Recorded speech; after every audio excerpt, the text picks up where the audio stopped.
The NFL is headed to Berlin. Just now, the NFL announced that a regular season game in 2025 will be played in Berlin at the Olympic Stadium.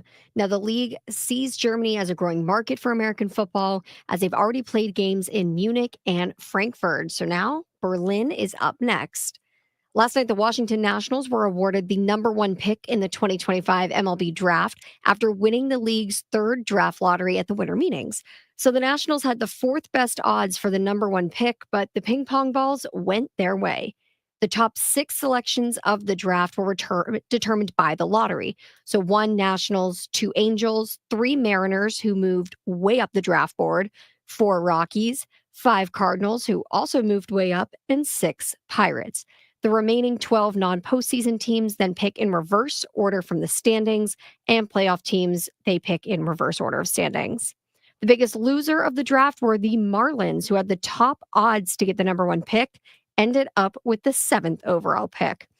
Now, the biggest question is, who will the Nationals take at number one overall? Well, right now, the top prospects are Jace Laviolette. He's an outfielder at Texas A&M. And on the high school side of things, that's shortstop Ethan Holiday. Yes, the same Holiday as Jackson and Matt. From the Crop Medcalf 5-Star Sports Desk, Savannah McCann on The Fan.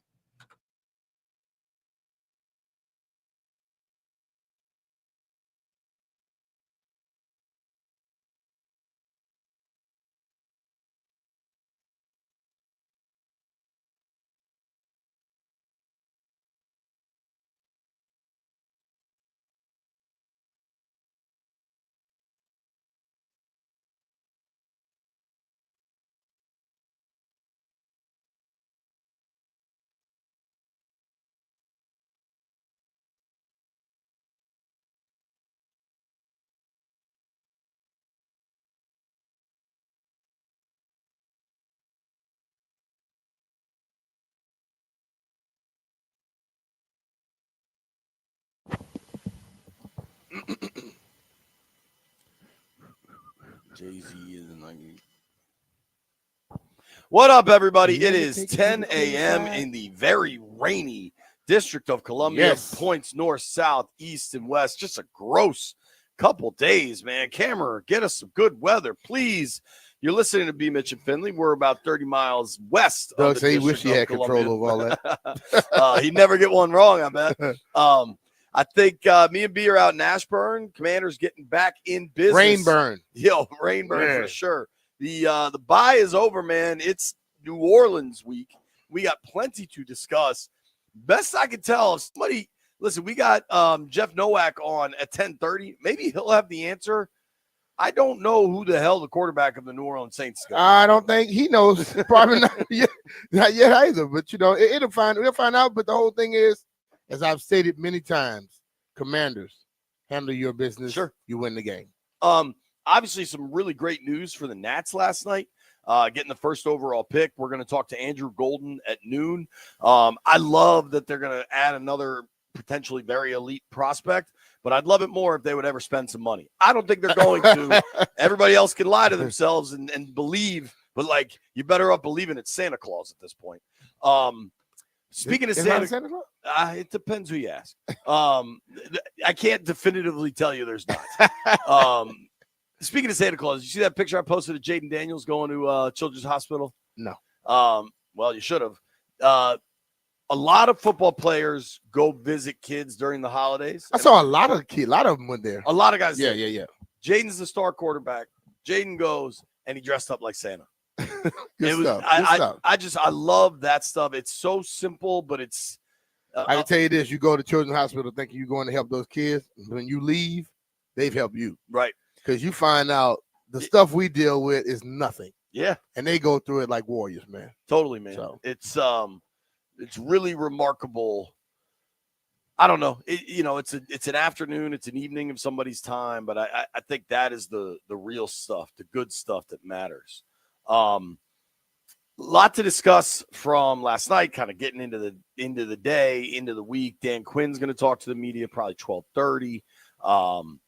Roughly 12:30. Also, we're having the debut Landfill, you got to confirm this because I hope it's not just you doing weird voices.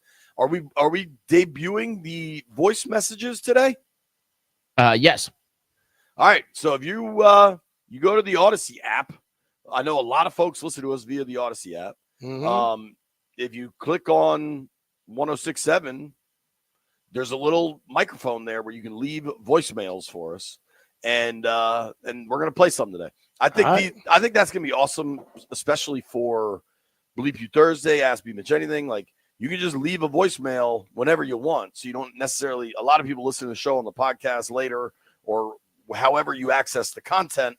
You have a way to interact with us on your own time, which I think has a lot of value. Mhm. Now, B-Mitch, I think you know this about me. I am generally fairly apolitical. I just want simple things in life. I think a lot of times we make stuff far too complicated. But there is a cause that I have been behind for some time that I think deserves a conversation. And I don't want to make this a political program. It's not what I do. But there is something I think we need to discuss. What's that? I got word this morning from a source, per sources, B. We might finally be getting beer and wine in Maryland grocery stores. Hey, that's not political.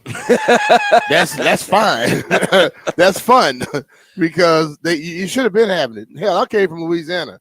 You get beer and wine everywhere. You can get liquor and a drive-through. Look, man, I took guys down there. We pull up to a 7-Eleven and we get everything: lottery tickets, food, drink, and gas. Yeah, man. Yo, I like the people that own the little beer stores.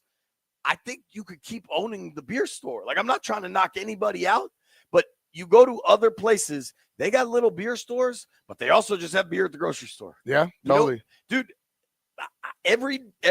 not every time, most of the time when I have like a list of groceries to go get, I leave my home in Bethesda.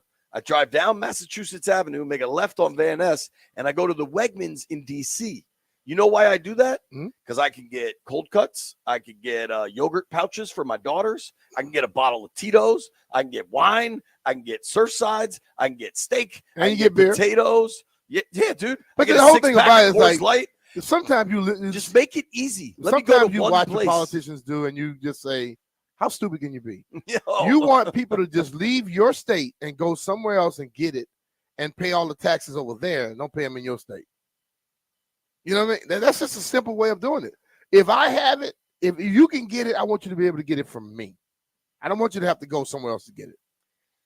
Bro, and like, I don't know. The people that like this. It's country clubs, okay? Sure. If your country club have a clubhouse that has a sucky, like, little bar area and restaurant where your food is horrible, and people go play golf at your place and leave and go eat somewhere else, right, you're losing money, right? That's your fault. But if you make sure that everything is great at your country club, they get through with golf, and 4 hours later, they're still there. Like, every time I go play golf, I get asked how long it's going to be. I say, about 6-7 hours.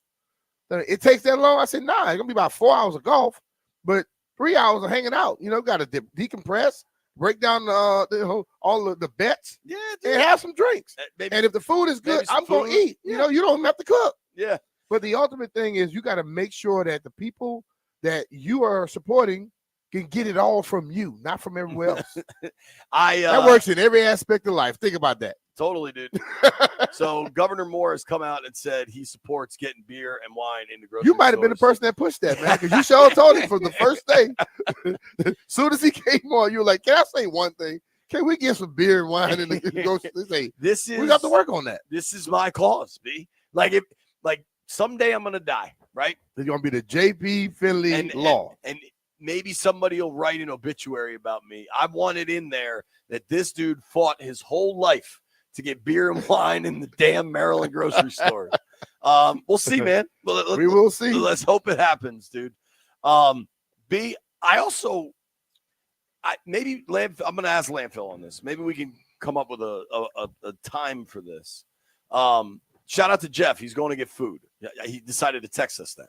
Well, he's smart because he knows you're going to call him out and act like he's not there. I'm just saying shout out to him. Yeah, he's getting smart these days. About time. Landini, I need You figure out when we should do this. We got Nowak coming up at 10:30, Greenberg coming on at 11, Andrew Golden at noon. So we got a busy day. DQ's going to talk. We haven't heard from DQ. I was thinking about this driving over here.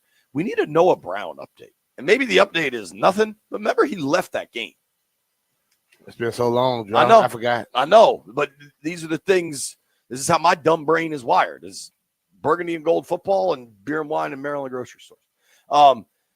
But I know that Landfill enjoys when I do dumb stuff. And boy, do I got a story for you, Landini. Yeah, I've been waiting on this one.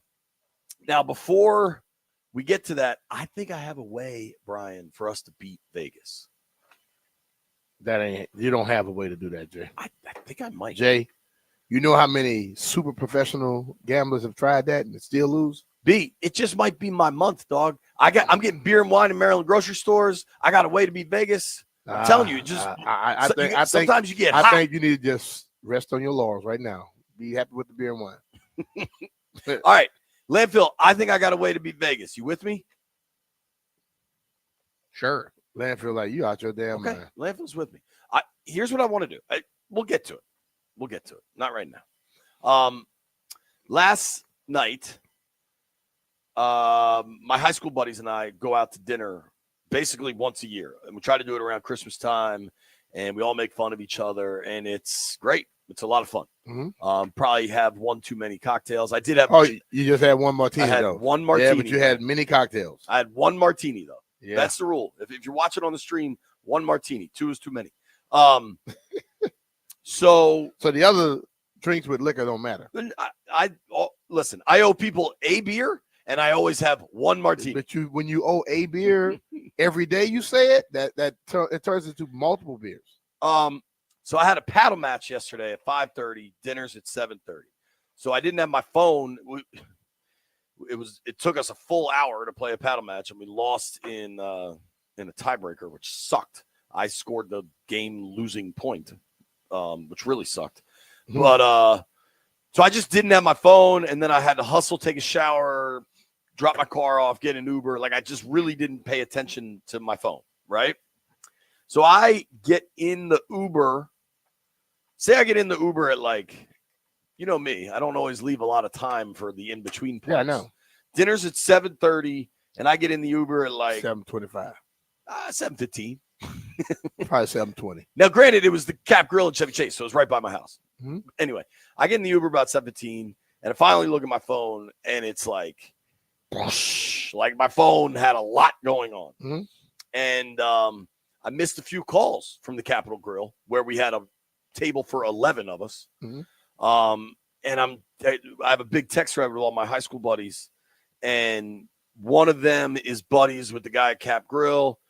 And shout out to Abdul, who texted my boy Celeste. He's like, yo, where are you guys? And Celeste's like, what do you mean? He's like, we've got your table, everything's set up, nobody's here. And Celeste is like, well, what time's the reservation? He said 6:00. And who made these reservations? I'll give you one guess. You. Yes. And you thought it was at 7:30. Yes. So how in the hell you get an hour and you have a match at 5:30? Yeah. Yeah. Do you write anything down? No, I don't. You might need to. It's a certain thing on here on this phone. Let me go to it for you. Right here. It's called notes. Just put some stuff in there. Yeah, dude. I do it. I should. It works for me. So I call them at 7:15, and at this point, I think they were just relieved that we didn't no-show them, because they set a table for us. They held. I sincerely want to thank Abdul, Bazad, and Evan. They did a fantastic job. If you need a great dinner, go to Capitol Grill and Chevy Chase. They'll really take care of you. Abdul and Evan, I'm gonna give y'all a backup number because the dude is still different. The food is fantastic, but here's the irony. I don't know how to say. I'm back to it again. You got 7:30 from 6:00, and you try to play a match at 5:30. The 6:00. I don't know where that came from. I never. In my brain, now obviously somebody booked it named JP Finley. Yeah, and I went back and looked at the emails that I said, sure, that looks great. It says 6:00 on it, but in my head, it was always 7:30. So, bro, we get there, and They were very cool. They were apologetic to me, and I was like, no, man, I effed this up. I'm apologizing to you. I'm very sorry. Bleeped it up. I also was the first person there, which I trolled my buddies. I sent a picture. I was like, yo, I'm here. Where is everybody? At 7:27. Well, you were late by an hour and 20-something minutes. A couple, yeah.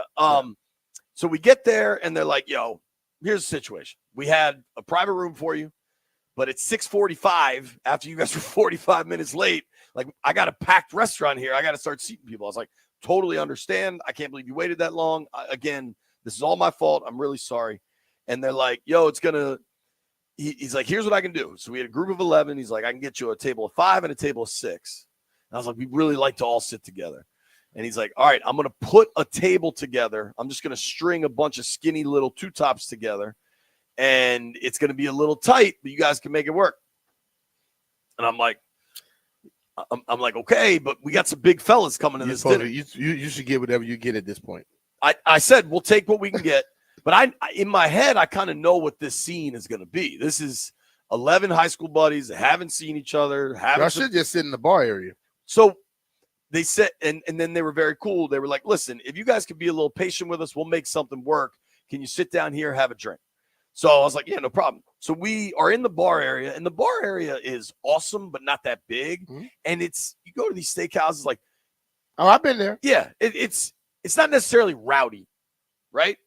People are talking, having fun, but it's like a little classier or whatever.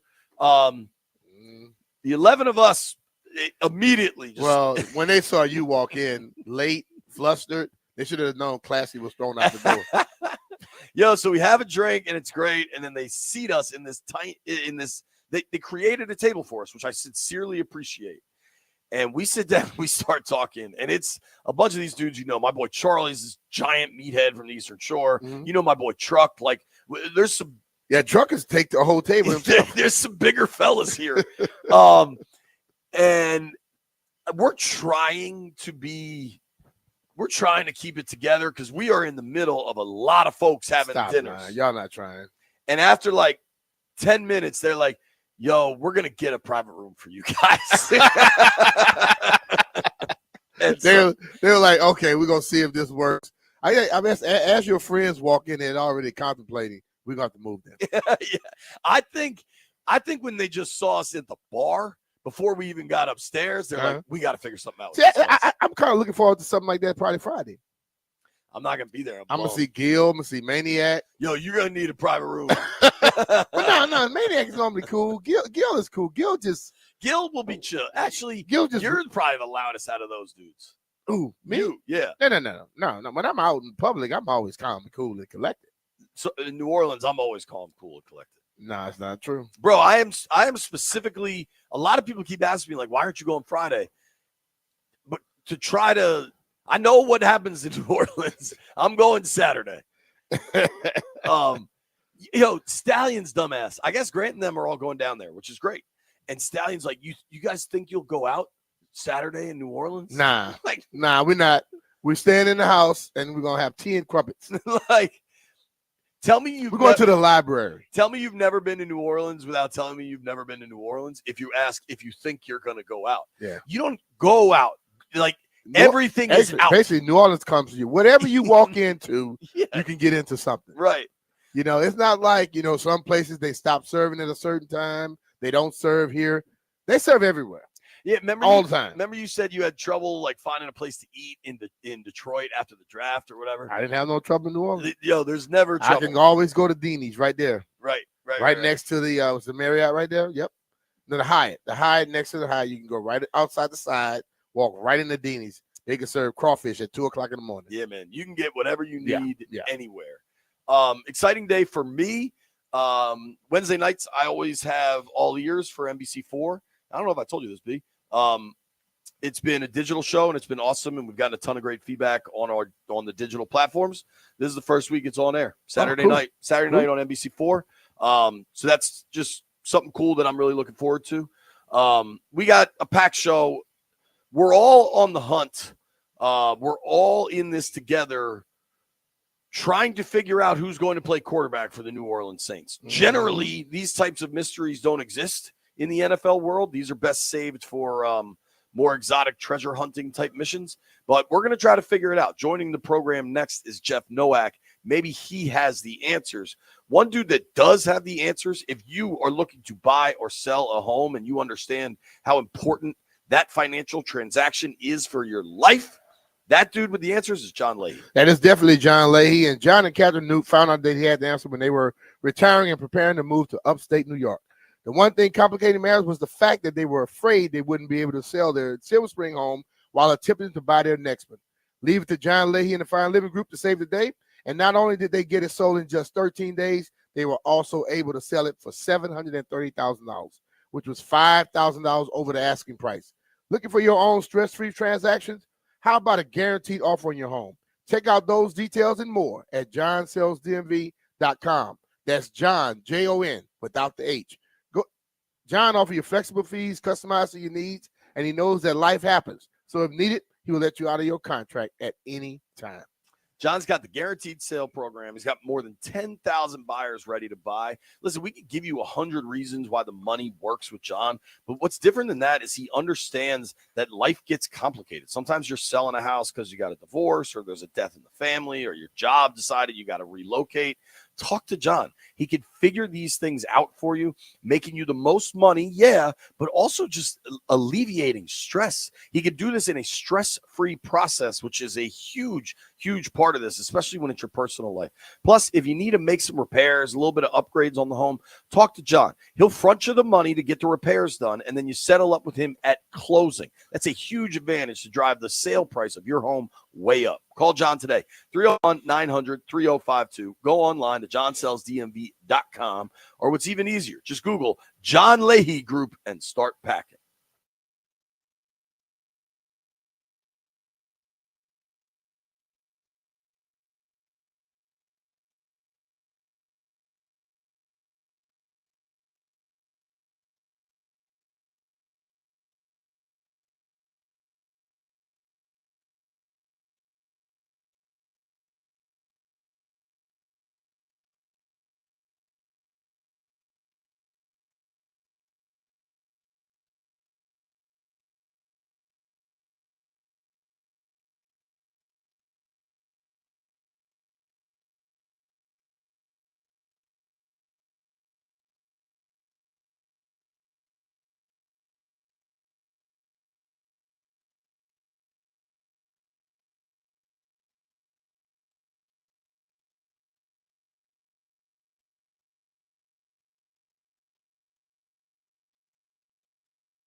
This sports update is brought to you by Baldino's Lock and Key, your one-stop shop for auto keys and fobs.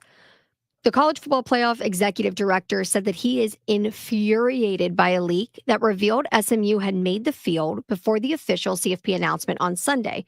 So 1 minute before the Selection Sunday show began on ESPN, a reporter tweeted out that SMU was in the playoffs and Alabama was out. But it wasn't until 30 minutes into the show that ESPN actually revealed the bracket.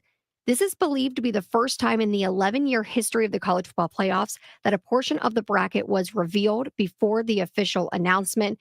Now, there is probably no way to ever find out who gave the leak to the reporter, but Rich Clark, who is the executive director, is not happy about it. This sports update is presented by Baldino's Lock and Key. They make car key problems look obsolete. With 9 area locations throughout Virginia and Maryland, stop by one near you today, or for more information, go to baldinos.com. From the Crop Medcap 5-Star Sports Desk, Savannah McCann on The Fan.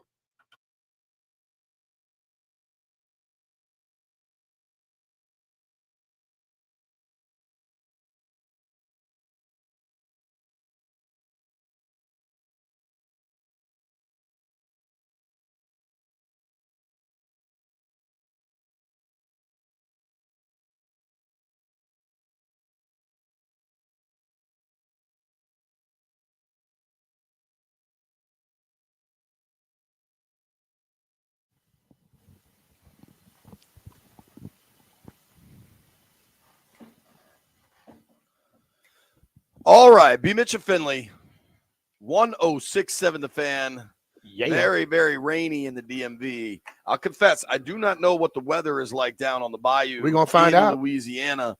But perhaps more importantly, I don't know who the hell is going to play quarterback for the New Orleans Saints. It's Wednesday, and they're going to play on Sunday. Helping us to try to figure this out is Jeff Nowak. He's the Saints sideline reporter at WWLA. You can follow him at Jeff_Nowak, Nowak. Jeff, thanks for making some time for us, man. How you doing? For sure, I'm doing good. I can tell you it's warmer here than it was in New York over the weekend, but it has dipped down to like the 50s, which for us is cold. We're weak, and our blood is thin, and that is. You got all that booze in the blood, man. You know what, though, Jeff? I grew up down there. What I tell people is they always complain about humidity when it's hot.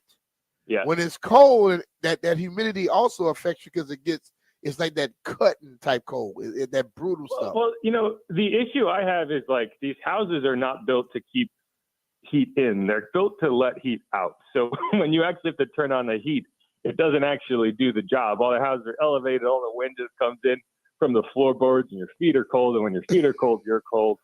But I'm not going to complain too much because I grew up in Connecticut originally. So 50 degrees in December is kind of that would be a heat wave. Hey, tell them go to Pat O'Brien's and get your hurricane. You'll warm up. They can figure that stuff out to warm you up down there. Well, actually, per our weather insider, Jim Mullins, it's warmer right now in D.C. than it is in New Orleans. Wow. Okay. That's kind of interesting, right? Will it be like that this weekend? Should I bring the clubs or not? Yeah, it's a good question. All right, Jeff. I don't know if you have this answer, but I'm going to ask it fairly simply. Who is the Saints starting quarterback on Sunday? Right now, it's probably nobody. Just Wildcat. It's interesting because Ian Rappaport put out a tweet on Monday morning saying, "Hey, Derek Carr's dealing with a fractured left hand. He's probably done for the year." The Saints kind of pushed back on that, and I think it really comes down to Derek Carr. If he's able to play, is going to push to play. That's just the type of player he is. He's not going to say, "Hey, I might injure it worse, so I'm not going to go out there." It's going to be on the medical staff, and Mickey Loomis was on WWL last night, and he said it's not really about whether he can play; it's whether he should play. So that's what they're going to have to figure out over the next few days. He's also in the concussion protocol, which I think complicates this further because they're not really going to know whether he can play. Yes, Derek Carr is. Yeah. They're not really going to know whether he can play until he gets out there at practice, and they could kind of test out, like, hey, okay, can he even take a snap under center? Would you have to have him completely in the shotgun if he did play? How is that going to work? If he goes down and lands on that hand, is it going to make it worse? So these are all questions you've got to answer. But they're going to have to make a determination one way or the other on who's going to be the guy that starts if he can't go. and that's going to come down to Spencer Rattler and Jake Haener. When Derek got hurt earlier in the year, it was Spencer Rattler who got the start. Didn't play particularly well. He was in a rough situation. He had a lot of offensive linemen out. You were facing the Broncos and the Chargers in 2 of those games, 2 really good defenses. And he played like a rookie. He got sacked 14 times. In Derek Carr's 9 games, he's only been sacked 10 times. So you can kind of put some perspective on, hey, you put a rookie back there behind a kind of shoddy offensive line, it's not going to go well. I would guess Jake Haener is the guy this week. I think, Darren Rizzi is the head coach now. It was Dennis Allen at that point. I think DA was kind of making that decision, trying to save his job a little bit because there's a lot of excitement around Spencer Rattler, and he wanted to throw him in there. I would guess it's Jake Haener if Derek Carr can't go. They kept him around for a reason. They like him. I think there's a bit higher of a baseline with him. The ceiling might not be as high, but he's a little calmer back there. He runs the offense better. He looks a lot more like Derek Carr. He operates more like Derek Carr. So I think you could probably do a lot of the same things with him. But regardless, if you're throwing one of those young guys back there, it doesn't improve your chances. Let's put it that way. What would you say is Haener's strength?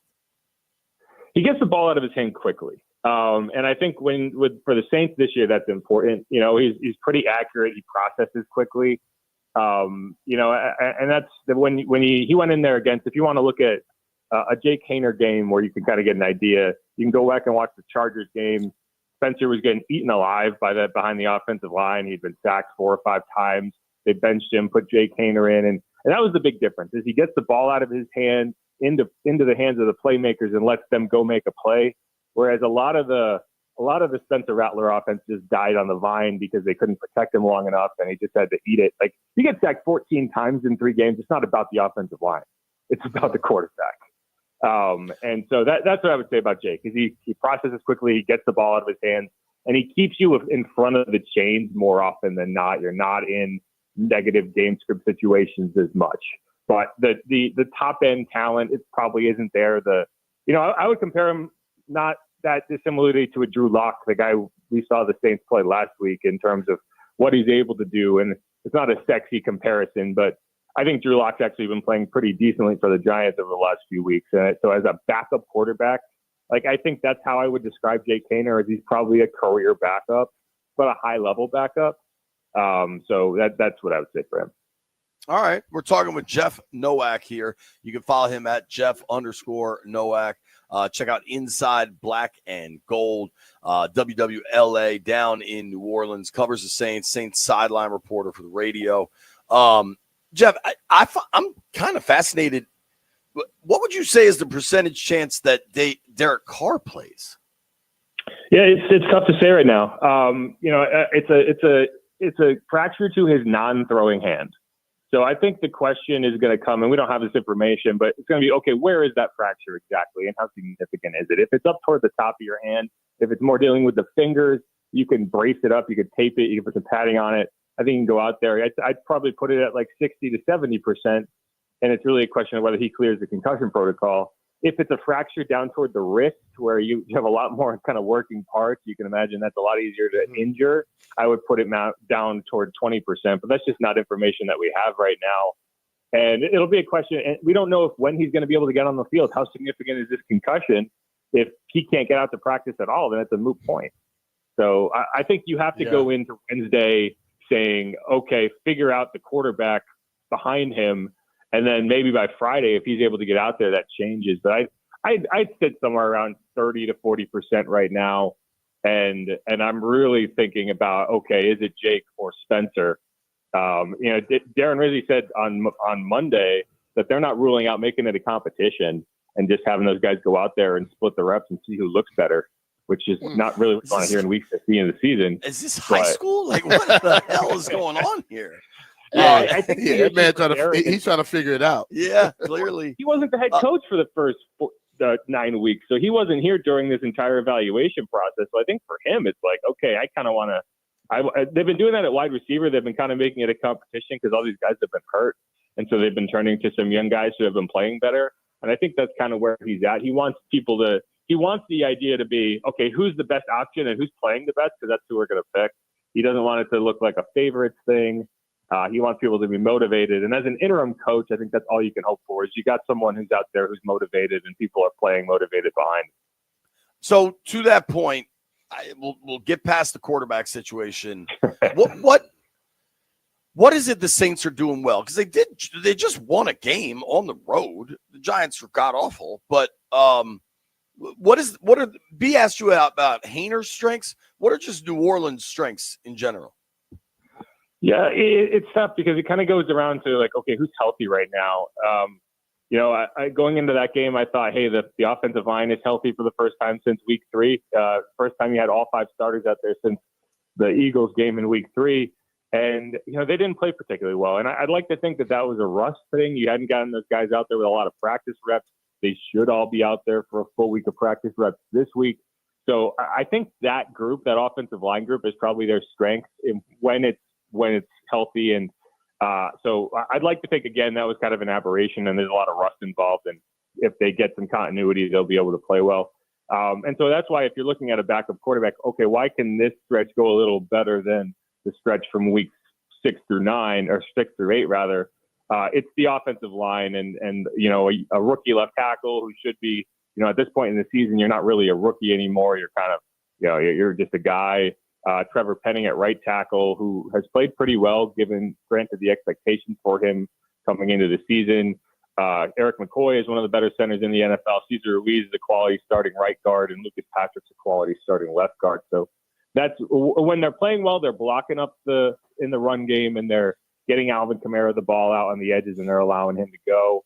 The problem is they've been getting too many negative plays. I think they got 11 tackles for loss in that game, not including the sacks. And so if you add the sacks into that, 20% of their offensive plays went backwards. And that's not even including the plays that went for 0 yards. So you're talking about, a third or 1/5 of all of your offensive plays literally got you negative yardage. And that's not great. But, when they're playing well, they're staying ahead of the sticks. They're running the ball. They're controlling the time of possession. And, that's really what they did against the Falcons in week 10 is what they did in week 11 against the Browns. Is they were able to run the ball. They were able to move the ball.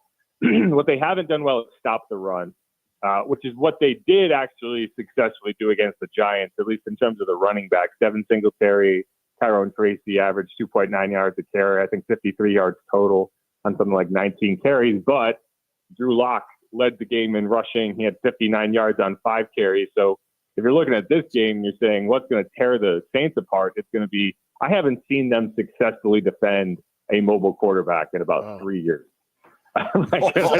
Wow. Like whether it's Jalen Hurts, whether it's Lamar Jackson, Kyler Murray, I can't name a single quarterback who could actually run that did not have a great game against the Saints. So, whether it's Brian Robinson or Jaden Daniels, I think they're going to have to sell out to stop one or the other. I don't see them doing both well. It's just been a rough season for the Saints. But it's funny because you look around, it's like it's so difficult to be the Giants, right? Like I don't think this is a good Saints team, but they're still, head and shoulders better than the Giants, even in a game that was close at the end.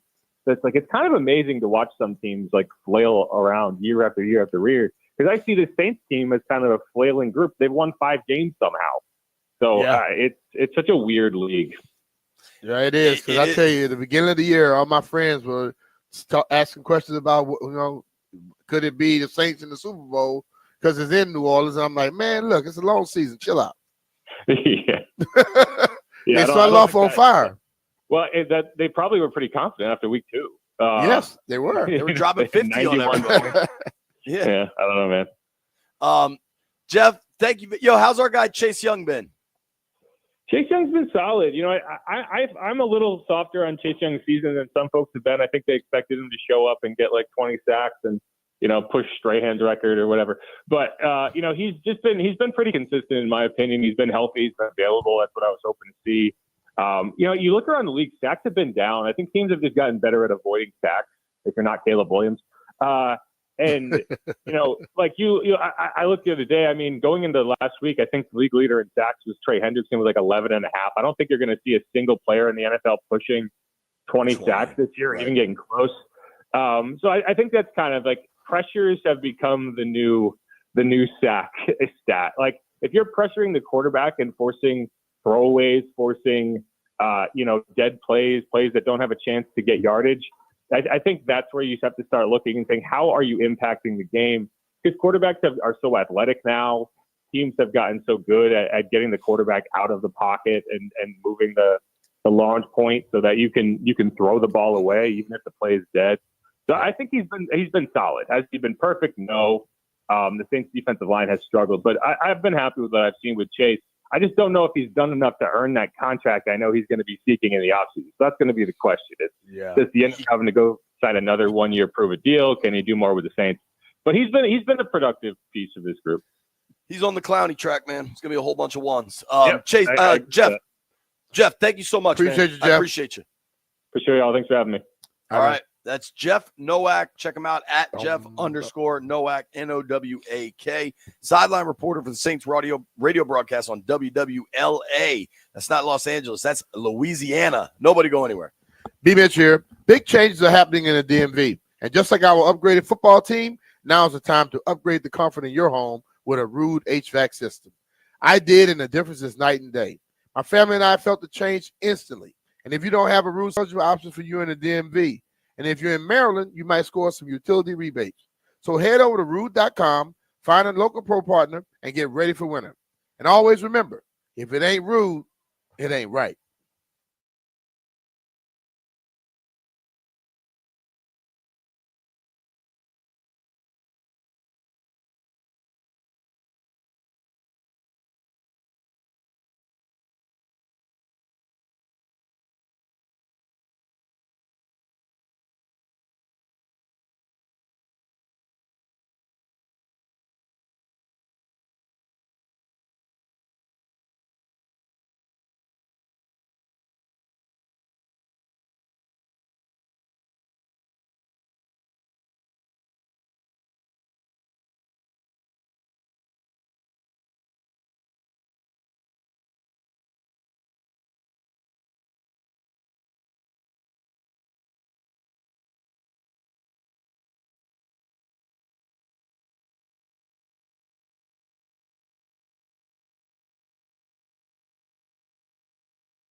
Take the money and run, baby. B. Mitch Finley, 1067 The Fan. Something interesting, B. What's that? Buffalo, the Bills today announced they added, I believe it's 8 new investors, minority partners, limited partners, whatever the term is. Washington's got a lot. 8 today? The Bills added 8 today. Damn. I don't know the dollar amount, but I could tell you a lot is happening right now. So the Bills. Are they building a new stadium? Yeah. Yeah. But the league also allowed for, I think, a little bit of private equity money to start showing up. But listen to this. Tell me if you know any of these names. This is for Buffalo Bills. I'm sorry. The Bills added 10 limited partners to their ownership group today. Rob Palumbo. Heard of that name. I'm not familiar with them. I think they added a private equity company called Arctos. Rob Palumbo. Teresa, I'm going to be honest, I don't know how to say this. Gou? Gouw. Don't know. Teresia. It might be Teresia Gou. I hope I'm getting that right. Best intentions. Sue McCollum. Rob Ward. Anything ringing a bell for you? Tom Berger. Nope. I know cheeseburgers. Mike Jew. Nope. Vince Carter. That name sounds familiar if that's the real Vince Carter, but yep. That guy? All right. I know him. So Vince Carter. What about this one? Tracy McGrady. Yep. Josie Altador. Yeah. Soccer player. Jose, right? No, it's Josie. I'm almost positive it's pronounced. It's Jozy. Okay. So they had 10 new people, maybe a private equity company, but 3 of them, you got Vince Carter, Tracy McGrady, Josie Altador. That's cool. And dude, for the nerds out there that are like, yeah, well, how much money did they put up? I don't care. Yeah, and they put up more than you did. Yeah, exactly. So that's the damn thing. Okay. They put up. You look at like Miami had Venus Williams. Speaking of Miami, Dolphins owner Stephen Ross announced the sale of limited interest to Ares Management for continued investment into South Florida. Some investment group has now bought a little piece of the Dolphins. And a team you played for, Philadelphia. Huh? Breer just tweeted this out. The NFL approved a sale of 8% of the Eagles to 2 private family investors. Yeah. Do you know what is happening now? Now, if you're going to sell pieces of your business, you have to establish a price, a valuation for your business. Yeah. Now, the only valuation from these numbers that I've seen, the only number I've seen is the Philadelphia Eagles valuation. What's theirs? You want to guess? Now, the last sale was this organization, Washington, $6.05 billion. The Eagles are probably right there, a little bit above. You ready? You ready for this, Landfill? I'm reading from Albert Breer, Sports Illustrated, Amazon Football. Per sources, the NFL approved a sale of 8% of the Eagles to 2 private family investors. Fit was important in the deal. The real news is the valuation of the team, which came in at a staggering $8.3 billion. Yeah, like I looked at this team, 3-4 months after they had sold, they'd already gained $700 million. Totally. They're probably well over 7 right now.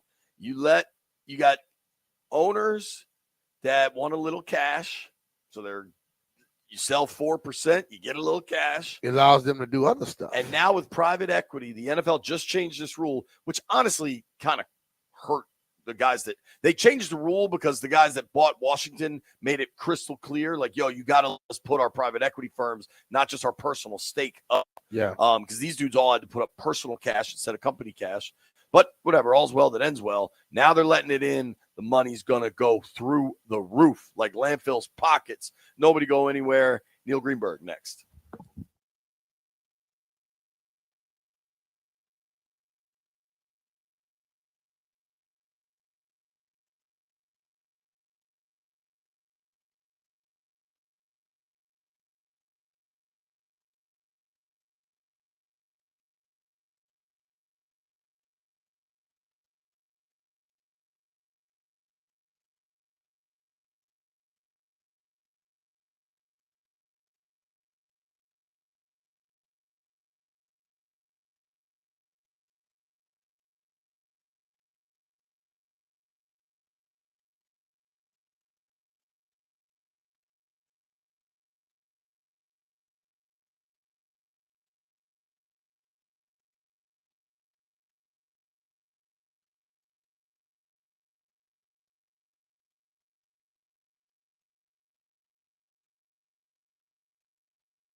The NFL will play a regular season game in Berlin for the first time next season. So the game's going to be played at Olympic Stadium, and it will be the 5th regular season game played in Germany.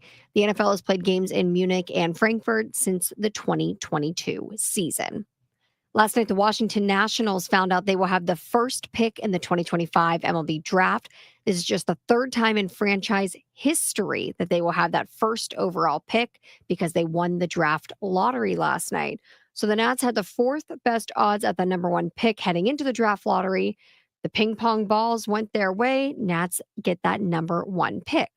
So now they get the chance to replicate their success they've had with number 1 selections. If you remember way back in 2009, the Nationals selected Steven Strasburg number 1 overall. 1 year later, they selected outfielder Bryce Harper. I would say both of those picks, those are pretty good players, if you ask me. Now, the top prospects on the college side this year, you've got Texas A&M outfielder Jace Laviolette, and on the high school side of things, you've got shortstop Ethan Holiday. That is the brother of Jackson Holiday, and Ethan Holiday is actually projected to be even better than Jackson, if you can believe it. From the Crop Medcap 5-Star Sports Desk, Savannah McCann on The Fan.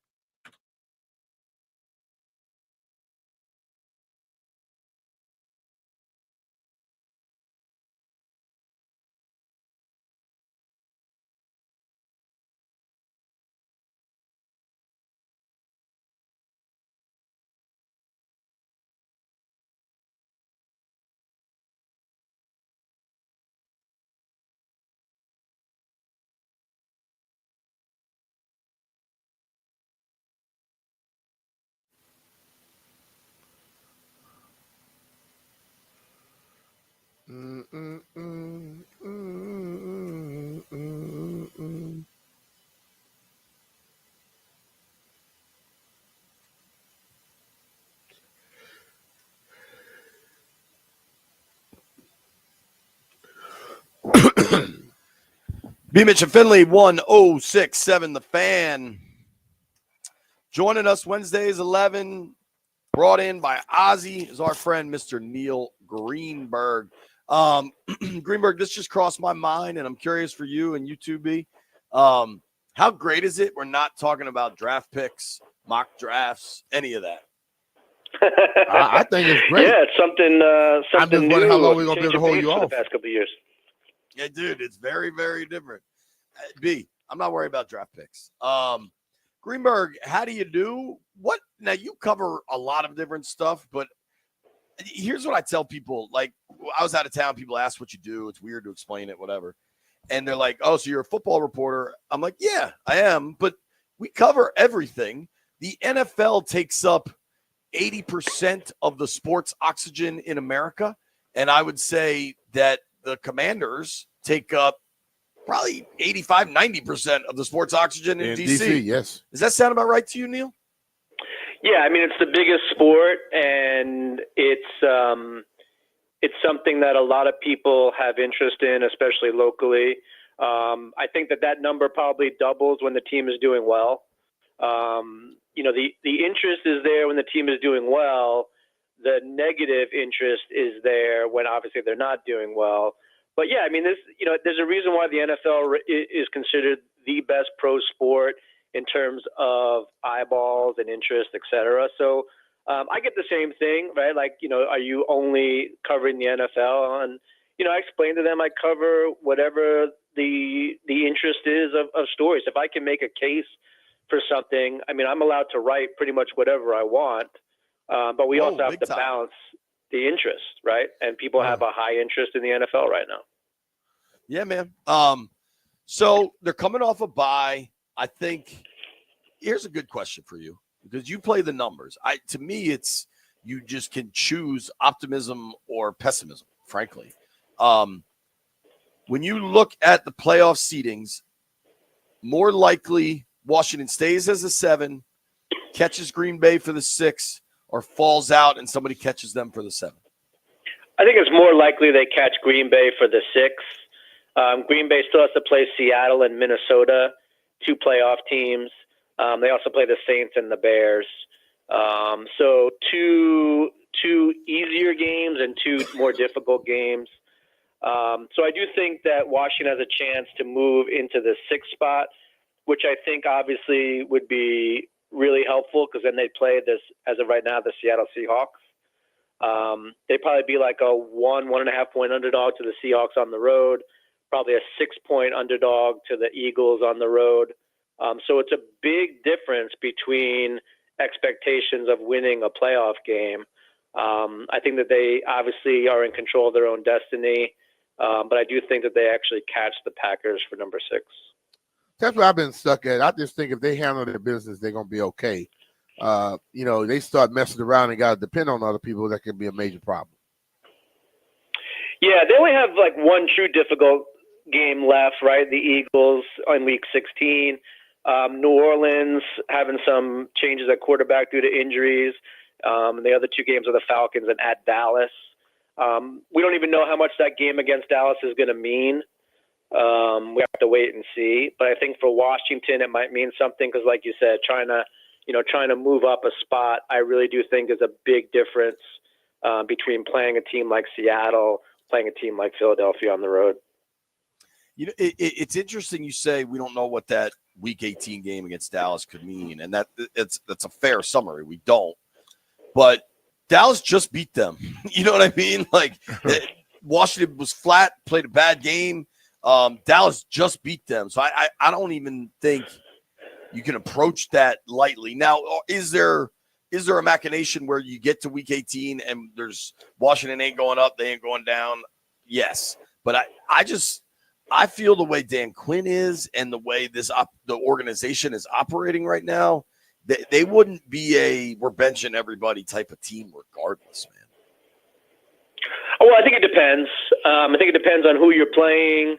What the health situation is in the locker room, and like you said, like what's the outcome? What's the risk reward? Do you have a chance to move up? Then yeah, I think you got to play your guts out. But it all depends on what they're playing for. This is a chance to actually win a playoff game in a long time. Assuming they make the playoffs. So I think there's a lot on the line here for Washington, especially in year one of this. I guess we have to call it a retooling. I don't even know if we can call it a rebuild anymore. But recalibration was DQ's term. Yeah, that's fair. It's pretty remarkable, no matter what, that we're even talking about Washington being in the thick of it. And it's funny because you look at like Washington 8-5, they have a point differential of plus 80.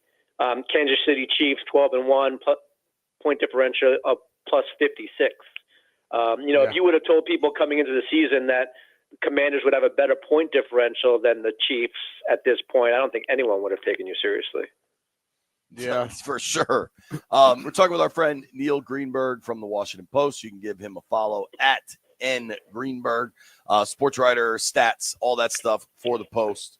What's funny is this Saints game is just so. There's not a lot of reasons to not think Washington could go down there and win. But I was listening to Russillo's podcast this morning, and he talked about the advantages and disadvantages between looking at kind of traditional stats, passing yards allowed per game versus more modern stats like EPA and just kind of what matters most, yards per play, whatever it is.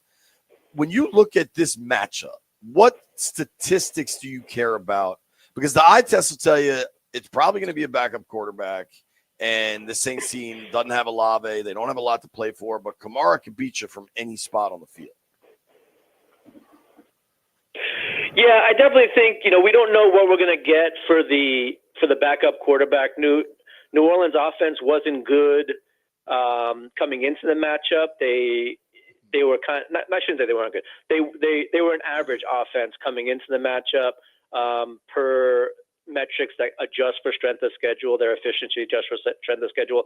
I would actually look at the poor defense of New Orleans would be my thing. And I don't look at total yards. I would much rather prefer like yards allowed per play. If you're not into expected points added, I get that. But looking at the team's efficiency on defense, they're 23rd. I think Washington with the 5th best adjusted efficiency offense going against the 23rd, defense, I think is definitely what I would be looking at, because we don't know what New Orleans offense will look like. So I am expecting a big game from Washington. It should be a win for Washington. I don't anticipate any hiccups in this week's matchup. Do you see any opportunity that Carr plays? We talked to a guy from New Orleans. He said they hadn't completely ruled him out. He said 30 to 40% chance he plays. And he said the complicating factor is that he's in concussion protocol. Like the hand. When he said that, I believe he's not playing at all. Yeah. I mean, he's got the hand injury too, right? So, yes, injury on his non-throwing hand plus a concussion. I don't know. Do you risk it for him when you're 5-8 and on the outside looking in, and it's a concussion? If I'm Derek Carr, I don't want to play. You know what I mean? Right. Like, what is it? Concussions. We're learning so much more about concussions and how detrimental they are down the road, especially the more you get, et cetera. Like you said, if I'm Derek Carr, I'm probably want to sit this one out because I have to look. I want to be able to, talk to my kids and stuff like that. I don't know. I get people are gamers and they want to compete, et cetera. But sometimes you have to save people from themselves. And, even if Derek Carr wants to play as an organization, you have to kind of look at him and say, hey, we appreciate that, but you're going to sit this one out because we're going to need you a lot longer than a semi-meaningless game in week 15. Yeah, I'm with you. Talking with our friend Neil Greenberg. Greenberg, right now, and I'm sure you tiered this. Let's start with Washington, and then we'll get to the other question. Where you got Washington in your personal power ranks? Tied for 8th. Tied for 8th. With who they tied with? Seattle and Pittsburgh. Okay. All right. And I agree with you. I think they have a better chance. Is that the highest they've been, Neil? I'm sorry, say again? Is that the highest they've been in your rankings? Yeah, that's as high as they've been. And again, I'd have them in that solidly in the 3rd tier where they've kind of been most of the season. But yeah, this is as high as they've been. I am 3.5 points better than an average team. Have they climbed, or have other teams just kind of fallen? A little bit of both. I think that we're seeing them. The outlook for them has just become more positive. The preseason expectations are all but gone now. You have to start taking notice of what they've done and against who. A lot of people say, well, they can't win against the Baltimores and Philadelphias of the world, but they're not getting blown out by those teams either, which counts for something. Again, kind of going back to what I was talking about with Kansas City, like the good teams do really well. Point differential is a thing as a barometer of team success. I know a lot of people aren't going to count out Kansas City just because of who they are, but you do have to look at their close game wins and wonder how much longer it's going to continue. Washington's getting credit for not being blown out by a better team, but also, flexing their muscle against the teams that they should as well. Okay. Fascinating. So you got Washington at 8. I tend to agree that's a pretty fair spot. Inside the top 10, around the top. But I'm curious. I've come up with a theory that I can beat Vegas. How many teams do you think? I tried to talk him out of this, Neil. I think I got something here. I'm telling you, man. I don't think this is that complicated either. I don't think I'm probably the first person to come up with this. How many teams do you think can win the Super Bowl? Seriously. 3, 4. 3. 3 or 4. Who you got? Detroit, Buffalo, Philadelphia, and probably Baltimore. You don't think Kansas City can? Not name Kansas City. I don't like Kansas City. I know that they'll probably prove me wrong and create a dynasty and all that. But you're 12-1 with a point differential that suggests you probably should be 6 and 7 wins. That's tough for me to take seriously. Is there? Could some of that be they have scored so many points over the years, and their defense keeps them in games now. And when you got Pat Mahomes down the stretch, if he gets the ball with one possession, he normally scores. You do, and a lot of it is mythological, right? Like a lot of it is subjective this because we've seen him do it, and our minds just don't want to count him out. And I get all that, and that's definitely fair. I mean, football is a game with people that do a lot of amazing stuff, and it's very easy to be up 3 points and look down the field at Mahomes with the ball and get nervous and make mistakes. That's a real thing. But again, I look at these teams that are similar to them, and they generally don't perform well in the playoffs if they make it at all. So if Kansas City does it, I'm happy to be wrong, and I'm not going to be the last time I'm wrong. But yeah, I'm not enamored with Kansas City as much as people and the odds makers are. Is there any part of you? The average point spread for a team like Kansas City over the past 2 decades has been like a 2-point favorite. Kansas City has been almost a 6-point favorite this year on average in their games, and they're like on a 6-game streak of not covering. Like Vegas is hedging with Kansas City for the exact reason that you said, because people will buy into that and will bet them accordingly. But I'm curious to hear what this model is, because I'm ready for some easy wins. I imagine you are. I also just looked at, if I did the math and it doesn't look as good as I previously thought, we got problems. Is there any part of you, though, specific to the Chiefs, that, dude, I don't analyze the numbers like you do, but I know my way around football statistics, right? I see all the troubling numbers with Kansas City, but is there a part of you that's like, you know what? These dudes have earned a spot where I'm not looking at the numbers. Oh, without a doubt. I mean, this is art and science, right? Like and I've said this on the show plenty of times, there's a lot that we don't know. Like, I have no idea what the impact of Patrick Mahomes with the ball, 2 minutes to go, down a score, I don't know how to model that. I don't know how to put anything on that. And there's a big gray area there. So absolutely. And it's scary. Like, that's the scary part for me as someone that builds these type of models and tries to, figure out what the real margin of victory is going to be, the total, et cetera. Because I do not know that. I am making an educated guess as to what that number might be.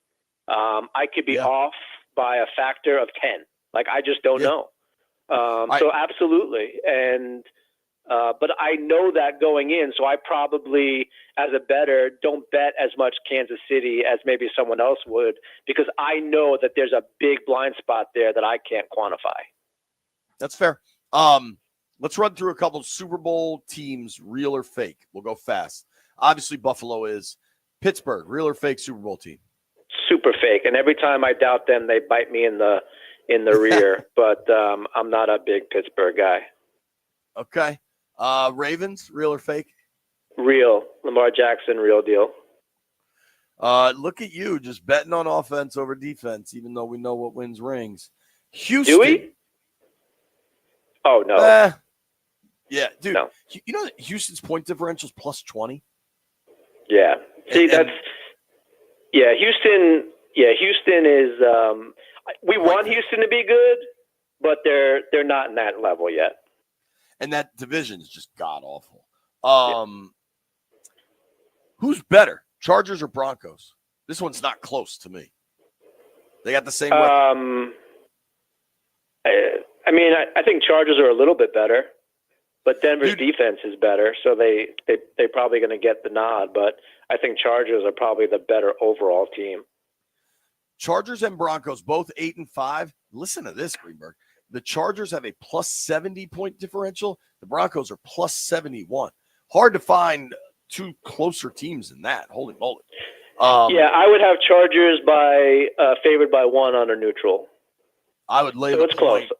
I would lay that point for a lot of money. I think the Chargers. And that's fair. And if I say that they're 1 point difference, then it could be 0. It could be 1 the other way. Like, that's just the way it goes when you have this this fog over everything. Real or fake Super Bowl contender Minnesota Vikings? Real, but they're real. I don't like it because I don't trust them for some reason. But yeah, I would say that they're real, but they're fringe. Like you could definitely talk me off of Minnesota. Like if we have a conversation long enough, I would probably be like, yeah, I can see that. You're probably right. Like, and put them in like the next level down. But I would say that they're a fringe Super Bowl contender. We have to go. Indulge me, Landfill. Please don't get mad at me. You retweeted something earlier today. We're talking with our friend Neil Greenberg, stats analytics for the Washington Post. Inflation report came out earlier today. You retweeted this. You brought this to my attention. Inflation, it never goes away. It's awful. Everything's so expensive, etc. What the hell sense does it make for core inflation, though, which is the number the politicians always want to point out, excludes food and energy? You know what everybody needs? Freaking food and energy. Like, why doesn't that count? Probably because the volatility. These are items that have a lot of volatility due to factors beyond like general economic stuff. Like food prices can be affected by like the season, right? And also supply chain stuff. Energy prices can be influenced by geopolitical stuff. So they tend to take those out. Pay it. That's so stupid. We do, yes. Because we still have to pay it. We do, but it's trying to get a gauge of like where we are from year to year, and that type of stuff has such volatility. They found that by taking those out, it gives a little bit clearer picture of where actual inflation is. I don't want to be rude about this because obviously people dedicate their lives to economics and there are professionals in these fields that are really, really academically gifted. I understand that. But clearly they haven't figured this inflation stuff out. So stop trying to exclude the food and the energy because that's a huge part of people's lives. I don't want to spend $80 on milk. You know how much bacon costs, bro? You know how much a packet of bacon costs? A bacon? Bacon. Just buying a thing of bacon at the grocery store. Like $7. Dude, and if your wife likes the butcher cut, it's like 11. Yeah, it's a lot. Yo, for bacon, dude. It's a lot. I tell you what, pistachio peanuts are also very expensive. Well, you know, they're just pistachio nuts and not pistachio peanuts. Yeah, you know what I mean. Yeah, I just, Pistachio peanuts are very expensive. Pistachio nuts are more affordable. Dude, cashews, you want a tin of cashews? It's like $17. What planet I are we on? I know. Nuts are expensive if you like the upper echelon of nuts. Pause, Greenberg. Pause, buddy. I appreciate you, man. Thank you. All right, love you guys. Talk to you soon. That's our guy, Neil Greenberg, Washington Post. He could talk football. He could talk gambling. He could talk the price of nuts. Nobody go anywhere. It's B. Mitchell.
Baseball's winter meetings are happening right now in Texas, which means all of the best minds of baseball are together and they are working up some deals. Mike Rizzo took some time to speak to MLB Network yesterday, and he said that it's time for the Nationals to hit the gas in terms of adding some veteran players to the roster in order to supplement that young core.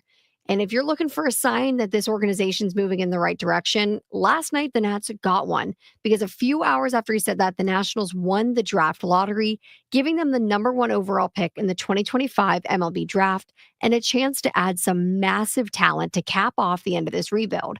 The 2 top names people are looking at right now associated with the Nationals to draft would be Jace Laviolette. He's an outfielder out of Texas A&M, and then shortstop Ethan Holiday, Jackson Holiday's not-so-little brother.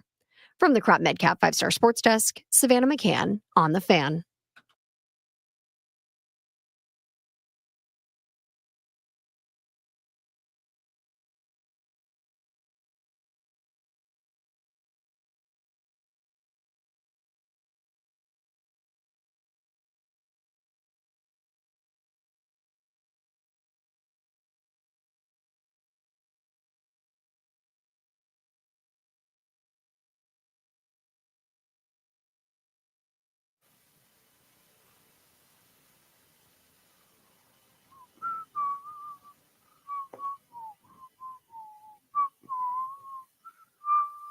All righty, folks.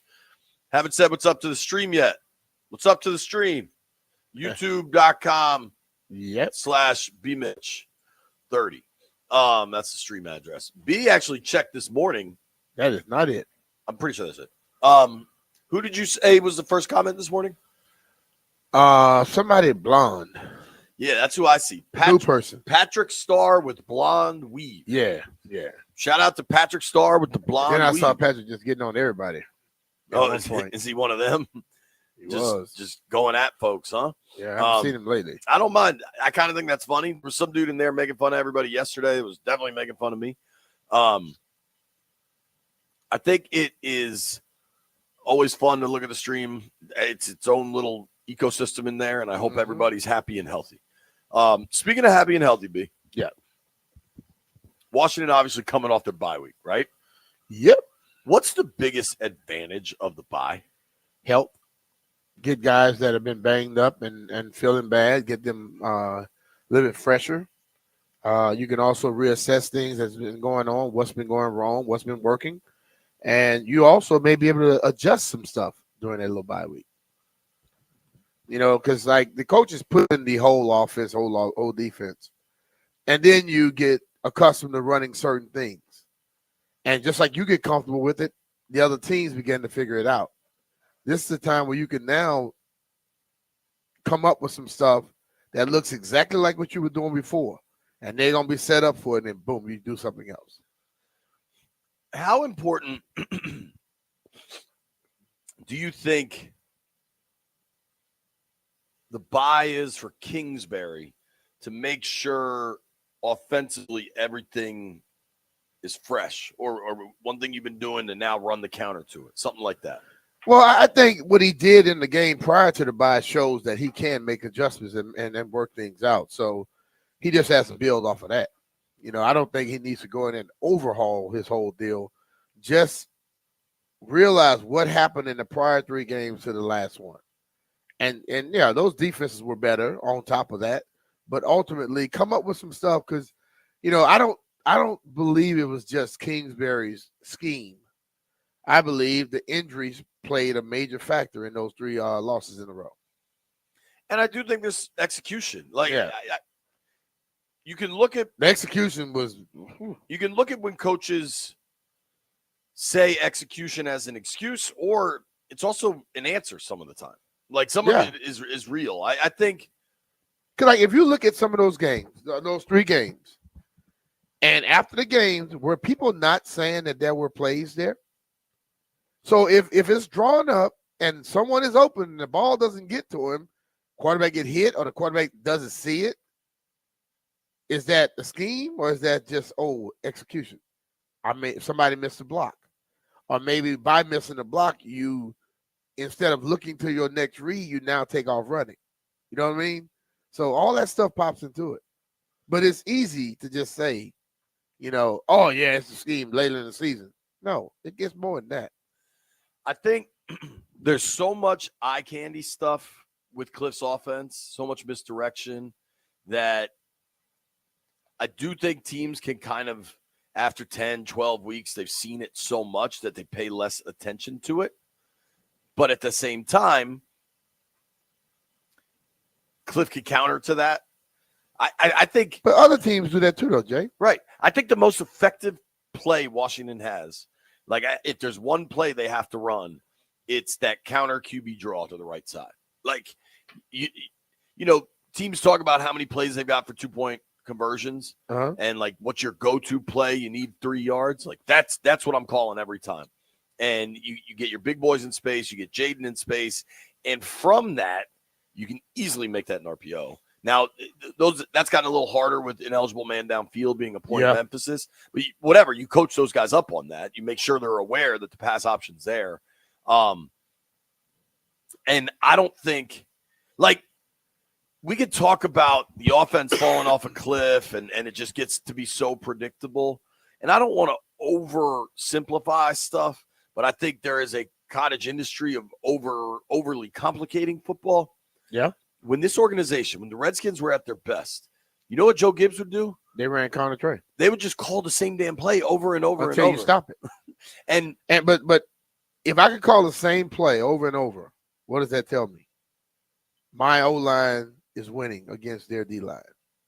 My tight ends are blocking their linebackers. They knew the play was coming. I have lined up behind that line, and they will say, they're coming right here. And we go right there and get 10 yards. You know what I mean? So ultimately it comes down to who's going to win that one-on-one battle? Who's going to win those matchups that come up into those plays? It's not someone just, I know what he's running. You can't tell me when it's 4 minutes left in the game, Washington is up by 3 points. You didn't know that they were going to turn back and give it to John Riggins, give it to Gerald Riggs, give it to Ernest Biner? You don't think people know what Kansas City's doing? Yeah. But that's what I mean, like the eye candy. So many people move around and do different things.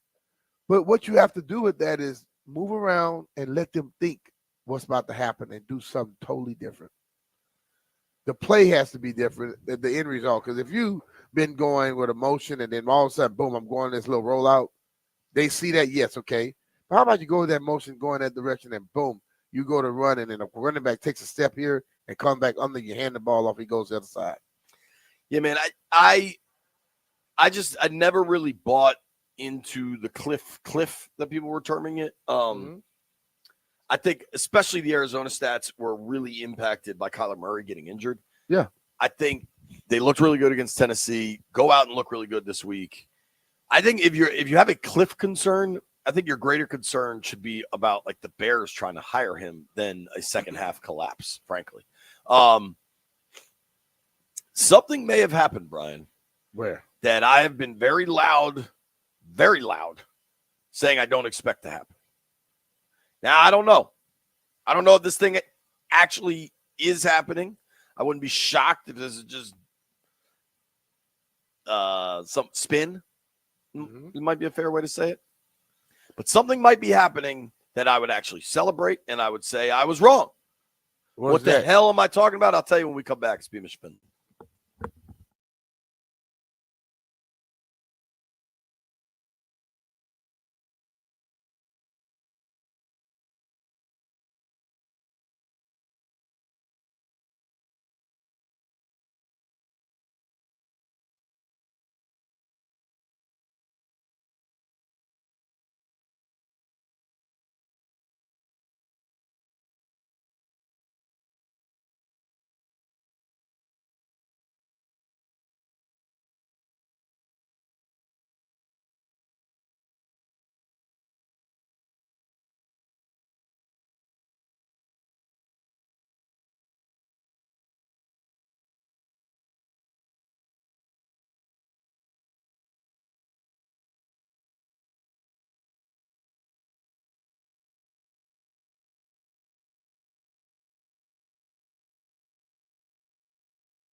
We're gonna do something right away.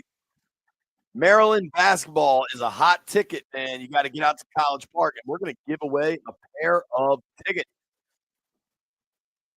to Maryland basketball.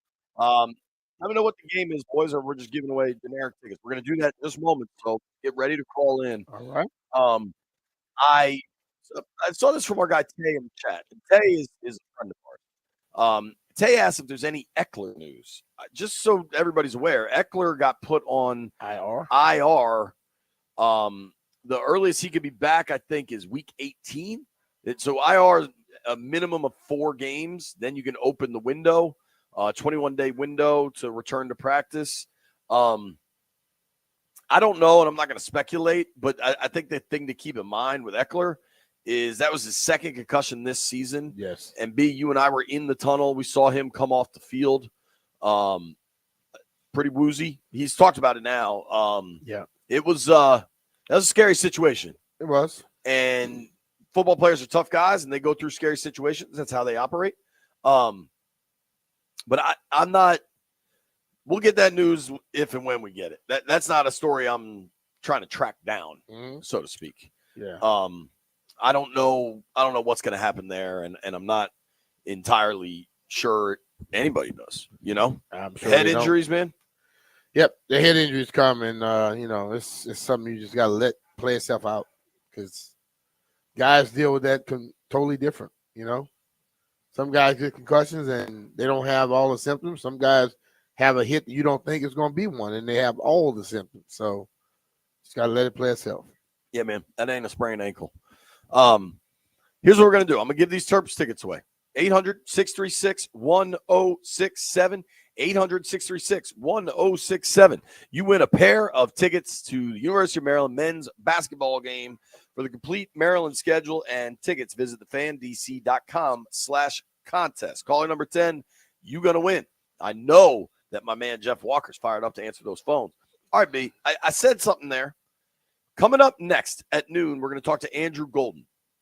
All right. I believe he's down in Dallas for MLB winter meetings. Obviously, last night was the baseball draft lottery. The Nats won that lottery.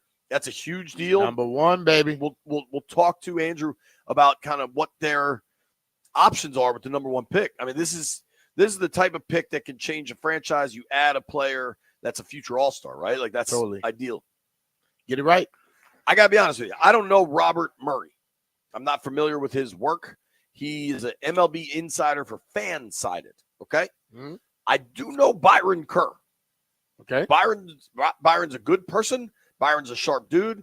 Byron's all over Nats baseball, right? Yep. So this got to my attention via Byron Kerr. Robert Murray reports, Brian, there are multiple teams, including the Washington Nationals, engaged with free agent first baseman Christian Walker, sources say. Okay. Walker, 33, is coming off a season in which he hit .250 with 26 homers and 84 RBIs with the Diamondbacks. Okay. I don't know Robert Murray. Byron Kerr adds to this via Twitter, Mike Rizzo loves former Diamondbacks. I don't know if Walker came up with the D-backs, and if at 33, if he's old enough to have been there before Rizzo got here, I'm not going to do that math. I know that to sign Walker, this is hardly top of the market money, but you are spending a little bit of money. Yeah. Especially if there's multiple teams involved. This, to me, is a good sign. I've been screaming that they're lying to us and they're not going to spend any money. Yeah. Now, this to me is like skill 1 a to 10. 4 out of 10. Okay. Maybe it should be higher than that. Landini, as the seam head, you can weigh in on this. But in general, I feel like this is good news. But unfortunately, Andrew Golden, our next guest from the Post, I believe kind of reported the opposite, to not even expect them to be in on Walker. And so I just wonder, you know what a hold me back guy is? Yeah. A guy that loves pretending to fight. He's like, hold me. The guy's not even holding him. Right.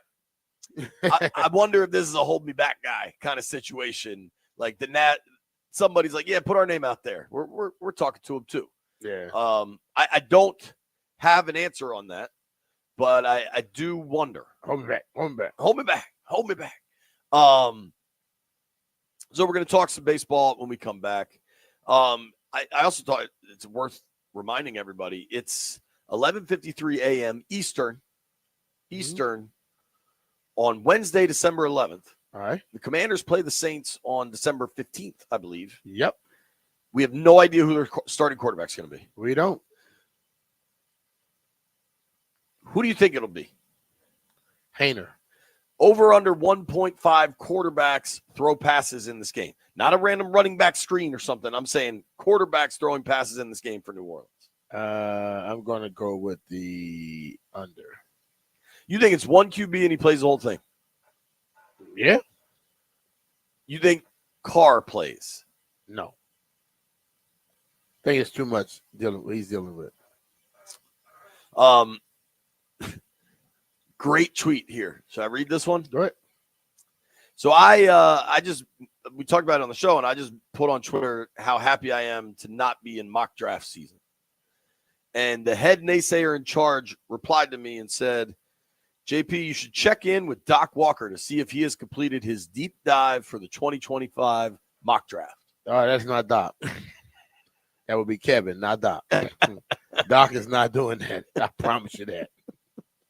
I might text Doc what he thinks about the draft, who he likes at 20. You might get cursed out. When we come back, we're talking baseball. Andrew Golden, Washington Post, covers the Washington Nationals, joins the program.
This sports update is brought to you by the Reynolds and Power Home Team.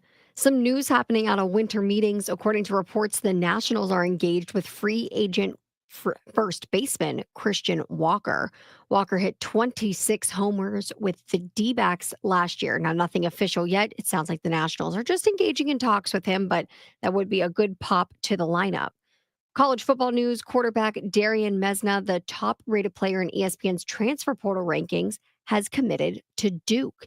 Now, he entered the portal in recent days after leading Tulane to the AAC title game in his first year as the starter. Michigan Wolverines junior quarterback Will Johnson is declared for the NFL draft. Now, Johnson only played in 6 games this year because of a foot injury, but he was still able to return interceptions for touchdowns and wins over Fresno State and USC. Michigan's defensive tackle Mason Graham also declared for the draft earlier this week, and he is also projected to be a high first-round pick.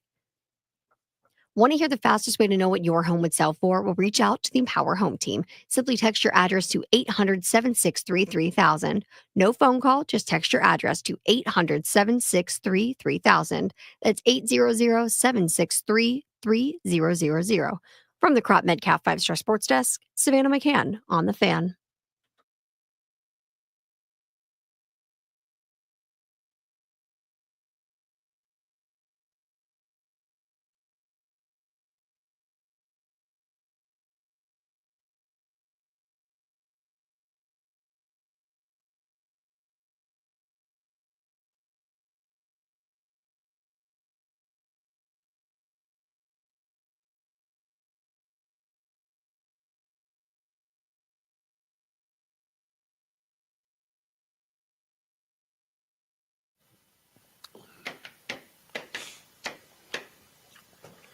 B. Finley, 106.7 The Fan. It's high noon in the District of Columbia.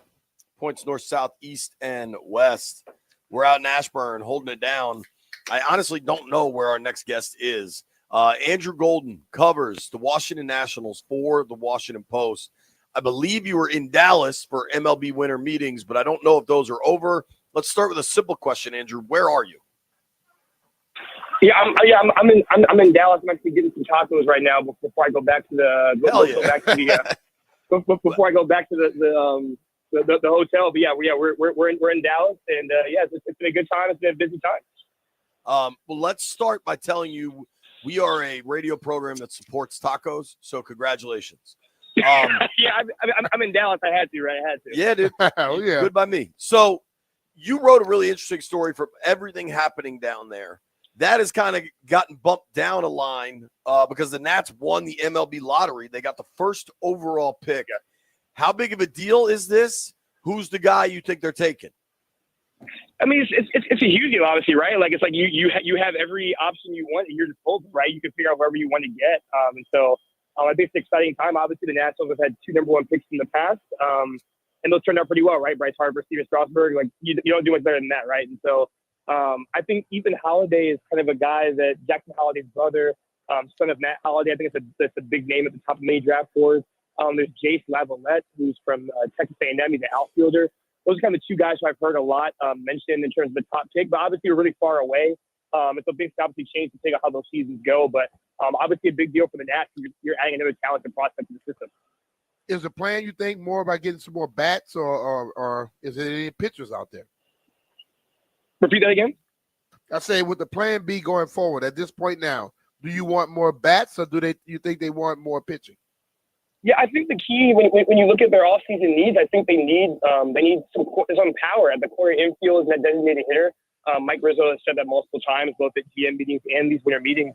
They need a first baseman. I think they need a DH. They need a third baseman. I think adding any of those positions would help them kind of upgrade their power, which they really struggled in. They finished, I think, 29th in slugging percentage last year, and towards the bottom of the league in home runs too. And so they haven't really performed super well when it comes to hitting for power, and that's kind of where the league is shifted towards. And so they definitely need that more this offseason. All right.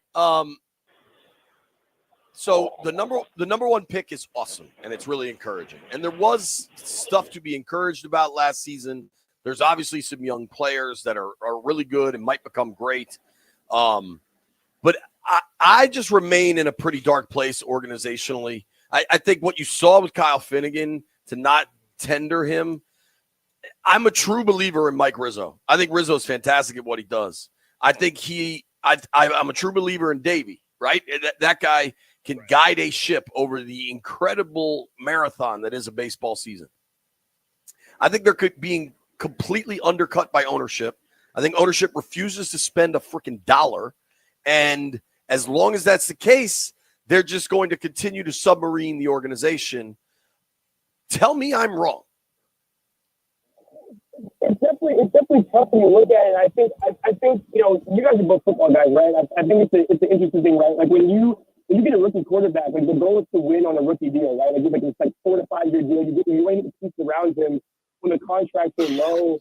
When his contract is low, you have to spend a ton of money on him. I feel the same way about where the Nationals kind of at, right? Like you have all these really talented players on controllable contracts, pre-arbitration, pre-free agency, and you see how much guys are doing now. So I think it makes sense when you have this talented core to kind of add around them and find some veterans. I just don't get the sense that they're going to spend a ton of money to sign any major names. I think they'll definitely add, and they know they need to sign a first baseman and a third baseman. I just think the extent of how good that player will be, I just don't know. I just get the sense they're not going to spend a ton or spend the way they did, back in the early 2010s when they were really kind of adding to their roster. I just don't get the sense they're going to spend like that this point in time. So yeah, it's kind of it's kind of an interesting time for the Nats in terms of how do they make sure that they can build around that roster and put pieces around their young core that can help them be successful in the win. Yeah, and it's so infuriating. I mean, obviously the most recent highlight is obviously Soto getting almost $1 billion. But it's just so infuriating, the team, to watch a World Series, a World Championship team get completely gutted because they decided to stop spending cash. And I credit them for spending the money before. They deserve a ton of credit. The Scherzer contract, so many things, but what they've done since is just infuriating. Let me ask you about this. Talking with Andrew Golden, covers the Washington Nationals for the Washington Post. You could follow him on Twitter if you're so inclined, at Andrew C. Golden. I don't know this dude. Maybe you do. Robert Murray reports this morning that the Nats are engaged in talks with Christian Walker, the free agent first baseman, about possibly coming here.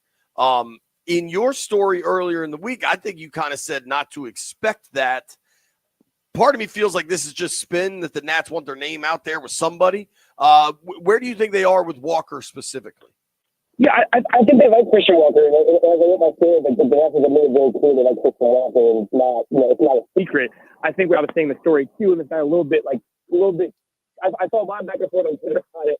I think it's a matter of it's not. I don't know. I don't necessarily know if they're out of their price range. It just depends on how much some desperate teams are willing to spend. There's obviously going to be a lot of teams that are very interested in Christian Walker who are playoff contenders. They might be willing to pay over market value for Christian Walker. So it's a matter of will the Nationals compete with that and convince him that going to play for a team that's on the rise is worth it versus playing for a contender. So I think it'll be interesting to see. The Nationals definitely like Christian Walker. They definitely want him. I mean, a really valuable player.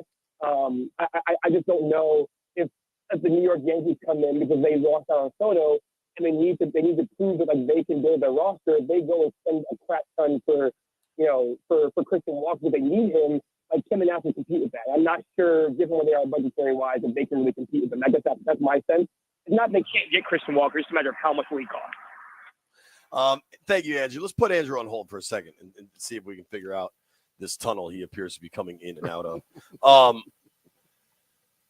I don't know anything, Brian. You can argue I know absolutely nothing. You know a little bit. Okay, Christian Walker, for me, is a 33-year-old dude that just had a good year knowing he's coming into a contract year. That doesn't necessarily really excite me. Yeah, but you're 33 in baseball, and if you're a guy who can play. Sure. Play. Yeah, I mean, Andrew, what would you say the odds of them actually getting Walker is? Yeah, I would say the odds are low. I mean, I just think when you look at what Christian Walker's probably looking for, he probably wants a chance to win a championship, right? And I think that I think if you're from his perspective, right, you'd rather go to a team that you know is a playoff contender versus a team that could be. And so I think there will be teams that can kind of sway him on that. And so I would say that my personal guess is the chances are low, but it's not impossible. It's just a matter of how much it will cost. I'm with you there. It's certainly not impossible. It'll just matter how much it costs, and they won't pay it. I mean, it's not that complicated. It's not like the figuring out inflation or whatever. Andrew, obviously, I don't know the Lerner family dynamic, but something has shifted from this team being consistently top 5, top 10 in spending to, are they bottom 5 now? I mean, I know the Pirates and the White Sox and the A's run pretty shoddy operations. Like, where do they rank overall in spending? They're pretty low, and like even the A's signed Luis Severino to a 3-year, $63 million deal this offseason. Even the A's kind of spent, and they were in the mix for Max Fried too. So it's not like the A's aren't spending either. The Nationals are pretty low down there. They don't really have a ton of money committed to any player with Patrick Corbin off the books and Trevor Williams off the books. I think at the moment, given arbitration, how things might go, I think their biggest contract might be to Keber Ruiz or Luis Garcia, depending on how much Luis gets in arbitration. But it's not any more than $6 million. And so they have plenty of money to spend. And they're kind of towards the bottom because they don't really have a ton of money long-term committed to any one player, except for Keber Ruiz. I wonder if they do have plenty of money to spend. Like, talking with Andrew Golden here from the Washington Post. What is the status with them selling the team? Well, as we talked about last year, they decided not to sell the team, but that doesn't obviously preclude them from still selling the team if they get the right price. But at the moment, they said they're not selling the team.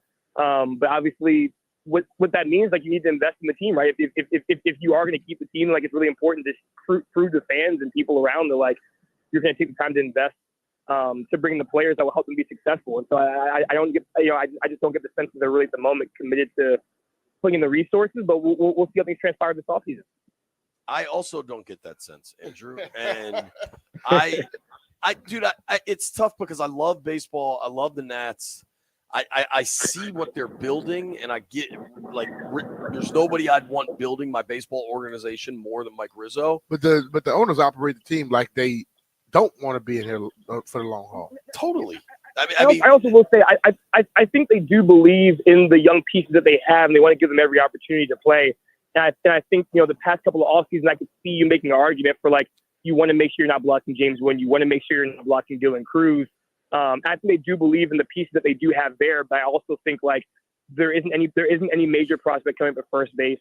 They need starting pitching. There isn't. I mean, Brady House at third base, so you can make the argument that you don't want to block Brady House, but, like, there isn't a guy at first base or starting pitching that like is really, like, you're blocking, right? Like, I think, like, those are the places where I think you can add while also letting those young guys develop. So I think that's the major question, right? I think that Christian Walker would be a great fit.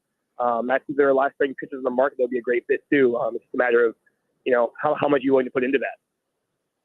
Yeah, I mean, I just looked up Walker's stats. Pretty consistent pop for coming out of his bat, power numbers and stuff. He would really help them. I just don't think they're going to do it. I'd love to be proven wrong. I'd love to be proven wrong. Yeah, right. Like, I think he's also a great veteran leader too. And that's all I've heard from people here is that he's a great veteran leader too. And, like, Patrick Corbin left, Kyle Finnegan was a great leader too. So I'm kind of looking at that clubhouse. I'm like, who's guiding these guys? And I think they need some veteran presence. I don't think that's an understatement to say. And they need veterans. And then Rizzo said that, Davey said that. And I think everybody's pretty aware that, like, it's important to have a veteran who can kind of steer these guys in the right direction. I think they need some vets. That's obviously, yeah. Talking with Andrew Golden here from the Washington Post. Outside of the Walker thing specifically, when you talk to other clubs, even other reporters, who, all the folks that are at these kinds of meetings, what is the biggest story down there? It's got to be the Soto contract, right? Oh yeah, the biggest story is the Soto contract and the ripple effect of that. I mean, everybody was looking at their phones and freaking out when Soto signed, and people were shocked. Obviously, you knew, like, there was a chance he could get over $700 million, but just to see the number and the value, it's just very shocking, And so that's kind of been the main story, and then the ripple effect of that is, like, the teams who lost out, how are they going to bounce back and recover? And the Yankees obviously made a splash last night with Max Fried. But I think the main thing is just, like, that Soto has been kind of dominating the conversation and the subject, and everything else can kind of be following as an after effect of what happened with Soto. There's kind of been a ripple effect. If the Nats had only, if the Yankees had only put that suite in there, man. I don't think the suite had anything to do with it. I think the one less year and the more money, that had everything to do with it. Totally. Right. Yeah. Going forward, what's the word on my O's down there? They doing anything? Yeah, they signed Tyler O'Neill and they signed Gary Sanchez. So it looks like they're trying to add some veterans in their clubhouse too. And so, obviously Corbin Burns is a big question, right? I think he's the next kind of big domino to fall. And obviously he's a great starter, but obviously you look at some of his underlying stats, it seems like he's kind of trending downwards. I mean, his strikeout numbers have gone down the past 3 seasons, but he's a hot commodity here. I think there's going to be some team who's going to pay big for a starter like Corbin Burns to have in the rotation. So. But yeah, the Orioles have been in the mix. They obviously signed Tyler O'Neill. They signed Gary Sanchez, and we'll see what else they do in terms of starting pitching. They're going to have to add some more starting pitching. So we'll see if it's Burns or if they go elsewhere. That's all I want from the Nats. Be in the mix. Yeah. I'm not expecting you to sign Soto to $1 billion. Okay? Everybody thought that was going to happen when he left the first time. Right. People he'll be back. No, he won't. Nobody chooses to lie to themselves more than Nats fans right now. Like, if you're buying what they're selling, good luck. But specific to the Orioles, why I wanted to bring them up, I know one of the lies the learners say they don't have any money is because of the TV deal. And I do understand how toxic and troublesome that was for the Nationals. Like, legitimately, Angelos was, I guess, just awful and a terrible business partner, and they were in a terrible deal. Is there any chance that gets resolved now that the O's have new ownership? And by all accounts, the new ownership there is it's similar to what happened with the Commanders, where you've got great people running an operation now.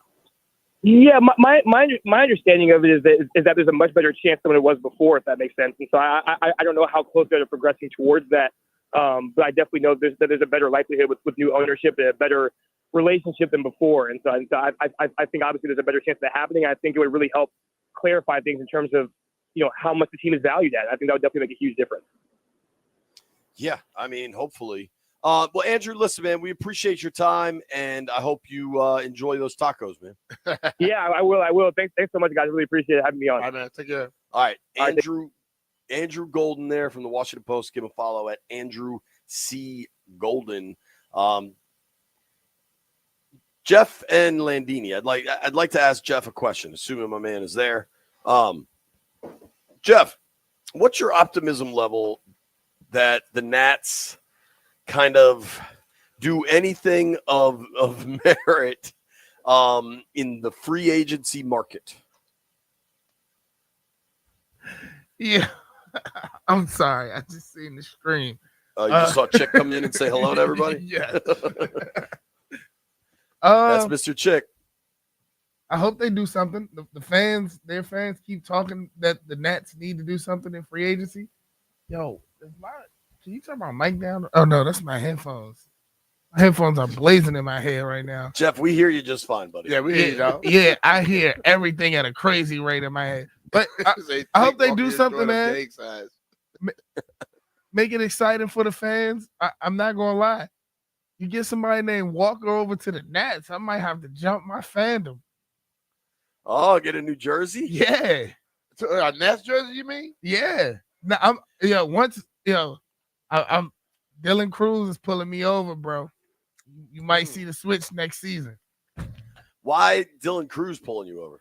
Just because I watched him from when I was working with the SEC network. I watched him come up like the situation. And that's in cool. Washington. Yeah, it's in your town. Yeah, I get it, man. Landfill, you have a unique ability. You have a doctorate level degree. I mean, you clearly understand BS and how to cut through it. You have a PhD, Dr. Professor Landini. I'd like you to lean on your academic expertise and tell us if you believe the Nats will actually be involved in any meaningful free agent acquisitions. No. And Landfill, just so every building you see has learner on it. They got some money. Landfill, just so we're clear, do you have faith in Davey Martinez, the Nats manager? Yeah. Do you have faith in Mike Rizzo, the Nats general manager? Yes. Do you have faith in ownership? Absolutely not. All right. Listen, we went to the academic side of the aisle to get these answers. I don't want to keep harping on this because I understand that hope springs eternal in baseball and that grass can be so damn green. And I hope to go to spring training and like there's so much to like about what they're building. But the only way it works with building a young team the right way, which is what they're doing, is you also supplement it with veteran free agents. Like that's how baseball worked. That's how the Nats built their World Series. You got to have young and old. You can't have all young people or all old people. It does not work. That's how they built their World Series team. Like the part of me that really gets upset is like they know what they did to build a winner. Because it wasn't just World Series. They were going to the playoffs Rizzo all know the time. what he did. They won't let him do it. Right. But they know they had an open checkbook. They spent money, and now they don't. So, like, to say anything else we got one. is just lying. We bought you one. You're just lying. We're trying to capitalize off of it. Dan Quinn, we're going back to football. We're going back to our strengths. It's week 15. Commanders are 8-5, trying to get into the playoffs. Dan Quinn, Commanders head coach, will speak to the media next. We'll have it live.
This update presented by Baldino's Lock and Key, your one-stop shop for auto keys and fobs. Commanders preparing for a road trip to the Big Easy, Washington at 8-5 against New Orleans 5-8 Sunday at 1 p.m. Head coach Dan Quinn on the impact of defensive tackle Sheldon Day. I would consider him one of the glue guys here behind the scenes that can help people connect, stay together. He's a very consistent player. Up some games, not, active for some games, but to see him remain the same each and every week, that was significant. Buzz from the baseball winter meetings. There are multiple teams, including the Nationals, interested in 33-year-old free agent first baseman Christian Walker, formerly of the Diamondbacks. He had 26 homers, 84 RBI last year. The NFL to play regular season game in Berlin for the first time in 2025. The Raptors all-star Scotty Barnes with a bad ankle, set to be out several weeks. This update presented by Baldino's Lock and Key. They make car key problems look obsolete with 9 area locations throughout Virginia and Maryland. Stop by one near you today, or for more info, visit baldinos.com. Byron Kerr on the Fan.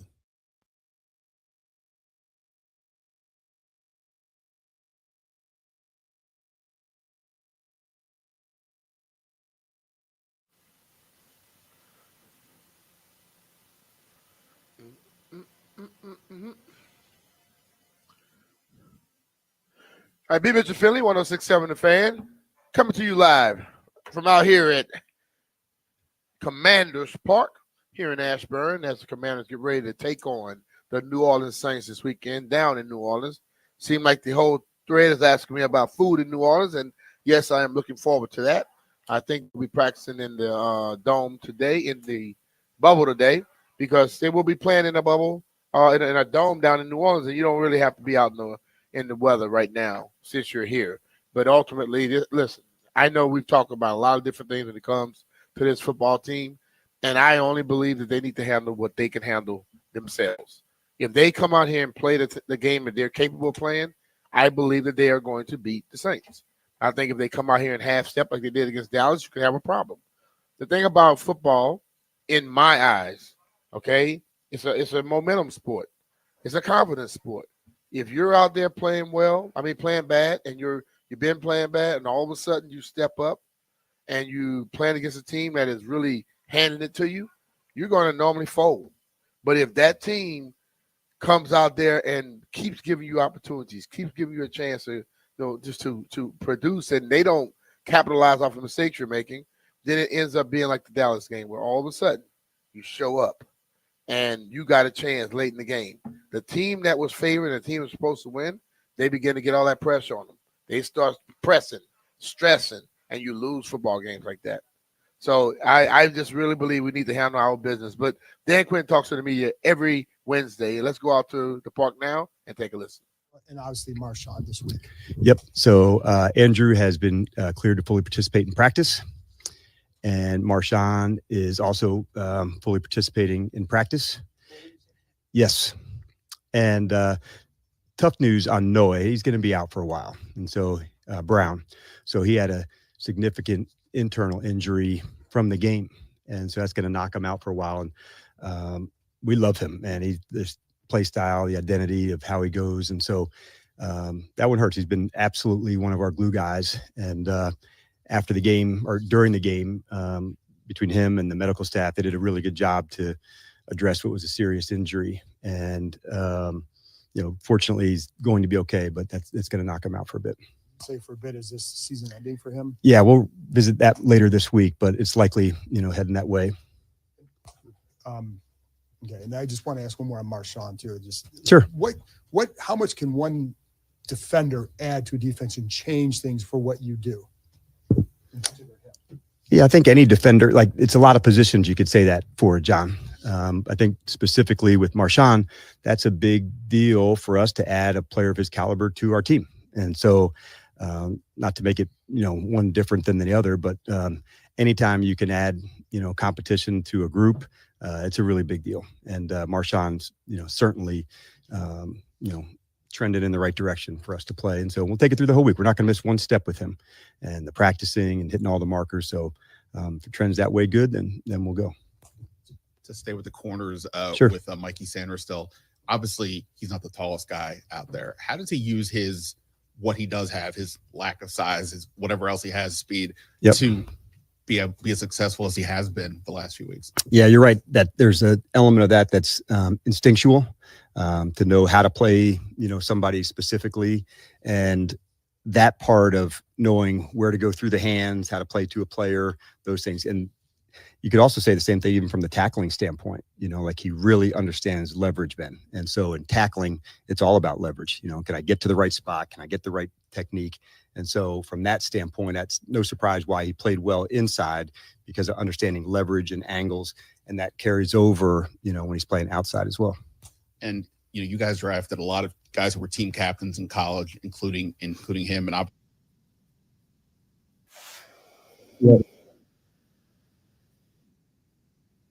aspect of his persona helped you that, or how's it manifested over the course of the year? Probably the best way to say it, Ben, would be that, we've got a group of guys that, are part of a leadership crew here, and Mike's on it. And so that should say a lot, as a first-year player, that the other guys think of him in that way. And so love seeing him develop in that way. And he's got some excellent mentors here to look after, but he's very intentional about improvement and getting better and finding the right things to hit on. And so that's the type of player that you want leading. And so, yeah, he's, I'd heard he was remarkable in that sense before I met him. And I certainly have not been disappointed since then. I can remember asking a player there, if you could only bring one player with you from this group, who would it be? And the player was like, Mikey, why are you even asking me? And I thought to myself, okay, that's of a crew that had a lot of good players on that team. The player's response was Mike. And it wasn't even like a hesitation. It was almost like, I'm insulted that you asked that. So I thought that's a pretty good sign as what leading as a young guy would look like. Hey, Dan, with Noah being out, how big of a loss is that offensively? And who do you want to see maybe get those snaps and kind of step up here? Yeah, it is the hardest part as you're going through it for the game. And when you miss, significant time, and we've got a pretty deep crew there. And so that helps where guys can play into different spots. And you've probably seen some guys play outside, some guys play inside. And so having a deep crew allows you to do that. But Noah does have some specific size and speed traits that are unique to him. He's just such a tough, hard-ass competitor. And so I love that he brings that to the team. And I know he'll get back and he'll get, well, but it's definitely a tough one for us because of not just what he brings on the field, but also, Scott, what he brings off the field as a ball player and as a man. When you took this job, Dan, you probably had some short-term expectations and long-term expectation. And as you go about it, where you're at today in the building, as a franchise, as a team, do you feel like your vision is ahead of schedule? Didn't put a timetable on it to say there had to be something, by this marker or this date. We just, Adam and I wanted to go after it together as hard as we could and, keep our head down to go. That's probably a better question, months from now when the season's done, to say, what are the things that we've accomplished that we wanted to do so far? And now what are the steps that we want to go ahead? As it sits today, I don't think too far down the line or too far back for that matter. And the reason I do that is just, it's just throw it all into this week with the guys and dig in from there. But it's been like a really cool journey so far. And I haven't allowed myself to look, like I said, too far down one way or another. But the people, like most things, make the experience. And so that's the part that, I'm really enjoying in those relationships with those people. You said at the top, you identified some things that you want to clean up. Can you clarify what Sure. those things are? There's a number of things, but when you're you can't pick 30 things, right, Chick? So there's some line of scrimmage stuff that we wanted to make sure on both sides, the lead sled dogs, we're getting the right looks for the right, guys and putting them in the right spaces. And so those we're always going to dig in on third down, always. And then the winning time moments as the season goes along and the air gets a little thinner, you got to keep executing at a really high level. And we've all seen that, from, games over the weekend and that you watch to say, those are the moments, Chick. And so we still do some. We just got done a walkthrough today that had some, specific end of game, end of half moments. We'll have some more at practice today and into tomorrow. So those are the ones that I don't think you ever feel like, okay, we've done enough there. You always want to stay ready. You always want to stay on it because so many of these games, I don't know, maybe there's 70% of them are within one score. It's a high number. And as it gets even, moving further, those are the moments, man, that when they come up, you got to nail them. So I don't ever want us to think, okay, we're good on that. We've done this 2 minute, we've done a clock. No. Let's do it again. Dan, how weird or hard or difficult is it to get ready for a game where you don't know who the opposing quarterback is? And it seems like on some level, there's 3 different options. Yeah. I don't know where you're going with that. How weird is it to start the question, but I get where you're going now. I said, yeah, we know. It's good, though. It's a good thing. It's only weird if it doesn't work. You really think about the system, because Coach Kubiak in this system, although there's tape on all 3 quarterbacks, you want to look at what's the team do. And most of the time, not all the time, but most of the time, if we had changed a player, you still run that system. It's not so different that one's this way and one's that way. Those teams, it can be even more difficult, to do. I can remember years back with, I hope I get the name right, with Cam Newton and Derek Anderson. I'm hoping I say that right. And they were much different in terms of the way they would feature players, where in this system, first year into that, there's a lot of the same calls. And it won't be all the same, but there'll be a lot of the same. So that's where we put our time and our effort in.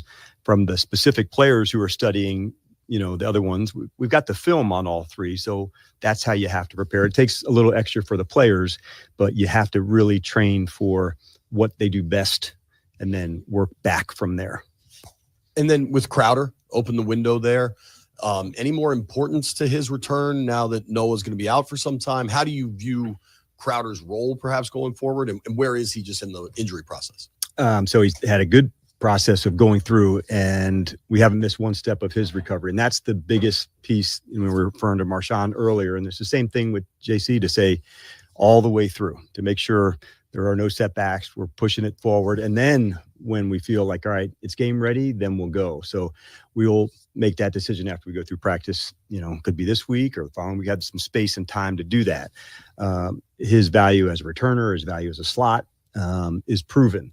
And so that's a good thing, but we're not going to miss one step. If he's ready and it fits, then we'll do it. And if we need more space and runway to do that, we'll go that way. So like most big decisions, you take the time you need to make the right decision. And then that's why they have this window, which I think honestly is a really good return to play format. Some people need longer windows and runways to return. Some injuries require that. Others don't need as much. So that's why, okay, this player doesn't need 7 days or, 14 days. He only needs 7. So I think having the flexibility, it's just better for the players. And I don't know what the numbers say, but I would imagine that the re-injury rate is lower, because years ago when they were back, you go, we're back, you go. And we're getting smarter, as we're moving forward. And I think that's a big piece of it. Aside from quarterback, what do you see from this offense is the offensive system and the players around them? Well, I think featuring Kamara, as a runner, this is a fantastic player. And so when you run a zone scheme like they do, and you can really stick your foot in the ground, plant and go. And for the teams that covered, for the people that covered, through Mike Shanahan here, and the speed off the ball, putting your foot in the ground, that's Alvin, and that's his speed. He can really stick his foot in the ground, jab, and then the other side is him as a receiver. And so it's not just screens, but when you can put a running back out in the slot or outside and throw the ball down the field, that changes things. So he's a fantastic fit in a good system. He's one of those rare players, whatever system you have, he's going to play well, but there's certain ones that fit guys more. So he's the focal point to me, but that's where it starts in the running game for them. What have you seen on tape from Chase Young? Really, from the right side, you see a strong edge setter, a guy who can absolutely bring it, tight end side, open side runs, and then chop club. So, a big athletic player. They've got a nice defensive line with some guys that can move and rush and put them into different locations and chase right in the middle of all that. Hey, Coach. Hi, Donna. Where have you seen the growth as far as the offensive line, as far as their pass and their run protection? The last game was a big boost for us. We really have emphasized it, Donna, to make sure, could our combinations be on point, and could we really nail down the things that we wanted to? Now, like most things, one game doesn't say, okay, everything's this or that, but staying in that pocket of putting the work in, because this is a really connected group. And so having Wiley back into that has been good. Luke has started at right and at left. So the group has played 7 or 8 guys and played well doing that. But to have everybody in concert and connected for all the practices, that's a big deal moving forward. And so those are the things that take place on the offensive side. It's so much of it is chemistry and the communication with those guys. And so having the chance to full speed work, that allows you to play really fast when the game comes, because you've already done some reps in practice that were at like a good pace. And so that's where those small advantages come in. Same with the defense. Where have you seen that improvement? The same spot for me in the run game, and certainly from the last game, but the same emphasis of in run fits into the go. We're still, digging in on to make sure that's all the time. And this group is a really good running offense. And so I love that that's the challenge for the guys for this week. They've got a bunch of different schemes and some like a really accomplished running group. All right, that's Dan Quinn talking to the media as he does every Wednesday from out here at Commanders Park. We're going to take us a quick break here. We get back, we will discuss what he had to say.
Kung Fu fighting.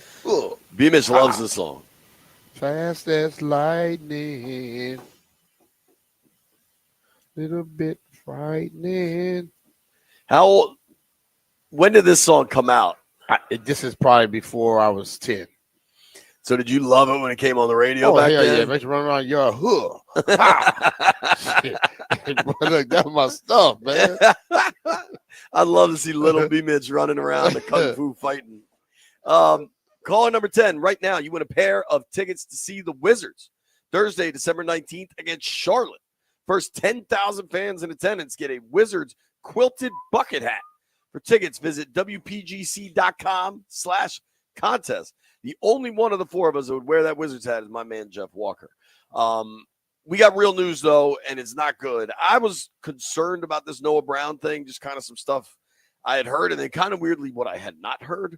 Dan Quinn confirmed the worst today, that he suffered a serious internal injury, and he's likely out for the season, though that's not final yet.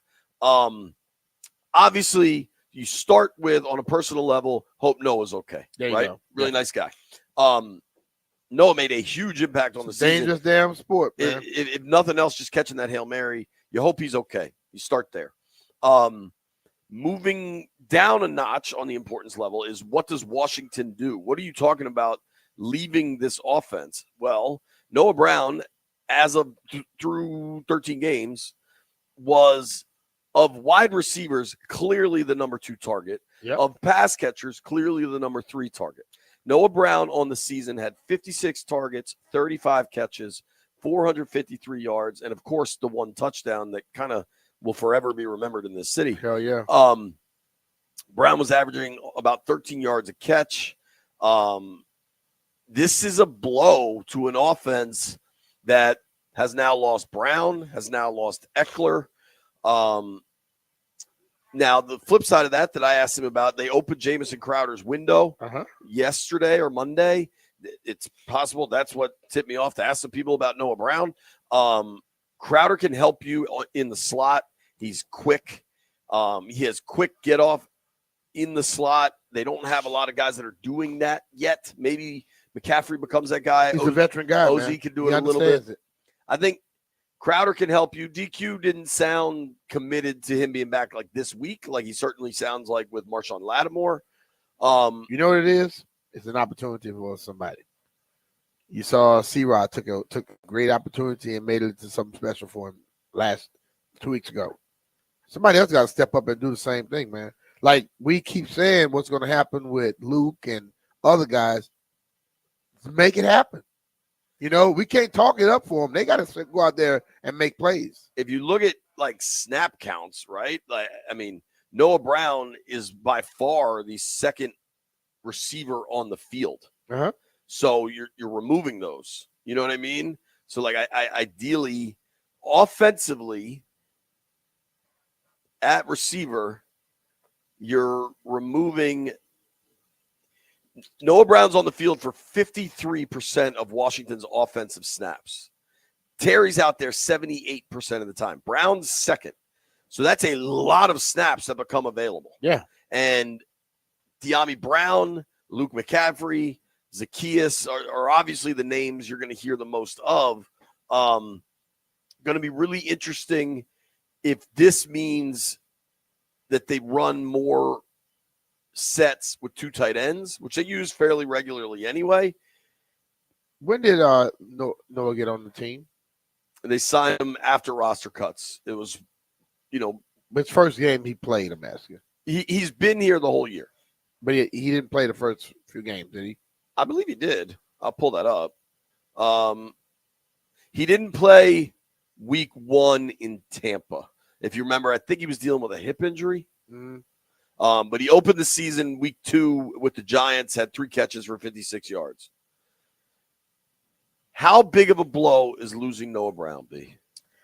I don't know how big of a blow. I think the consistency that makes it a blow. I don't know if it would be like, oh, I can't put a percentage on it, because I think what he was doing, somebody else could roll in here and try to live up to that part. It may be more maybe 2 guys. You know, I know for a fact Jamison Crowder is a veteran player who understands how to play this game. He can help you. I know a lot of people want the young guys to start doing things, but hell, they got to learn how to play this game themselves. So until they learn, and we haven't been seeing them get a lot of run anyway, which means they may not be where the coaches want them to be. Right. Here's what we're going to do. We're going to open the phone lines here, 800-636-1067. I don't want to overstate it, but just statistically, somebody's got a really big opportunity.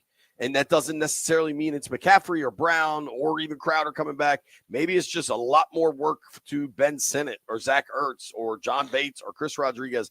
How do they fix this? How do they figure this out going forward now that Noah Brown is likely out for the season? That's about 500 yards of offense off the field. 800-636-1067. Now, we're talking about Noah Brown. We're talking about, I know we're going to get calls on this about go sign this guy, go sign that guy. I would not be holding your breath if they do call somebody. If they do bring somebody in for a tryout or they sign somebody off a practice squad, the first thing I would tell that player, call Metropolitan Moving and Storage, because they got to move to Ashburn, and Metropolitan Moving and Storage is the official and unofficial moving and storage company of 1067 The Fan.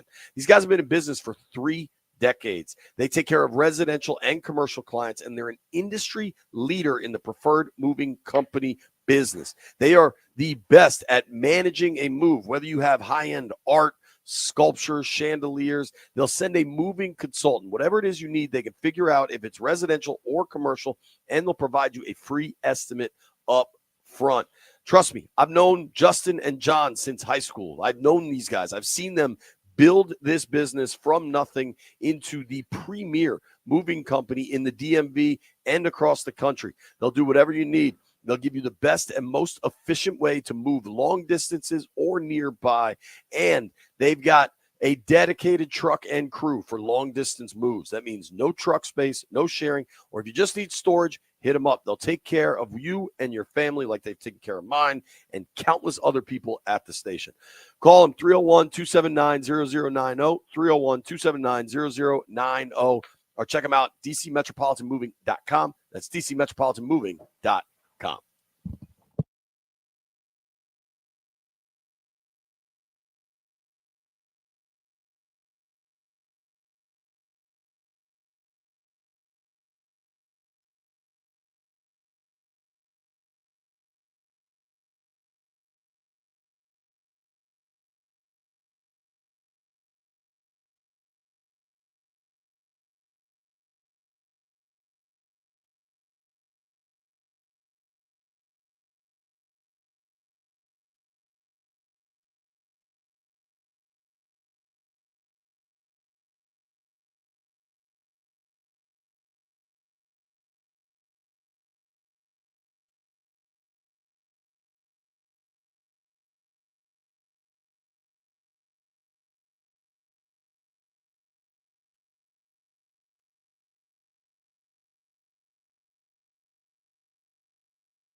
Washington Commanders at 8-5 taking on the New Orleans Saints at 5-8. That'll be Sunday in the Big Easy. Commanders have a full 1-game lead over the Rams, who are 7-6, for the final NFC wildcard spot.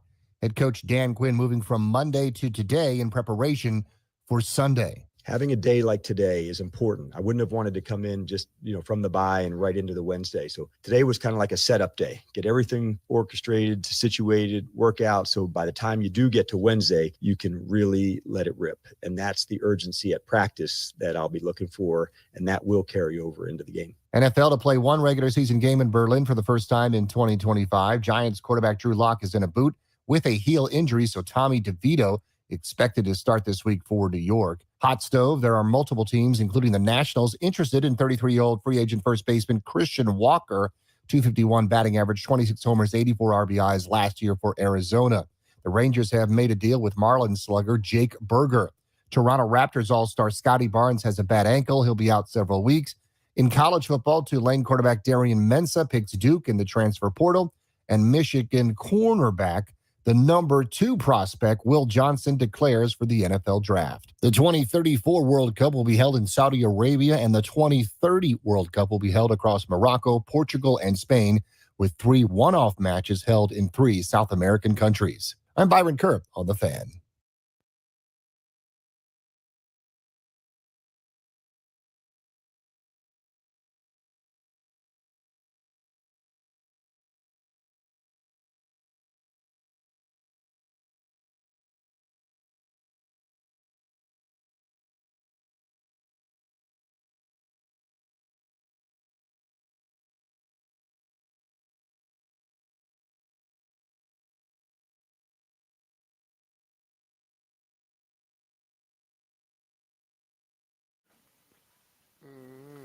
B. Mitch Finley, 1067 The Fan. We got some news here. Phone lines are open, 800-636-1067. Here's the stats. Noah Brown likely out for the season, certainly out for this week. And I'm going to say, I think when DQ says likely out for the season, he's probably out for the season. Mm-hmm. What you lose here is in 11 games, 56 targets, 35 catches, 453 yards, 1 touchdown, 21 first downs. He is the 3rd leading receiver on this team behind Terry McLaurin and Zach Ertz. He's played 56% of the offensive snaps for Washington. He doesn't give you special teams, so you don't have to worry about that. Unfortunately for Brown, who's a big, strong receiver, this has been the problem in his career. Is he's missed time over and over with injuries, and it's a real bummer. Obviously, he caught the Hail Mary, which is going to kind of stand by in Commanders lore for some time. Yes, it will. I'm taking your calls. How are they going to replace the production? 800-636-1067, The Fan. That's not it. 800-636-1067. The Fan is the station. Sorry, B. I'm getting into football mode here. Currently, on the roster, I am sure people will call in with ideas of people that aren't on the roster. What I'm going to tell you is the people that are on the roster now. You probably have to go with them. They're going to be best for the know the plays and go right into it. Right. Right now, you've only got 4 receivers. You got De'Ami Brown, Luke McCaffrey, Terry McLaurin, Olamide Zaccheaus. Then on your practice squad, guys you have access to right away, you've got Bryson Tremaine, who has been up. They've elevated him. And I believe, didn't they sign the guy Strachan to the practice squad again? Don't remember. The big, yeah, there he is. They haven't listed as a running back, which is odd. He's a receiver, but Michael Strachan is also there. So those are your in-house options. You also have Jamison Crowder on IR that they've opened his window to bring him back. DQ didn't sound committed to coming back this week, but he did sound like it's tracking the right way. I wouldn't be shocked if Crowder's back sooner than later. Yep. I think he helps you right away. The receiver's not named Terry McLaurin on this roster. Now, Zaccheaus has 264 yards. De'Ami Brown has 206 yards. You want to guess what Luke has? Because honestly, this total's a little higher than I would have guessed. Luke has about 75, 80. That's kind of what I would have guessed. McCaffrey on the season has 16 catches for 155 yards. Didn't know that. Yeah, me either. That's your other receivers. Now, there's other options, right? You can. So he had a few of them earlier. Yeah. But as the season's gone on, those have subsided. Yeah. Obviously, you'd love to get more out of a third-round pick, right? They don't only have to lean on receivers to step up here, but not having Eckler and now not having Brown, that's kind of a 1-2 punch for offensive weapons to be down. Does B-Rob getting involved with the passing game open up a lot? That's a real, because I don't think anybody in this league is expecting it. I think De'Ami Brown is a guy you really hope. They have clearly found, and De'Ami's been good at this, they have clearly found a way for De'Ami to be used on a lot of those bubbles and tunnel screens. They like his ability in traffic. Run after the catch. Yeah. Maybe you got to get more from De'Ami. I think you're going to see a lot more multiple tight end sets. And I wonder, I understand from a football perspective what John Bates does for you, and it's very, very useful. You have a really sure-handed, tough-ass SOB that will block, take on anybody, give you everything he's got. But I think for this to fully function, and you're already down Eckler, now you're down Brown, I think Sennett or McCaffrey, you need to see a pop here down the stretch. Yeah. You need to, but if you don't, somebody else have to step up. Sure. I just think that there's always opportunity. We are just like life. We come up with what we think is going to happen, and then always something else happens. And it's football. We think, well, guys going to be something else, and something else happens. Guys that have been around that has it, they need to start showing it. This is about the time of the year where you got to show me what you're about. I don't care if they've been here for a year or they've been around the league 5 to 10 years. You are on this roster. You need to start making plays because now they need you to make plays. Elijah's in D.C. Eli, what do you think about this Noah Brown thing? How do they keep it moving? Unfortunate, man. You saw what he did for the team. You see how gritty he is. And anybody who, that's laying out for the ball is obviously a commander for a reason. I'm banking on Jamison Crowder having fresh legs, them utilizing him. I know that his window for practice is coming up. How ready, to be able to get him returned is, I obviously I don't know that, but I think bringing him in has some real strength for the team, and and I think Luke McCaffrey, just mixing in different guys, they may be able to put a package together for somebody, but it has to make sense. You see the brand of football that they are building, and that is more important than any free agent. It's about the squad. So obviously they're going to lean on the squad and what they have first, and then they're going to get a guy like Noah Brown, or we've seen Adam Peters hit pretty much on everybody. Everybody he's gotten has pretty much been doing a great job. So I think we're in good shape. We just need to sit back and see how he gets on the phone and how he uses his staff and the guys that he has in-house to make do for the future. We have to think about this entire state. Right. Thanks, guys. Thanks for the call, bud. Appreciate your call, bro. Let's go to Pete in D.C. Pete, how do they figure it out without Noah Brown? JP, Brian, how are you? We're good, man. So I'm thinking more Sennett. I'm with you, JP. And you know what? Not even just putting him in tight end or in the slot, but he's an H-back too. So you can put him in the backfield, help offset some of that Eckler loss, give him some wheel routes, or he can just plow the way for B-Rob. But yeah, McCaffrey, obviously, I think De'Ami, the book is in on him, but it's got to be Sennett. He was a third-round pick, and let's give him a chance to earn that spot. All right. He wants more from Sennett. I don't hate it. Mm-hmm. I think he'll get – I don't think that's the wrong idea necessarily. If you just got in the car Commanders wide receiver Noah Brown likely out for the season with an internal injury. Obviously, we hope he's okay. That is a blow to this Washington offense. Brown was the third leading receiver for Washington with a rookie quarterback. And obviously, he brought in that Hail Mary that everybody's going to remember for a long time. B, if you talk about no Eckler and no Brown, from scrimmage, this team has now lost 1,100 yards. You know what I mean? Those are, and that's Eckler's the bigger blow, and they've been largely able to make that up. It has seemed like they ran the hell out of the football against Tennessee. Totally. I think they'll have a good running day against New Orleans. I don't think this is a real blow in the. They should beat New Orleans, right? When you play Philly and potentially a playoff game, B.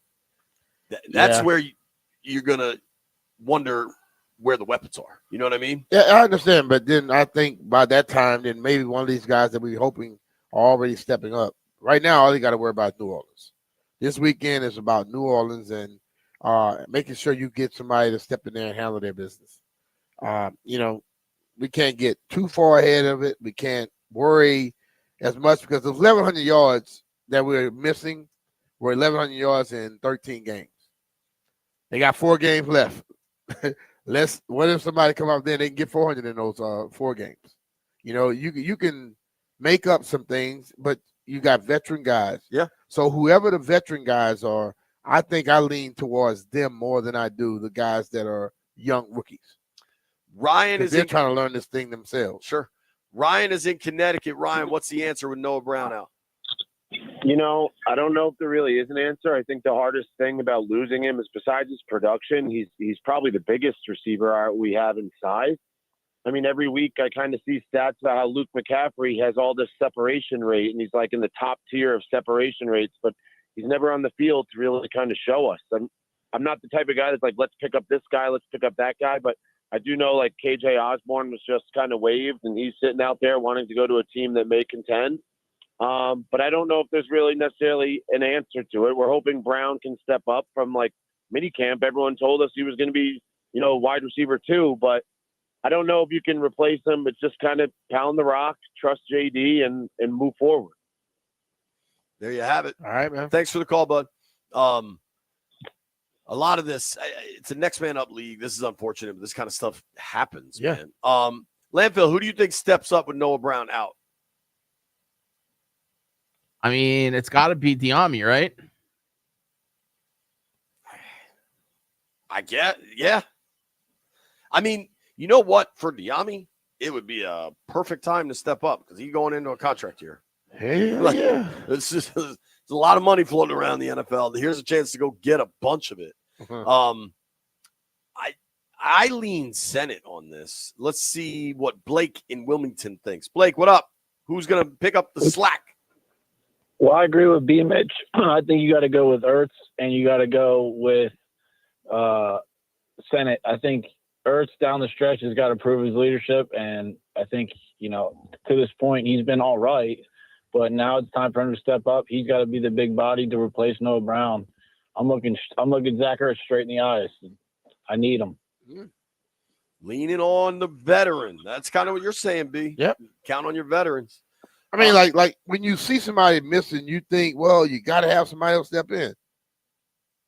Hey, we got Terry started early last week, didn't we?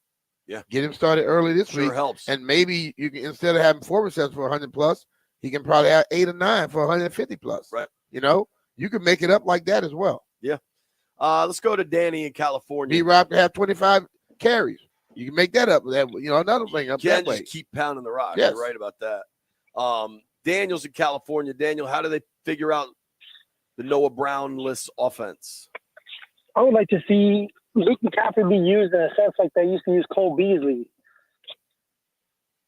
That's what I really would like to see happen. Honestly, I think there's a better chance Crowder is able to help you quicker in the slot than maybe Luke is. We also all got to remember, let me say this. McCaffrey's been playing receiver for like a year and a half. I love Luke. And I think Luke's going to be a very good one as the years go on. But sometimes we got to pump the brakes. The kid hadn't been playing a receiver long enough to just step up there and be as good as we think he's going to be. He has to learn how to play receiver at this level. That's not that damn easy. So when Luke is ready to take the step, if he was already ready, I'm sure the coaches would have had him on the field by now. VT is in Culpeper. VT, how do they fix this? Noah Brown is out. Wow, I was saying McCaffrey too, man. I played Madden, right? Madden, when the new roster came in, they put McCaffrey in there. That's what Madden's putting in there. So, but they got to find somebody else out there on the outside. They find somebody. They need to find somebody big and go ahead and get him signed like that cornerback they got. You know.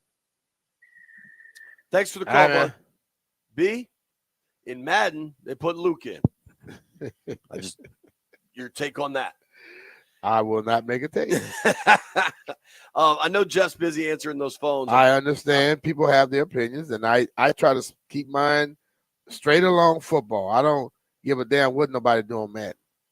I would like to hear from Jeff. I think we got our guy Drew Cohen. This will be the last caller because coming up next, we are going to play the we got voicemails. Apparently, there's a new app. There's a new feature on the Odyssey app. You can leave voicemails for me and B, and who knows what you're going to say, but we get to hear them. So we're going to hear some of these next. I think this could be wild. I think it could be quite interesting. I think it could be groundbreaking for the B. Mitchell Finley program. But I want to hear from Jeff, and I want to hear from Drew on line 4. Drew, how do they fix it? Well, obviously it's a hit for us to lose Noah, but I do think that the timing could be right. Just because we're going to New Orleans and getting to see, I'd like to see more of McCaffrey and Senate. Taylor Swift call again. I'm up for that, and also Miami. Let's get those three guys to see what they have, so that they get into play before we go to Philly. And I'm hoping one of those guys step up. Maybe all three of them would be. So we got to go with the guys we have. There's not really a lot of choice, but maybe getting more playing time in a meaningful game sooner helps us as we set the stage for our late run. So that's kind of where my head's at. Always the positive, brother. I appreciate that, Drew. Jeffrey, real quick, what's your fix? Noah Brown is out. De'Ami Brown, Jamison Crowder, Ben Sinnott, Luke McCaffrey. Somebody have to step up. And I'm putting it on all four of them. All four of them. Zach, when you catch that ball, it ain't no going down, because now that we could call him like that security blanket for first. No, we need you to fight for every yard. Luke, come alive. De'Ami, you've been getting it off on your screens. Now it's time to route somebody up, go make a play down the field, because we down a man. So I need everyone to step up. Hey Jeff, speaking of stepping up, I got a question for you. What's up? You got a song this week? Yes, I do. Hell yeah. So I'm talking about I'm Jeff. excited for Jeff's song. Go Jeffrey. I am shocked we didn't just get 1,000 calls about guys they need to go sign. Bring Terrell Owens out of retirement. No. Like that kind of stuff. I think we've gotten smarter these years. I think fans believe in this damn organization, B. It's getting there. I mean, I think they believe in Adam Peters, what he's put together. It's the first comment was that Adam has hit on everything, right? Let's hope he keeps hitting. When we come back, it's your turn to talk to us via voicemail. Hey, it's Brian Mitchell here. If you're in need of a midweek boost, FanDuel, America's #1 sportsbook, has you covered with the Hump Day Parlays Reward Stack. Now every Wednesday, you can get a parlay profit boost on everything from spreads to over and unders and even player props. So don't let the weekend have all the fun. Take advantage of the Hump Day Parlays Reward Stack. Who knows? It might just become your favorite day. Look for the Hump Day Parlays Reward Stack in FanDuel's app to find your profit boost. New to FanDuel? Visit FanDuel.com/Brian. Make every moment more with FanDuel, official sportsbook partner of the NBA. FanDuel Sportsbook, the official partner of 106.7 The Fan. You have to be 21 years old and present in Virginia. Opt-in required. Max wager amount applies. Bonus issued as a non-withdrawable profit boost tokens. Restrictions apply, including token expiration. See terms for both offers on sportsbook.fanduel.com. Gambling problem? Call 1-800-GAMBLER.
This update brought to you by Reynolds Empower Home Team, Keller Williams Realty. Bad news for the Washington Commanders. Dan Quinn reporting today that wide receiver Noah Brown is out for several weeks because of a rib injury suffered against Tennessee.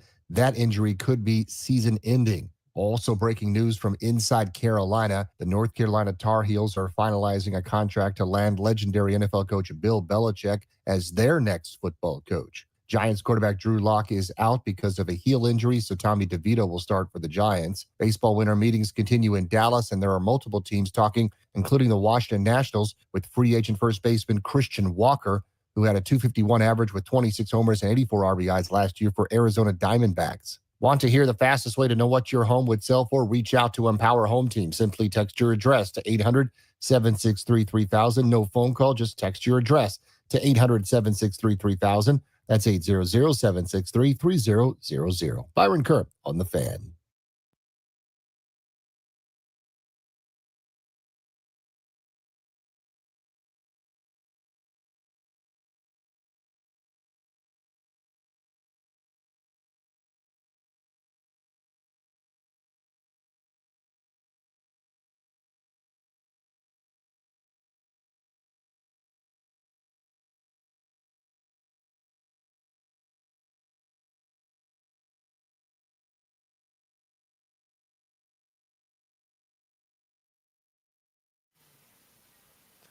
Let me go wild like a twister in the sun.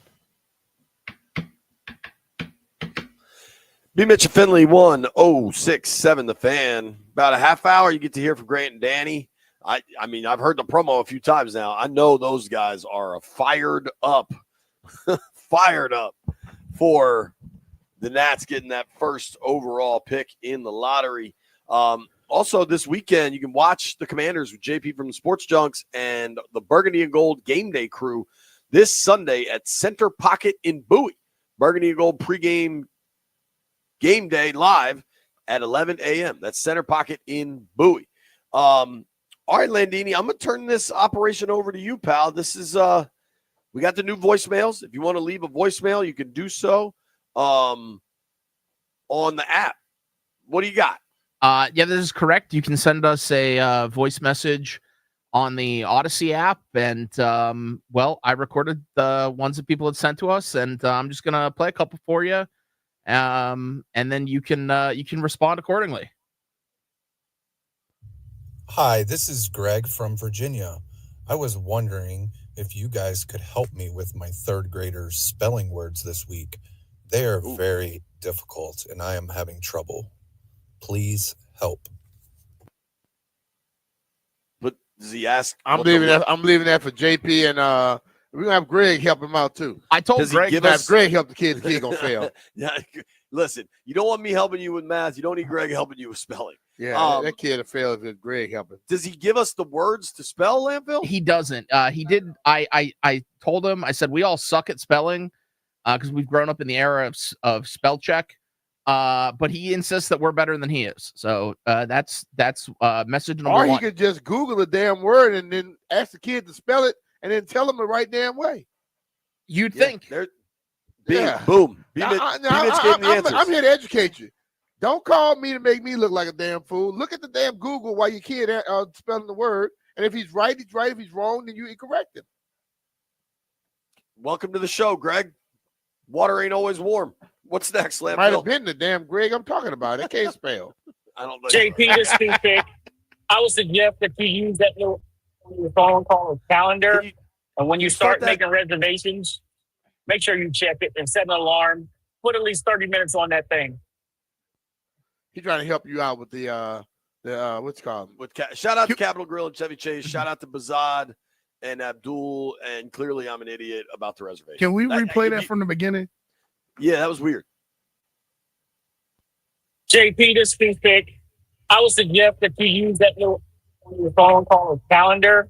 And when you start making reservations, make sure you check it and set an alarm. Put at least 30 minutes on that thing. Too big, that won't help him. I like the way he said on that thing. He sounded like the Hawk Tua girl. He said that little thing on that calendar. On your phone. He might have was about to say another word, but I have a calendar on my phone. Do you ever use it? Bang. Look.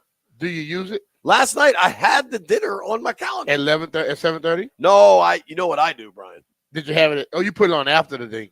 No, it was there. At 6 o'clock? I put everything as all day so that it's there when I click on it. Stupid. I'm just telling you that's what I do. But I'm saying that makes no damn sense. If you got to be somewhere at 6, why you gonna put it all day?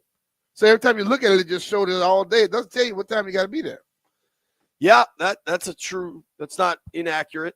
Trying to think the next thing I have, like Friday, B Mitch, I have Army Navy game for radio. All day. All day, baby. No. I know what time I need to be there. You need to be there before 10. You need to be there before 9:30 because because you're going to a different spot now and you don't know where the hell you got to park at. So you need to add a little bit more time to that, son. Landville, you think I will get to the Army Navy radio row before 9:30? Absolutely not. I think if he plans for 9:30, Landfill, he gets there with enough time. If he plans for like he normally does to get to the studio, he will come in. He will be coming in there after 10. Where is it? Where are we going at Friday? the Women's Memorial over at the what's it called, the National Cemetery? Arlington, yeah. Yeah, Arlington. Can I ask a question? Is that indoors? Landfill, do you know if we're outdoors? We're going to be indoors, fool. All right. Have you been over there? There's not a lot of indoors over there. It's not going to be outdoors. Landfill? If it's outdoors, I won't be on radio that day. I would like an answer on that if we're going to be indoors. It's inside, man. Okay. Do we have any more voicemails, Landfill? Let me help you out. The voicemails are sponsoring very interesting conversation. JP and B Mitch, just wanted to say I love the show. Keep it up. Let's go Skins. And what do you guys think let's start this over. Finish with? We got to have better. Is this our connection or this guy's connection? I'm thinking 12. Oh, there we go. Let's go Skins. Landville, can you rewind it for that guy to the part where we could hear him and he didn't sound like a We're at the Arlington robot? National Cemetery Welcome Center. Okay. My question still stands. Is it out? Is it indoors? Let me hear that guy again. I want to give him his shine for leaving. JP and B Mitch, just wanted to say I love the show. Keep it up. Let's go Skins. And what do you guys think we're gonna finish with? 12-5, 11-6, or 10-7? I'm thinking 12-5. Let's go Skins, baby. I wish we go 12-5. My man's thinking 12-5. Remember, anything over 11 gets B Mitch in a 2-2. I think 10-7 sounds right. That gives him 2-2 down the stretch. I believe that gets him in the dance. I could see 11-6 too. Where do you think they land? Final foe. I think I would love to see them go 4-0 in these next 4 games. But I'm thinking about 3-1. So we're talking about 11-6. What about the boys in the aquarium? Jeff 100% 12-5. No, he don't make them like 13 or something. Jeff, what do you got, dude? 12-5. Let's go. Landini, Professor? Yeah, 12-5. I don't think Landfill's telling the truth. All right. Do we have any others? This is honestly, Drew with a question for B Mitch for Ask B Mitch Anything. Hey, B Mitch, what's your favorite restaurant in New Orleans? We're heading there Thursday, and we want to make some reservations for Thursday night, Friday night, Saturday night. So depending when you get this, let us know, and we're looking to try out some new places. Thank you. My favorite place to go to just to go is Mother's. My favorite place to sit down is Commander's Palace. Oh, good luck getting that. When I want to get some charbroiled oysters, I'm going to Drago's. I would even go to Acme Oyster Bar. And if it's late night and I need something to eat, I go to Deanie's. Drago's and Acme. Dookie Chase. Dookie Chase as well. Drago's and Acme are both awesome. I think Drago's a little better, but Acme's more authentic. You know, Drago's, you're in a hotel lobby. Acme's whatever on that side street. That food is good. Yeah, it's banging. You know what might be my favorite spot down there, and this isn't fancy. Port of call. Those Port of call is really good. cheeseburgers, Yeah, they're dude. good. The baked potato, just the vibe. Port of call. If you've never been to New Orleans, check out Port of call. I just tell people this: don't look for something to be so pretty. The place that looked like a hole in the wall probably has the best food. Yeah, man. Try it out. Port of call's been there since the 60s. It's We're inside, dog. That is a spot. All right, we're inside. Great news. Any more, Landini? Hey, this is Bill in Pennsylvania. Just wondering if you still think the Commanders can win the division. Thanks. His ass Bill trying to be real, or he trying to be kind of sarcastic. He's from Pennsylvania. If he's taking the time to send us a voicemail, I don't. Maybe. Hold on, dog. You didn't hang in Philly longer than I did. I mean, that would mean that the Eagles would have to have a debacle. I think it's gonna be tough for them to win. What do you make of all the beef rumors? Listen, man, they're winning. If I'm other players on the team, I am telling my man AJ Brown, shut the hell up and sit your ass down. We're winning football games by doing it the way we're doing it. You're going to probably have a big catch somewhere along the way. Just keep running the ball, running your routes, block when you need to. If we were losing and they weren't throwing to you, yes, I understand. But, dog, they're winning. And you trying to pick a fight with your quarterback now because he handed off the ball or he runs when he needs. If he, like Landfill said the other day, he ran for like 25, 30 yards. You can't complain about that. If he was sacked trying to run and you're wide open, I understand. But like when a guy gets flushed out the pocket, it makes me so sick hearing people talk about, oh, that guy was wide open over there. If you look at his head, he never looked over there. He was looking on one side of the field. So people are always open somewhere because they know they're not covering back there. Screenshots, man. Don't always tell the story. Nobody go anywhere. We got to make some bets.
very curious about this song. Oh, there it is.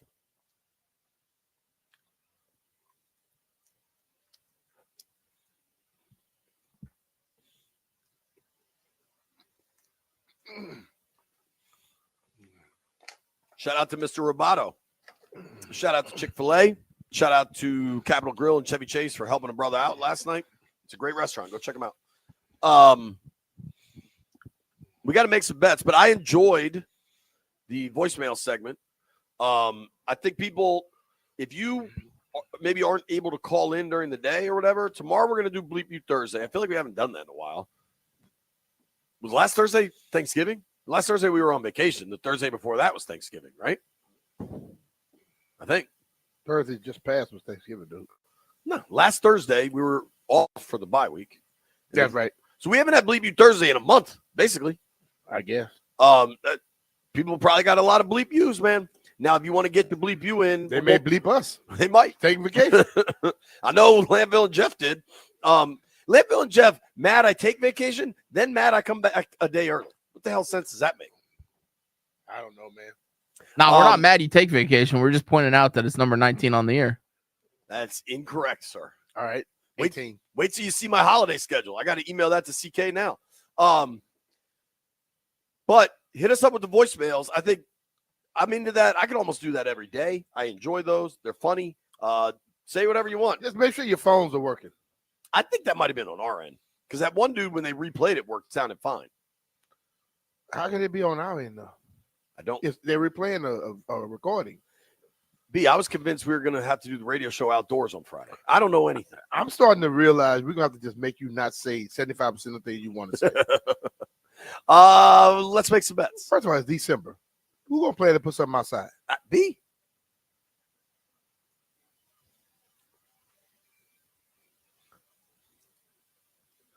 Gather around, gather around. In my defense, they are playing the game outside. That's a game, fool. This is not the media. Jeffrey, how we doing? Hey, yo, for real, JP, you're not doing so good. You're sitting in last place at 0-2. Happened to J-Dogs, man. This J-Dog over here winning. Speaking of J-Dogs, Jeff and Jim are both sitting at 2-0 on the week. And B Mitch, since he hit his parlay yesterday, the day before yesterday, he hit his bet today. He's sitting at 3-0. So damn, B. I don't even remember what I had last night. You didn't win. That's what you had. All right. Anybody got anything tonight? Yes. All righty. I'm taking Steph Curry to make 4 or more threes. Give me the Rockets to beat the Warriors. All right. Give me the Warriors plus 1.5. We got any local action tonight? Yo, can we get I'd like a college hoops guest. And Landfill, I'm gonna take that Steph to hit over 4 threes with you. All right, it's 4 or more. 4 more. Yeah. Same thing. You need 5 threes. 4 or more. So you need 5. Or 4 or more. You know what? He probably was serious though. At first I was. This is odd. You want a live score of a game? Yeah.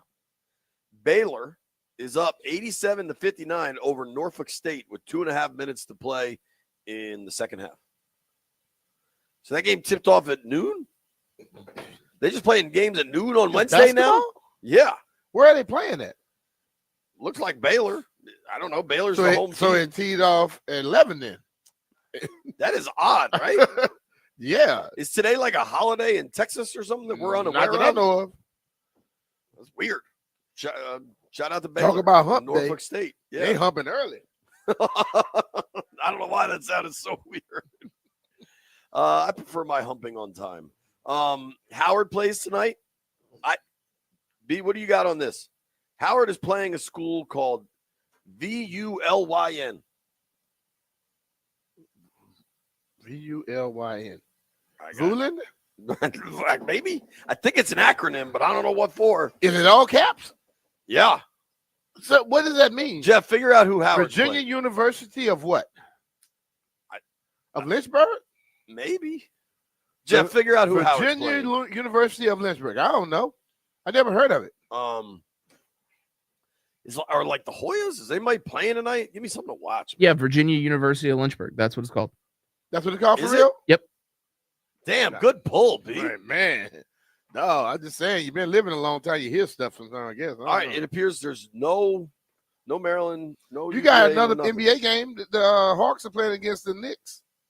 I want to Knicks parlay. favorite- Give me the Rangers over the Sabres. Yeah, how about some hockey? Why are there so few games? They don't play a lot on Wednesdays. How do we feel about B? What's your read on the Ottawa Senators this year? Oh, they in Canada. That's a good read. Was I right? Yeah, facts. Can I take Baylor and lay the points? You probably no, you can't take Baylor. Fool. They already up by 30 something. What the hell are you talking about? I'm taking Green Bay. They're hosting Milwaukee tonight. Green Bay getting 5.5 at home. I want to be crystal clear. Don't bet on what I just told you to bet on. Thank you to everybody listening to the program today. Today was fun. We're back in football mode. Thank you to Jeff Nowak for joining us. Thank you to Neil Greenberg for joining us. Thank you to Andrew Golden. Thank you to the folks that called in. Man, thank you to Landfill and Jeff, man. Thank you to Landfill and Jeff. Thank you. Best of luck, seriously, to Noah Brown. Internal injury sounds a little scary. You hope the guy is okay above all. Thanks for the calls. Thanks for the voicemails. Voicemails accepted 24 hours a day, man. It's your opportunity. Also, the Fans merch shop is open for holiday shopping, man. Go check out 1067thefanshop.com. Huge selection, men's and women's shirts and hoodies, all the good, funny stuff. B-Mitch Hall of Fame joint is in there. Check it out, 1067thefanshop.com. Grant and Denny coming your way next. Those boys are fired up for the Nats lottery hit. You made it this far, Lee Beer. No.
Good news for the Washington Commanders as Andrew Wiley and Marshawn Lattimore are full participants in practice today, but also some bad news. Head coach Dan Quinn on Noah Brown. Tough news on Noah. He's going to be out for a while. And so Brown. So he had a significant internal injury from the game.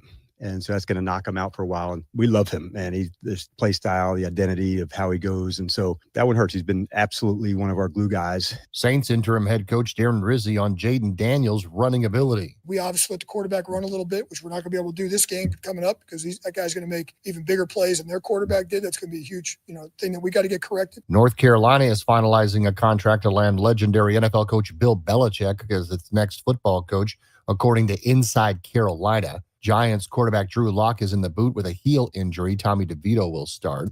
There are multiple teams, including the Nationals, interested in 33-year-old free agent first baseman Christian Walker. 251 average, 26 homers, 84 RBIs last year for Arizona Diamondbacks. The Rangers deal for Marlins slugger Jake Berger. In the NBA, the Raptors all-star Scotty Barnes with an ankle is set to be out several weeks. Tulane quarterback Darian Mensah is transferring to Duke. Ohio State Representative Josh Williams introduced a bill yesterday in their state legislature that would classify flag planting at Ohio Stadium around Buckeyes football games as a felony. I'm Byron Kerr on The Fan.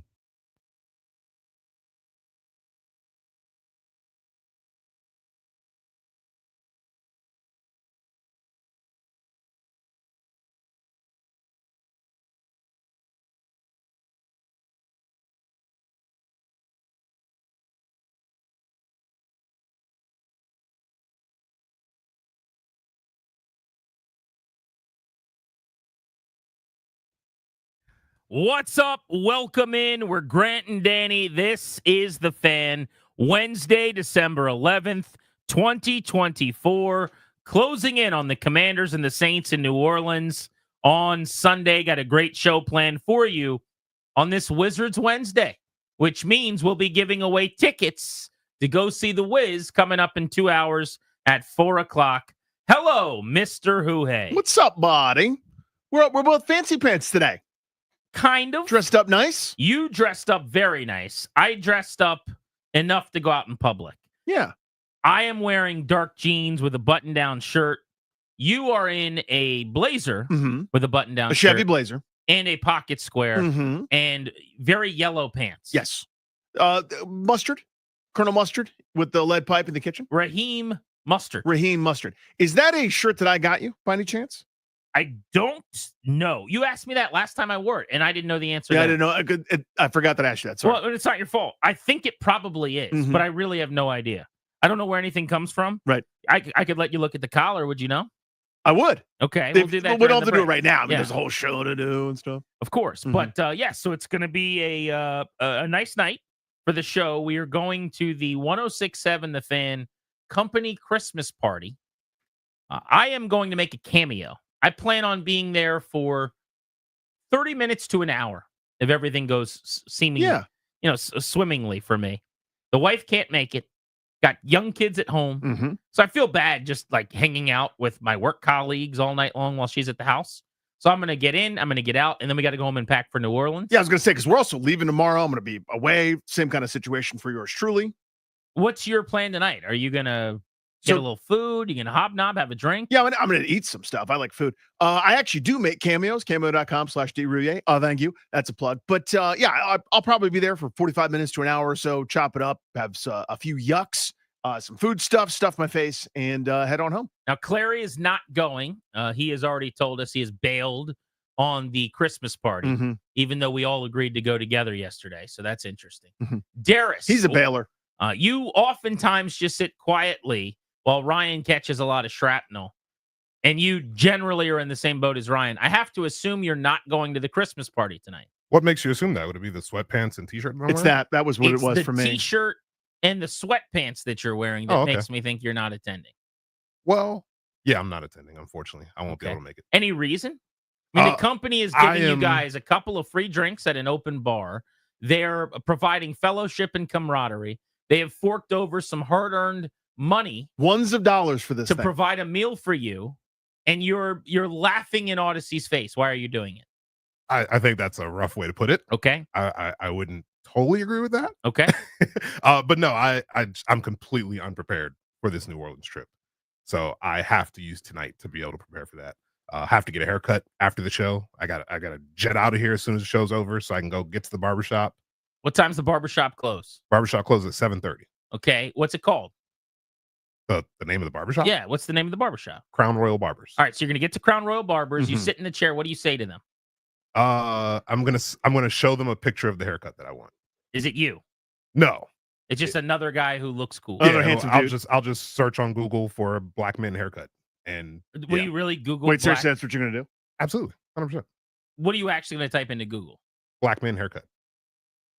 Okay. Or sometime I do. Aren't there a sometime couple I of do those? with. Aren't there some options? I was gonna say there's more and than then- one and then- style. And then I'm gonna search through. I'm gonna search through the pictures and I'm like, right. yep, that's the one I want. I'm going to Google that right now. Am I allowed to Google that or not? I wouldn't put that on my history. Yeah, I don't know what I don't know, See, but it that's just feels like something you're I allowed to give you Google? permission. You I do. give you permission to do that. Black man haircut. Do you need to Okay. double source that, or is that reporting? Black men or black man? Men. Black men. Plural. Yeah. Okay. Oh, this is actually going to work out perfectly for you. see? I do it all the time. Look, here's Michael B. Jordan right here. He has a silly haircut. Do He that. does. Just do Michael B. Jordan. Dude, get might do this that. one. Look like I him. love this guy. I think this is Zach the Black Ranger, actually. But get this. What do you think of that? Ooh. Nah, my hair's YouTube, not. what do you My hair's think? not long enough. No? Oh. No, my hair's not long enough for that. All right. Well, good luck. So you got to, they'll shape up the beard as well. Absolutely. All Clean up right. the beard, the mustache, the whole thing. Now, I already know that I'm going to be doing this at the airport, but it's just a reminder to everyone tomorrow. Ryan, Danny, I'm talking to you. Okay. When you see Darius, let's let him know we like his haircut. Right. We like the beard. Right. Happy haircut. We'll see him tomorrow before we even go to the airport, and That's a we good point. could tell him then. We don't have to be in security line. and Are be you like, ready for Nolans? Yeah. What? Like, are you packed? No, but Okay. I'll have some time for that. Yeah, same. So I got to do some laundry. Mhm. Do you know what the weather's going to be? I hadn't even looked. Guy, you're in for a treat. This weekend, high of 71 Here we go. in New Orleans. It's kind of overcast and windy right now, but I was talking to our buddy Christian. It's going to get warmer tomorrow, right before we land, Mhm. just in time. And then into the weekend, low of mid 50s, high of low 70s. Come on. You can't do better than that in December. I'm going to be in khaki shorts waddling around. I was going to say, am I Bourbon wearing Street. some short pants down there, Nolans? I'm bringing short pants. Now we're going to do some big time nice dinners too. Yeah, So- you're not wearing. Please don't wear short pants for that, guys. Jeans, acceptable, right? Nice Dark- jeans. If you Darker got the 'em. better. But Yeah. yeah, jeans are Yeah. acceptable. Yeah, probably not the light blue, like stained ones. Or if you got khaki pants or something, that's great. Mhm. But I don't think we need to do anything overly dressy. We're eating good meals. Mhm. We're going to enjoy ourselves. But yeah, some long sleeve shirts, maybe a polo shirt will suffice. Something like that. Some jeans.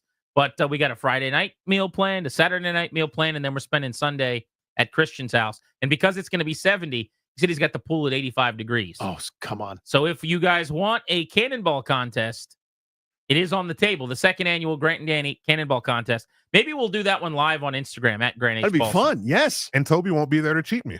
That's great. Yeah, you were the runner-up, right? In the But last remember, Cannonball Darius had the contest. single highest score He did. of any of the cannonballs. Like he had his 50 dunk, but wasn't as consistent, if I can say respectfully. I'm jacked up though. Cannot wait to get to New Orleans.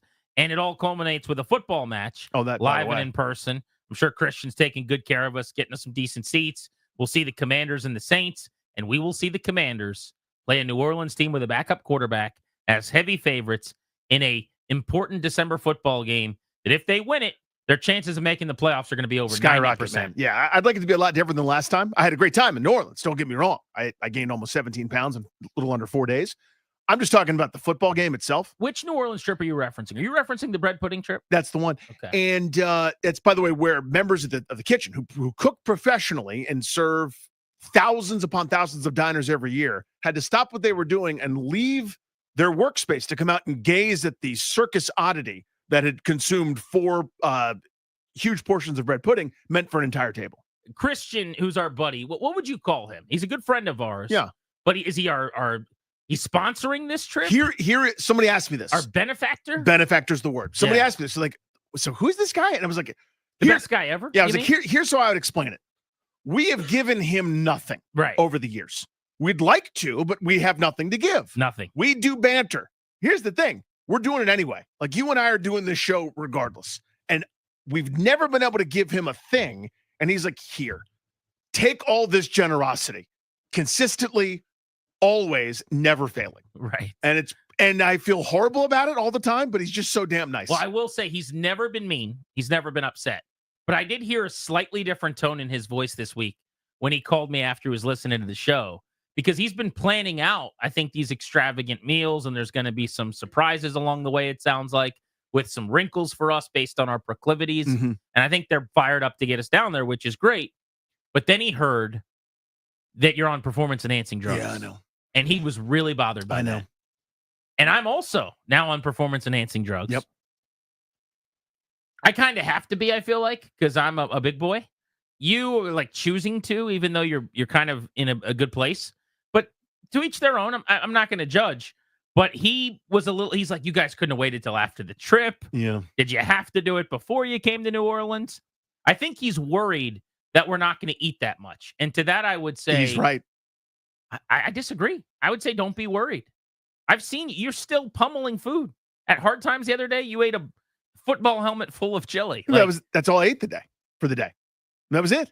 That's kind of how my mind goes. I mean, I will say, it's like, you make it sound like I'm just sort of recreational, like a Real Housewives type person, just doing stuff for fun. One of those, like, you're in decent shape. Well, thank you. But here's how this whole thing started. When I got, some of those tests that you're supposed to get as a human being, and the doctor went, okay, let's get you started on this. One of those, like, hey, we need to do something now, intervention style. So anyway, point of the dude's story is, I don't eat the same way. So, like, the volume that led to 16.8 pounds over 4 days, I just don't have. I've got a lower ceiling. Once in a day, I'll do something and be laid up like a beached whale. I can do that, but I can't do the volume. And I think he wants the volume, and he's right to want it. Yeah. I'm going to leave people want it. Now, I'm going to gain weight. It's just, we need to set our sights different. It's not going to be 16. I'm not setting a record. It's not going to be 16.8 pounds. It just won't be. The flight is 7:55 p.m. tomorrow, I believe. We get off the air typically at 6:30. Maybe we'll do some secret radio behind the scenes pop smoke endeavors and get out of here right around 6. If we do that, Clary is petrified that we're going to miss our flight. 9 different ways. We just kept saying, yeah, man, well, we can't really leave before 6. We got a radio show. And he's like, but what if we left at 4? But what if we tried 2 o'clock? He also is the guy that wants to be at the airport 3 hours before the flight. So there's a little bit of that. I don't think he's making bad points. I think it's going to be tight. We've got to get out of here at 6. We got to go fight traffic on the 14th Street Bridge, leaving the city, get into Virginia, go to the airport, get to the gate, get It's going to stink. It's not going to be easy. It will be stressful, but we have plenty of time to do everything. Clary is just so worried. Yeah, I'm nervous about it. I mean, it depends on the Level of airport. nerves? 5 out Okay. of 10. Clary's a 9. Yeah, he's almost double me. The general, like, the axiom of get the airport 2 hours early, I understand the deal. There's certain airports, though, like I flew back from Atlanta on Tuesday. You need to be there 2 hours early in Atlanta. Going through security with 50 trillion people, everybody that's ever existed is in the security line, and it just takes 45 minutes, an hour. What it just does. DCA can be hit or miss. There's some of those nights where you're just breezing through. You're like, this is a major city airport. It's like being in where the show Wings took place, if you know your 90s obscure NBC sitcoms. Other times, it's like there's one line open, and everybody's there, and there's no cheating it, and you got to get kicked in the teeth. I don't know what it's going to be like. So I'm a 90 minutes before flight arrival guy. That is my wheelhouse, I would say. Anything more than probably 70 minutes to spare, I think you're in a really good spot. When you start getting down to, like, you get there 1 hour before the flight, I would bet money that you make your flight. I would. But that gets a little more nerve-wracking. Clary, your fear is coming from the fact that if you had it your way, you would be at the airport 2.5 hours early. If I had it my way, I'd get to the airport. What is it, a 7:55 flight, I Yeah. believe? I'd get there no later than 6. And there is legit things that we have to worry about tomorrow. Last night, I took my girlfriend to the airport at Reagan for a 8 o'clock flight as well. We got there at like 6:45 because we're waiting in 40 minutes of traffic. I had to leave here early, pick her up, whatever. And then As she got there, she waited in another 30-minute line to get through security for American Airlines that we will also be taking. Had to run to her gate, barely made her flight, and But you just said something important. yes, What did you just say at the end there? barely made her flight. She made her But flight. here's the thing: What time was her flight? 7:55 or 8 o'clock, whichever Right. one. And she made it. She barely made it. And she But was here's the coming from thing. farther away than we are. No, Same distance same distance. or similar distance, probably a little bit closer. Yes. And also, here's the thing. We don't have to sit through, because we were sitting on GW Parkway to get to Reagan. We also have to account that we're going to be sitting on the 14th Street Bridge in traffic in a prime time, which, by the way, traffic at 6 o'clock is always a lot worse than 6:30. So again, first of all, always you're just using terms. I would bet it comes and goes. 6 versus 6:30, day by day can alter a little bit. I'm not suggesting that you're making bad points or that you're wrong. It's going to be stressful. That's what happens when you travel right after you get off of work. We're going to get on our flight. Grant is I always find myself whenever we have discussions about nearly anything, not always, but oftentimes, where I'm arguing against everybody. Ryan's too panicked. You are just so overconfident in your it's all going to work out travel stuff. Well, it's not. I don't think I'm going there. I think if I was doing that, it's all going to work out. See, that guy, and I have one, by the way. It's my brother-in-law. He leads the league in this. He'll get off of work at 7 for his 7:55 flight. And he's got to go home and back. And he'll just and he's like, I'm like, dude, that's not going to work. He's like, it'll be all right. That'd be all right. And he'll somehow get Yeah. on the plane. Ask me how many flights I've ever missed. How many planes have you ever missed? 0. It's gonna happen at some point. Ask Harry Stamper if he's ever missed his mark. Here I am. I'm Harry Stamper right here. You don't just get to be Harry Stamper. I am Harry Stamper. I drilled to 750 feet. And every time, Gracie, I told you I'm going to get you to 750, I will get you to GD 750. Ask Harry Stamper how many times he's missed his mark. I don't agree with that. I don't agree with the premise. I don't want you. You just got to be Harry Stamper. I'm not going to do that. I won't be Harry Stamper. Say how many times have you missed your mark? How many times have you missed a flight? I'll do that. I'm Harry Stamper. Damn it. And I've never missed my mark. That's the point. Yeah. See what I'm saying? I know. We're going to be fine. It's going to be fine. See? If we leave here at 6, we are leaving 2 hours before the flight. We should be at Reagan at the latest by 6:35, I'm going to say. 6:40 at the worst. I will have an Uber XL waiting for us downstairs at 5:56. We will be on the road by 6. We will be at the airport 30 minutes after that. I think we'll have enough time to have 5 guys before we take off in the terminal. You guys 5 guys in the terminal. In the terminal. I'll get you all your burgers. Will you guarantee me 5 guys at the terminal?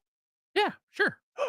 Well, no, I mean guarantee that we can have it. Yeah. Or that I'll buy it for you if we have time. No, the first one. No, I can't guarantee that we'll have time for 5 guys because Clary's in my head a little bit with this whole like, it took us 4 hours. We drove from Texas and then getting through security. We had to do all this stuff. It was 2 hours long and then barely made. So I'm assuming it's going to be a little bit of a pain in the ass. But assuming it goes the way I'm actually would have thought if Clary didn't say all that to me, we'll just kind of coast right through. Get some 5 guys. We'll just go get some 5 guys. And when we're done eating, we'll go sit down and wait for them to call our plane. That's how it's going to go. We're fine. I don't know if I'm that excited about riding coach with you guys. Yeah, you are. I'm used to being first. I've ridden first class this week. Have you talked to CK to see if maybe Odyssey will send you first class? I mentioned it. You know what he did? What? He pretended not to hear. Okay. Yeah. Then he laughed at some other joke. It wasn't that one. So you're a 5 out of 10 nervous to make the flight? Yeah. I think I am because I generally come in with travel nervousness. I mean that you don't have. You don't have that anxiety. The other thing, respectfully, Ryan, I don't have room for 2 of you in my life. This guy when we travel is too much to deal with. It's high stress. It's high anxiety. We got to run. We got to do this. We got to do that. You gotta come to the good side. Let's go low anxiety. Let's put our feet up and eat at Chili's. Let's just have a good time. I'm that guy. Like I do not stress about much in life, but travel is one of those because I know what it's like to miss a flight. It sucks, and I know that we're the last flight to Charlotte. Then we have to connect in Charlotte to get another flight where it's only an hour layover, by the way, which I'm already stressing about that. I don't know, man. I don't want to miss So the flight. layover I can't help you with. I know we can't. You should be more worried about a 60-minute layover than you should making our flight tomorrow. Worried about all of it. I got room for all of it on the deflected Because dish. 60-minute layover will probably work out, but I'm more concerned about because when we get out to that terminal, there's just about 3 planes in front of you here. No problem. We should be taking off in no time. Go ahead and sit back, and we'll update you here in about 5 minutes. 10 minutes later. Hey, it's your captain speaking. Still a couple planes in front of us. A little bit of weather in Denver. None of these planes are going to Denver, but for some reason it's screwing us over pretty good. So we should be taking off any minute now. No problems here. I'll update you in no time. 30 minutes later. So we just got the clearance that we're going to be taxiing out here any moment. So go ahead and make sure you're buckled up. And Ryan, screw you. You were right. Up yours, Ryan. Exactly. So there could be something like that. Uh-huh. And also, I will say, Charlotte Airport, every time I've been there, chaos. Well, here's the deal about the Charlotte Airport. It sucks. Could there be a bigger airport? You will land Yeah. at one corner. Like it's a G gate to A gate connection, The and nose you know it. of the plane will be in the corner, catty cornered, right up against the edge of the L gate, and you're flying. There is no way you're flying out of L17 if you landed at L14. You are flying out of A1. So you're for some reason you get in a cab and you go across the city. I mean, that is a reality. I'll agree with you there. There's rocking chairs everywhere, which is kind of a nice touch. In case you need that. Are you familiar with those? Yeah. Darius, what's your confidence? Where are you at here? So Ryan, petrified. Danny, kind of middling. I'm not concerned. Do you think we make the flight? I think we may have discussed this before. I'm not a frequent traveler like the rest of you gentlemen. I am nervous as all hell. Oh, I am in for it. I mean, I got 3 nervous Nellies just panicking. Luckily, Danny won't be anywhere near me because he'll be a mile ahead of me in the airport. There's a city pace you I walk won't with. be able to hear him worrying. Walk with a purpose to get there. You got to get there. That's the key. I just all I can think about is everything that can possibly go wrong in this entire traveling situation. That's all I can think about. But I'm just trying not to stress you guys out by letting you know how stressed out I am. Oh, that's nice. Yeah. Ryan did not have that thought. I didn't No, know. you opened with it today. How you guys doing? So about tomorrow. Let's tip the last 4.5 hours of the show. I did not say that. All kind of. Have you guys thought about taking off tomorrow? Have you guys thought about just calling in? I'm going to back the bus up on someone part of the show real quick. Can we also talk about the fact that Danny was going to drive there and didn't even mention, like, hey, like, you guys just come with me? Oh, of course. Whoever wants to come with me can come with me. Oh, okay. Okay, that's all I wanted to hear. That's all I wanted to hear. Never mind. I mean, he didn't extend the invitation. He did not. That's fair. Now he did. Did just kind of have to bully him into doing so. Right. I think, though, if you would have sat in his car, he wouldn't have said no. I don't think so. He might have had to vacuum the seat before and after or something, but he might have let you ride along in his car. Everybody's welcome. But you guys made a good point. It's actually because I just did the Uber thing to the airport, and it like during rush hour, during certain times, it ended up being about the same as a parking garage for a couple of days. But because we're sharing an Uber, that actually makes more But sense. also, I mean, you're talking about Thursday night, Friday night, Saturday night, Sunday night. It's 4.5 days. Mhm. It's going to be way more than Ubering back and forth from work. Not to mention we can split costs. And we can split it. We're going to be all right, guys. We're going to be okay. We're going to do this thing together. You know who's not okay, it sounds like, is Noah Brown. Yeah, bummer, man. He is out for the year. This is big Commanders news. Let's get into that next on Grant and Danny.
Bad Commanders injury news today.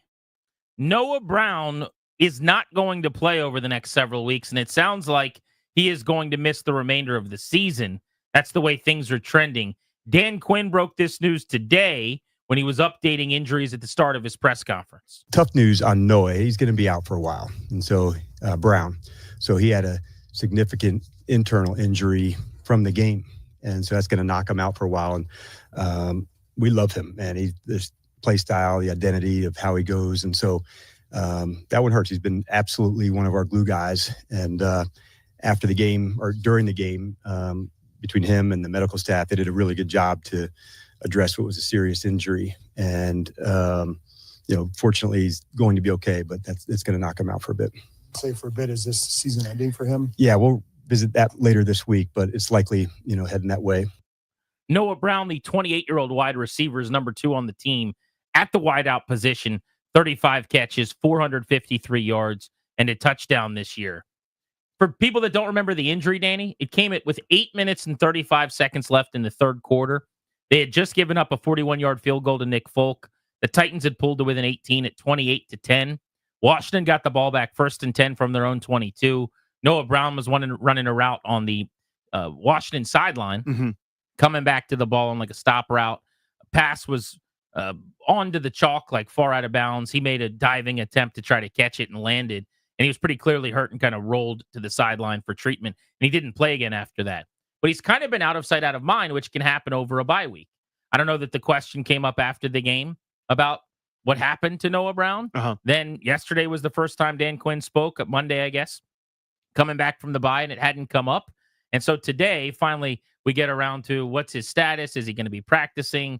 And we find out, I don't know what this means. I don't know if you want to speculate, but a serious internal injury, and his season's probably over. Yeah, that doesn't sound like a broken bone. That doesn't sound like a sprain or I don't know, any of the other words for your normal set of injuries. That internal, to me, again, this is based on nothing.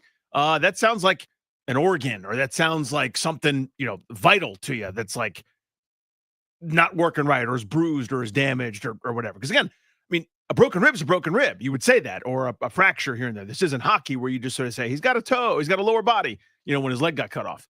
So obviously concerned for him, thinking about him. Or hope he's would fine. they say broken rib? Thank you very much. That's a poor example choice by me. There's a joke in there. Yeah, somewhere. I got it. I smell what you're We've cooking. lived that, or have we? I guess we'll never know. Was his rib okay? Could you just say, by the way? But yeah, so this is serious, and again, I obviously want him to be fine. And it sort of came out here that, as you said, nobody was thinking about it over the past couple of weeks. I know I certainly was, and it kind of blindsided me a little bit that was the case. But now you look at Jamison Crowder's 21-day window has been activated for him to come back. I don't know exactly his timetable. I don't know where he'll be used, if at all. I don't know where he fits in the hierarchy. But now it's Terry McLaurin and a lot of unproven, frankly, around him as to who's going to fill that void. Yeah, just to discuss Brown for a moment in the season he had, if it's over, before we get to the receiver room. I thought Noah Brown did some really good things. I do too. He's got size, which they needed. He's their biggest wideout, 6'2", 225. And he plays bigger than their other receivers do, boxing guys out. He is not sudden or twitchy. And so he did struggle with some of the comeback, hitch route, stop route stuff, like that suddenness of attacking the football and then going and making a catch when a DB's on your back. Maybe that's just not a strength, but I like some of the in-breaker, dig route, things that they asked him to do, dating all the way back to when he debuted, made a couple of those catches in week 2 against the New York Giants, if you remember. He's only 28. I saw enough from Noah Brown, who joined the team right before the start of the season, that I absolutely do want him back. This is a guy that you should probably re-sign. I don't think it would cost a ton of money. You have to be able to agree to a deal where he understands that he's probably not a starter and you're not paying him like one, and he's a little bit of depth at the wide receiver position. Yep. Maybe he'll want to shop first, but I'd love to have him back. I think he does some good things. But I will also say this, and I'm not trying to kick him while he's down. While this was a win for them to get him and to get the production out of him, 35 catches for 450 yards, he would have gone on to have 650, 700 yards this season probably. Yeah, he was on 700-yard pace. Which is not bad for a number 2 receiver. Not at all. Possession receiver. Very solid, actually. I'd like to do better. And I think the goal this offseason should be that either by way of the draft or free agency, the starter opposite McLaurin is a more dynamic player, is a speedier, scarier weapon, and that Brown looks more like the depth guys in your room than, a bell cow number 2. 100% agree. I like Noah Brown. This is not an anti-Noah Brown sentiment here. I need to do better. Like, I think this is a necessity. Not against Carolina, not against Tennessee when they've already, kind of packed it in, against Philadelphia, against Pittsburgh, against some of the teams where they're good enough to take multiple things away. And I need a counter. I need somebody that can scare the hell out of you to soften things up, whether it's a big play in and of itself or the threat of the big play to open up Ertz underneath or Eckler or whomever's catching the pass, kind of short to middle. So I think they have to. I think it's a huge priority coming into the offseason. I think it'll be fun to discuss where that ranks, but obviously still plenty of season left to deal with this year. But for Brown, I mean, think about this. Cut by the Houston Texans, part of their crowded receiving room, and shows up here, and as we just talked about, was on 700-yard, couple touchdown pace. You could do a lot worse than finding somebody off the quote-unquote scrap heap than having a guy come in and be your second best receiving option on the outside, kind of excluding tight ends and running backs. So pretty great year for him. I am 100% interested in having him back. There is a role for a guy, as you said, that's got some size, that's, I think a solid possession receiver at this point. I mean, he was billed maybe a couple of years ago, someone that could be a little bit better, maybe getting over the top. I didn't see much of that. I saw him kind of running some of those seams and almost being, I don't want to say like a glorified tight end, but there's some of that, right? A tight end on the outside. I got room for a possession receiver like that. That 3rd and 5 that's getting converted. My favorite player of all time is Art Monk. You know what I mean? Like, there's reliability there. There's something I like, but you need a bit more maybe Gary Clark opposite Terry McLaurin here. Yeah, I think that he's a decent enough fit the way that they run their offense. And I was making this case a couple weeks ago, and I think this even came up Monday when you were out again, maybe, which is I do think that it's better to have good wide receivers. That's not crazy. But they are not an offense that's going to go through passing over running or the wide receiver position first. And you've got a really good wideout in McLaurin who's going to be the de facto leader at the position, obviously. So I think about it like Philly right now. The Eagles have lost twice all year. Yeah. Mm-hmm. The Eagles have lost 9 games in a row. The Eagles have seen this week A.J. Brown's ticking time bomb of a demeanor kind of boil over, where in 2022 in Philly, he got 8.5 targets a game. Last year, he got 9.2 targets a game. And this year, he's getting 6.5 targets a game down. You go, well, Devontae Smith's really good. They spread the ball around. Devontae Smith got 8 targets a game 2 years ago and 7 targets last year, and he's only getting 6 this year. Both of them are getting fewer targets. It's not that they have another receiver. Before Saquon Barkley, DeAndre Swift, their leading running back, averaged 14.8 yards per game. With Saquon Barkley this year, he's averaging 20 yards per game. That's a 5 carry per game difference for their number 1 running back, which is also 5 fewer targets for their number 1 and number 2 receiver. So what am I getting at? What I'm getting at is their targets have gone to their running game. It's hard to keep A.J. Brown happy in Philly when you can't feed him the football, because he is a elite number 1 diva wide receiver who wants to be involved. Yeah.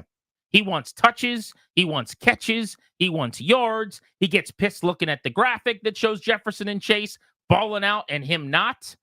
And so it's nice that they're winning. It's cool that their running back's the MVP.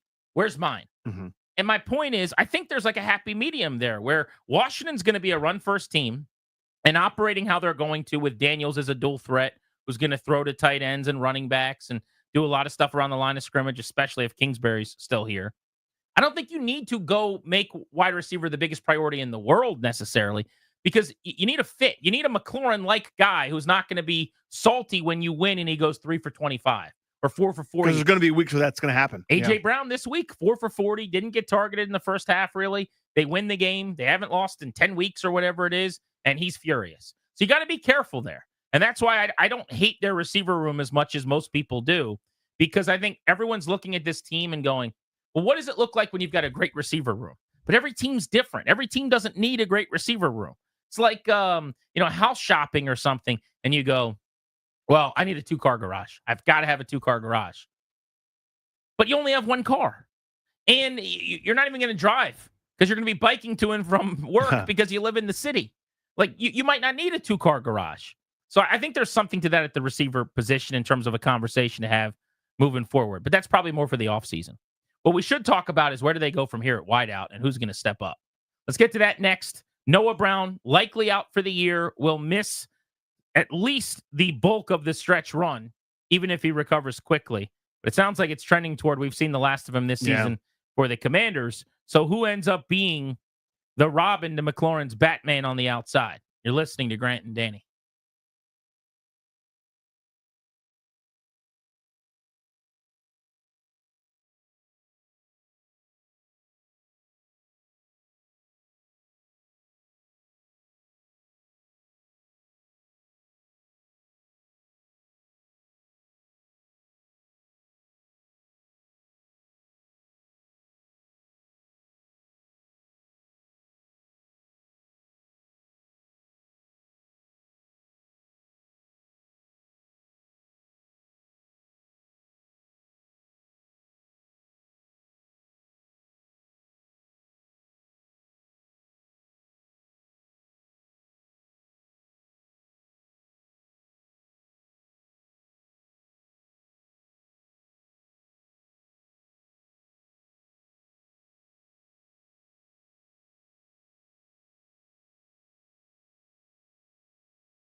See, not exactly sure what happened. He rolled over and stayed down.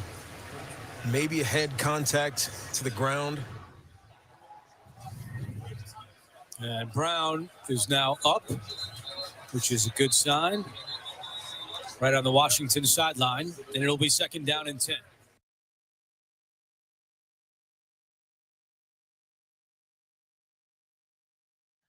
That was the telecast from Sunday a week ago against the Titans, mid-third quarter when Noah Brown went down. They didn't know what happened. We still don't know what happened, but we found out today he's likely out for the year. And this is kind of scary phrasing. You know, Dan Quinn saying something internal took place. It was a serious internal injury that'll knock him out for the remainder of the year. If you're looking at pass catchers and you're doing a pie, like where the slices are the biggest for targets and catches, it's McLaurin, then Ertz, then Noah Brown in that order as far as catches this season for the Commanders. Then you get to the running backs like Eckler. But if you're now trying to figure out, Danny, who's going to replace Noah Brown, Olamide Zaccheaus, De'Ami Brown, Luke McCaffrey are the only other receivers that have been heavily involved. One of them is going to have to step up. Probably turn my mic on. You would think so. Now, it's not the same. It doesn't mean that you just plug in someone else to run the same route tree. I don't think. I think it's an amalgam, right? Like maybe another smoke screen to De'Ami Brown, another little pop pass to Olamide Zaccheaus, or target Luke McCaffrey for the first time in a month. I don't think it's one person that's just his direct sub goes in. This isn't exactly like a running back goes down. Like if Brian Robinson can't play, enter Chris Rodriguez to get those carries. I think it's kind of a little bit different than that. I think you're probably right, but why couldn't they just go into the game acting like Noah Brown was still active and Luke McCaffrey was Noah Brown? That's what I would do, honestly. What can't he do that Noah Brown does? Now, if you try it and it doesn't work and he can't separate and he drops a pass or he doesn't run the right route, okay, fine. Then he proved with the opportunity that you gave him that he wasn't ready for the bright lights. But I think for those of us that have watched Noah Brown's 56 targets and 35 catches and kind of what he's been asked to do this year, there's nothing to me that Luke McCaffrey couldn't provide. It's comeback routes on the sideline, where McCaffrey is not a small guy, by the way. He can use his body to box out defenders the same way. He's 6'2", 200. Same height as Noah Brown, about 15, 20 pounds lighter. Doesn't have the same man strength maybe just yet as the 28-year-old. But I would like to see him get a shot to become Noah Brown.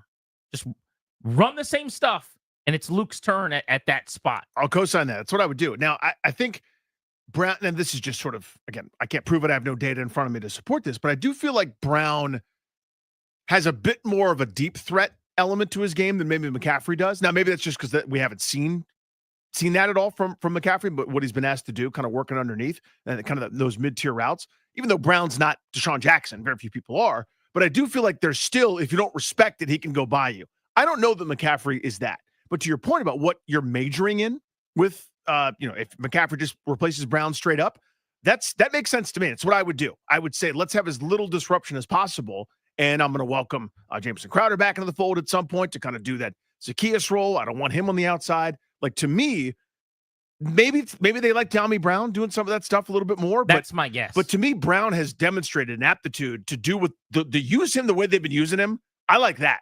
Like that's the best he's ever played to me. Go back to these week kind of one, yeah, when Noah Brown was not on the field because he wasn't really in the fold yet and hadn't. I don't know if it was a playbook thing or getting him up to speed or whatever.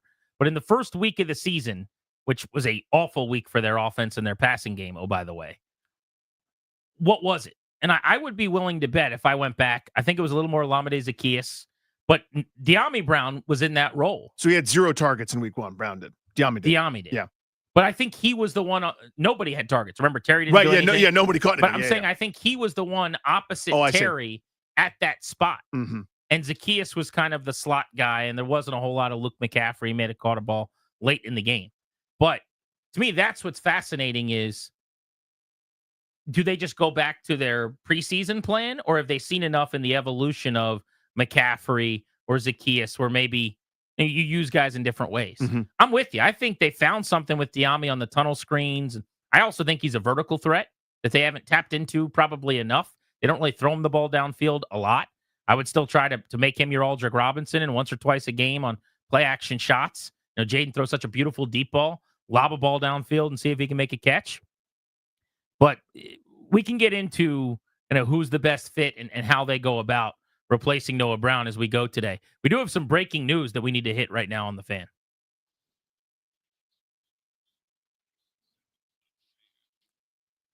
Apparently, I was wrong. I got to raise my hand. I thought there was no chance in hell. Brett McMurphy is the latest of the college football insiders who is reporting that UNC is finalizing a deal to hire Bill Belichick to be the head coach, general manager, because that's a role now in college football, and the de facto football czar of all things, UNC football. This makes no sense to me. Bill Belichick will be going to college football to be the head coach of the University of North Carolina. Wow. I have not been this stunned by a sports story in years. That makes no sense to me. Yeah, I mean, we've talked about it a bunch. I get it, and I know you don't, but I see a couple updates. Other people who I don't generally follow are saying it is a done deal. It's happened. There's an agreement in place. Man, oh man, that is a stone cold Steve Austin stunner. What part do you get? Nobody wants him to coach their pro football team. I disagree with right, that. which I know, but I think that's why he's taking the college job. But I mean, there's NFL reporters have suggested that Shad Khan has already told people close to him that he would have turned the whole operation over to Bill Belichick in Jacksonville. And it hasn't, the cycle hasn't even started yet. This to me is him choosing college over NFL football, which is staggering to me. I don't understand what's there for you. Now, he also is maybe he's a different cat. I mean, he's dating a 24-year-old. He's 73 or whatever he is. Maybe he just likes hanging around young people and feeling young. I don't know. But to go coach the University of North Carolina, he gave them, according to a report. Yep, I'm looking at this now. A 400-page organizational Bible on structure and rules and how they're going to go through all the decisions that they make. Supposedly that his son had to be the coach in waiting. I mean, all kinds of stuff. And who knows what's true and what isn't from the 400-page manual that he handed over that said, if you hire me, here's your Project Belichick. Seriously. Well, not to get too geeky, but there's a I can't exactly what to call it. There's a court case pending for a potential settlement where billions of dollars might be handed to former D1 athletes in back pay. There's a landscape change where we're going to move away from, in all likelihood, this sort of wink, wink, nudge, nudge NIL, which I call kind of a glorified slush fund, and just basically make it salary capped. Right now, it's a free-for-all. Right now, it's insane, and there's less structure, there's less rules for college players even than there are for pro players. True. Because for pros, there's a salary cap. You sign a contract, it's usually for more than, a semester. But these guys can go whenever and however they please. Fair, except that you can also leave whenever you want, and that's why Tony, right, that's what I just said, yeah. Right. Over coaches. But my point is, you're saying that's like a draw potentially to college is that there's less regulation than pro. Oh, not at all. I'm saying that's the state of the union. So this is now, we're not doing any amateurism anymore at any point in time.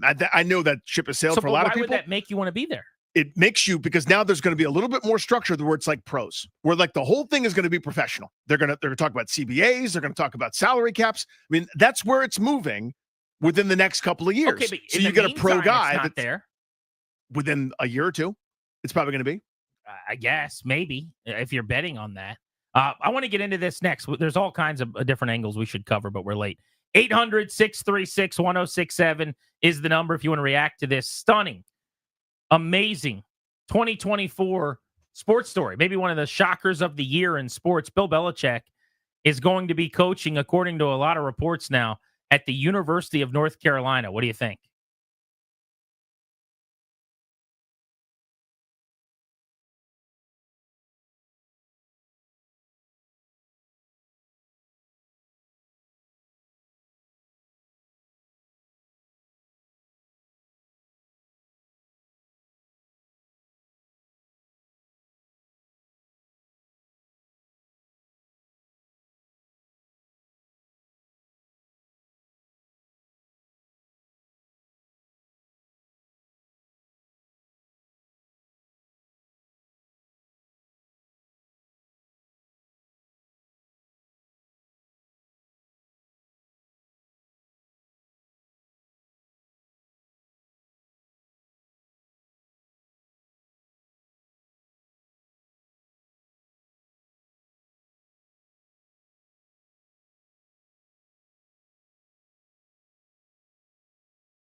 Already a significant news day in sports. Welcome back to Grant and Danny on the Fan.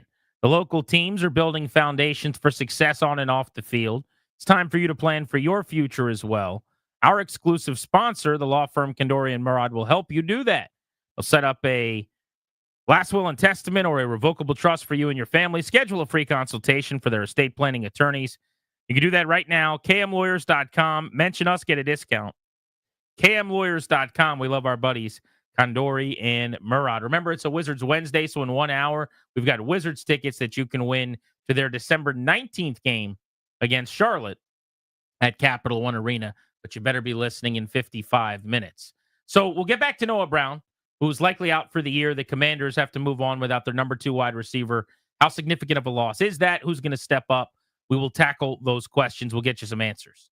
But hot off the presses here, one of the really stunning stories of the last several years, Bill Belichick is going to go coach at North Carolina. And I guess we have to hedge because most of the reporters are saying things like it's likely or still some I's to dot and T's to cross. Mm-hmm. But I mean, everybody who covers college football is saying that this is now a thing and that he's going to become the next head coach at North Carolina. So I started this, Danny, by saying I don't understand it, and I'll double down on that. Mm-hmm. With the caveat of, to your point, if he knows right now that he could never get another NFL job, then it makes sense to me. I just don't think that's the reality. And we've actually heard reports to the contrary as recently as the last couple of days that Jacksonville's very interested in him just as a one-off. But that aside, go back to what we were talking about at the very end of the segment and you had just gotten into. Uh-huh. The landscape for college athletics right now, and for college football in this case specifically, is one where coaches are not having fun. Nick Saban just up and retired years before everyone thought he was going to. I know it's basketball, but Tony Bennett, one of the great college basketball coaches in America, just said, "This isn't what I got into this for. It's terrible. I'm out." This is happening all over the place. The Packers defensive coordinator, I think he was the head coach at Boston College, if I remember, basically said, "This is awful. I am out." And I know the coaches are the bad guys and the players are the good guys, and you guys will call in and tell me, good, the coaches have been screwing players over for a long time. I'm not trying to have that conversation. I'm just saying, at a time when everyone is jumping, Belichick jumps in. That, in and of itself, to me, is fascinating. 100%. So the thing I referenced, there's I don't know exactly where the court case is, and I was trying to look it all up, but I know this because I've been doing some reading about it. So back pay is coming, $2.78 billion potentially, in what's called the House versus the NCAA. There's a lawsuit, and it just so happens that somebody named House, and it's a bunch of cases kind of rolled into one. So once that happens, de facto rules are going to kind of be set. In other words, the way we do these NIL, again, I don't have a better word for them, alleged, whatever I have to say so no one's mad, they're basically glorified slush funds. What it was supposed to be for NIL was Grant Paulson's my point guard, and he can now go to Darius's car dealership and drive around a brand new Buick for free and get $500 in his pocket for it. That's not what NIL is. NIL is basically, hey man, we got a big collective over here. It's a big pile of money that people just put into. It's quote unquote a nonprofit. Here's $1 million to shoot jumpers. I'm not a genius and I'm not alone, but almost all of us kind of said that would happen right away. 100%. And most of the people that just wanted NIL or just wanted players to be paid or whatever didn't care. Yeah, no one cared. Because I'm pro NIL. I'm pro go get your IHOP for free. Be able to sell jerseys and make money off of it because you should be able to. If you're a stand-up comedian in college, you can make money off your name. Mm-hmm. I was able to make money off my name via social media in college as a sports broadcaster, but an athlete can't. That's not fair. But as you said, that was never really the whole point, was it? I mean, it was immediately so that you could have open season free agency, which is what we now have. And I think if you're Bill Belichick, you can essentially feel like you're able to trade off of your name and people want to come play for you, which I don't know if that's the case. Like that's another whole conversation worth having. Is the Belichick way, the Patriot way, is that college friendly in an era where, kids don't like being coached and yelled at and told what to do? I don't think that's a fit. So the reason I'm bringing up this, NIL structure and the back pay as part of it is it looks like, from what I've been reading, the structure is about to change where one of my big complaints is currently it is the ultimate free for all, right? There's no CBA, there's no bargaining rights. 17, 18-year-old kids are signing stuff with these NIL collectives or these agents, and you don't know who's shady, who's not. There's no ratification process. There's no NFLPA for college. It's such a giant net that you have to cast over so many different kids with totally different needs. So because there's no union, because there's no good organization, Zero regulation. It's no regulation, and the NCAA's just gotten its ass kicked 6 ways from Sunday. Every time they step into a courtroom, they've been shot to the moon. So they're going, fine, you guys do it. And it's a free-for-all. Again, I'm not complaining, just addressing it. So what's about to happen, it looks like there's a de facto salary cap where some percentage of your yearly revenue will then be what you can dedicate to quote-unquote salaries or NIL collective or whatever of players. Okay. And it's mostly going to go to football and basketball, rightfully so. That's what generates the money. Therefore, it's now about to be much closer to a professional structure, which might appeal to pro coaches. I agree. Instead of the free-for-all, which it is now, which has Tony Bennett, which has Nick Saban going, I ain't doing that. I don't think it's going to be as easy to set that up as you're making it sound. Not to say that, I mean, you're just essentially passing along what you read. Right. But this idea that in 2 years we're going to have this seamless, easy transition to that process, I don't know anything. That does not sound that reasonable. I don't think it's simple at all. I think it's going to be a lot of years, like closer to 5 to 7 than 1 to 2, if I had to guess. And I think it's going to be fought hand over fist every single step of the way in the courts. And like, players want that? Of course not. Now, there's no players association necessarily to band together, but they're going to be able, I mean, they got the money to begin with. Like, there's going to be enough of a fight, I think, that it's going to be a pain in the butt to put the toothpaste back in the tube. I hear you. So, but I'm just sort of trying to piece this together here. So here are my two things, and we could talk about, well, it's not important why Belichick's coaching in college. In terms of his pro prospects, the appeal here is the current free-for-all system at some point, whether it's an hour, 2 years, 10 years, is not going to be the exact same anymore. There's going to be some kind of bargained agreement or whatever to kind of put folks at the same playing field. That makes it to me a little bit more palatable than what would cause, a bunch of the legendary coaches and guys that we're so used to saying, I don't know what this is. This isn't fun. I can't do it. If that was the case, then why are all these coaches leaving college football? They just don't know that it's on the horizon. Well, so who's left with this court case pending? When did it start pending? I mean, I don't know the exact date, but this now seems to be the House versus NCAA now seems to be, hey, this is the precedent that's about to be set. Sure, but I don't think it happened in the last few months. I do think it is. Like, I think it's exactly when it happened. But okay, I don't mean the specific date of the court case. I mean that there was no understanding or thought that could happen, and then it came out of the blue. Like, Nick Saban didn't know what was on the horizon. This coach that gives up millions of dollars per year at Boston College didn't have a feel for what's coming down the pike. Possibly. Again, I don't know everyone's mind. I just have a hard time believing that. But again, I don't really know what else to say about it. I'm looking for an explanation here, like everybody else is. So to me, this looks like the landscape's going to change. The timing of it, I have no idea. But we already had this giant pendulum swing to the opposite extreme that has caused a bunch of people to jump ship and say, I'm not doing it even for this year. I'm not doing it for an hour. I don't want to do this anymore at all, period, full stop, versus, yeah, maybe I can tolerate a little chaos on the way to a system that's a lot like pros. So I think the colleges and some of the schools that are starting to call, like the Andrew Brandts of the world, are starting to call the former team presidents who manage the cap, are basically saying, we're now going to be running a pro-style system. I'm not talking about on the field. I'm talking about like from a business management perspective. Instead of the money going to one giant coffer, 80% of it is we're going to have a brand new building with some donor's name on it. To now we're going to run a business here, which is different for these nonprofit schools. Quick Google search.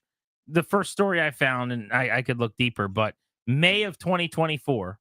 So in the spring of this year. That there's takeaways from this thing stalling. That was like when it hit a roadblock that I guess it has since overcome. But that was in the spring. So, I mean, if it was around in the spring publicly where it's being written about as having stalled, again, I just think Nick Saban making a major life decision because he hates coaching college football now probably would know that this thing existed. He'd be aware of its existence, but, it's gotten to the point where now it's imminent. I don't know. Again, this is I can't speak to Tony Bennett's mind or Nick Saban's mind or each individual person. Tony Bennett, by the way, was more recent. Than that, yeah. He didn't know about it?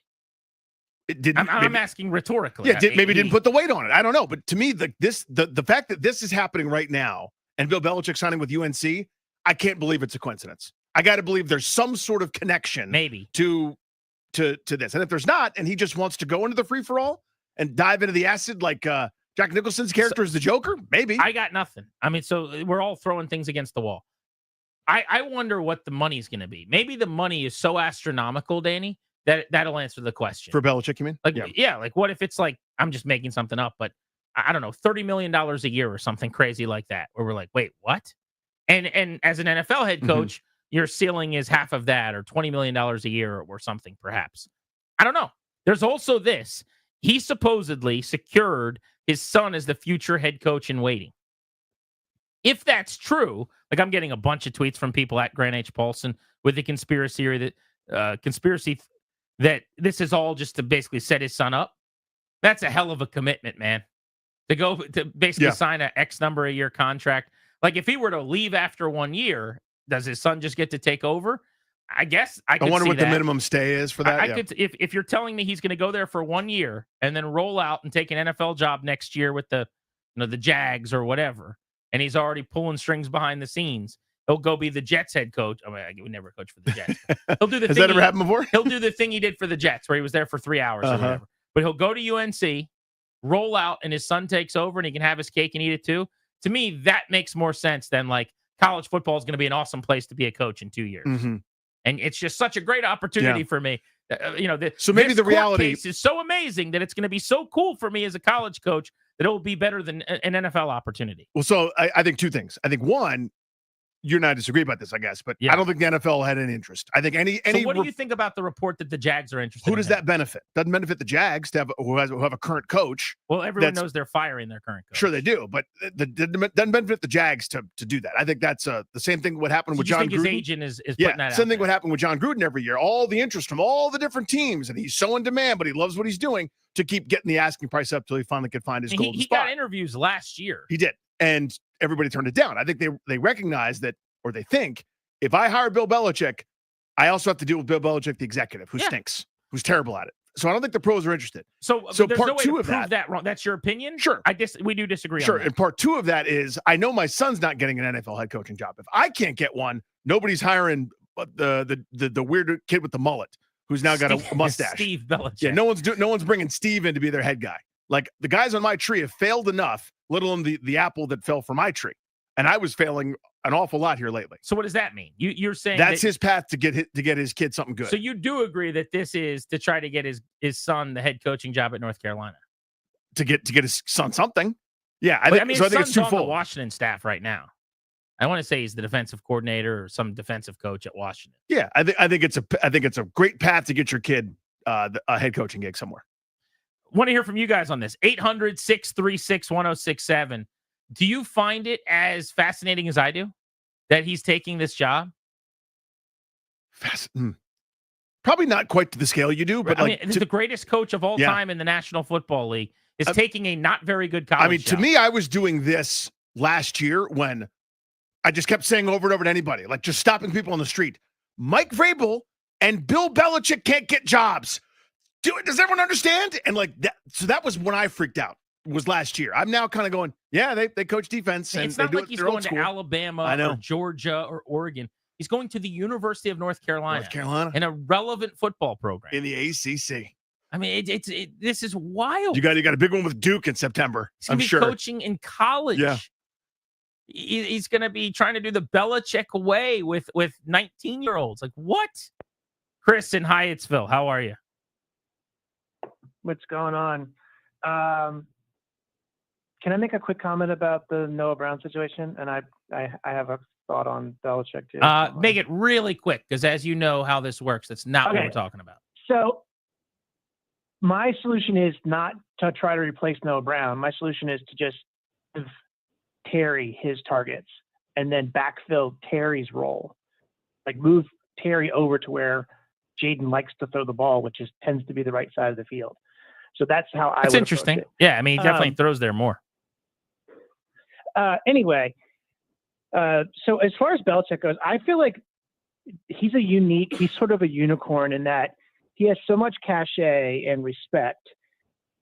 I don't think he's going to be prey or victim or concern himself with a lot of the same difficulties that other college coaches are, because he's going to be there for however long he wants. You're not going to fire Bill Belichick after a season, a bad season, or losing a top recruit. And he has never been the type of guy who has gone after stud diva type players that are going to play these NIL games and demand better deals and so on. Like the way he did in the NFL, he always went after, there's a meme about how he loves, underperforming white, slow receivers, right? So like, I feel like he's going to set up a shop and say, I'm the coach who is going, if you want to learn how to be in a pro NFL offense or play as a professional, you're going to come to North Carolina and deal with how I run things. And if you don't like it, I've got another 17 other guys that want to do that. Well, unless the rules change a bunch, and thanks for the call, buddy.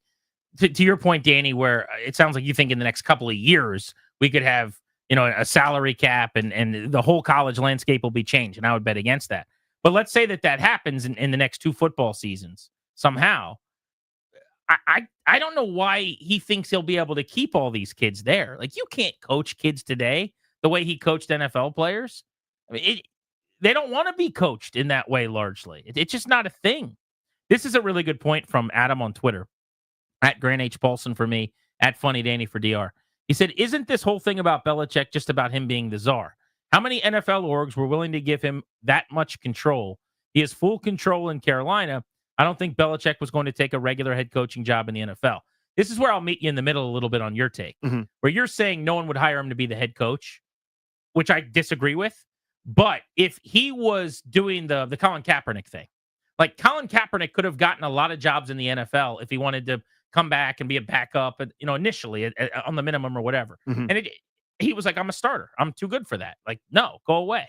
If Belichick would take a head coaching job, not a head coach GM job, which maybe he can't get in the NFL, I think he could get a job. Well, imagine you're a 38-year-old hotshot and from the Howie Roseman school, and here comes Bill Belichick in your office, and you somehow end up agreeing with him, right? Like that dynamic is really hard. It forces everybody to be on his page, even if it's not by design. Does Adam Peters want to answer to Bill Belichick, or does he want to tell Dan Quinn what's happening? Probably the latter. Yeah, right? Exactly. So I think there is something to that where if the reports are true, dude, he handed, I don't know who it would have been, the AD or whoever, a 450-some page 400 document. pages, man. And said, here's how everything's going to work. Here's everything I want done in these documents gets done. I'll be your head coach. And they're going, all right, let's do it. Just went full Van Halen. The brown M&Ms are out, the whole and I 9 agree yards. with you that you can't do that in an NFL interview. Yeah. 800-636-1067. How big of a deal is this? How big of a sports story is this? What's your level of interest in Belichick to college football? G&D on the Fan.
Welcome back, Grant and Danny on the Fan. We'll take you up to 6:30 this evening.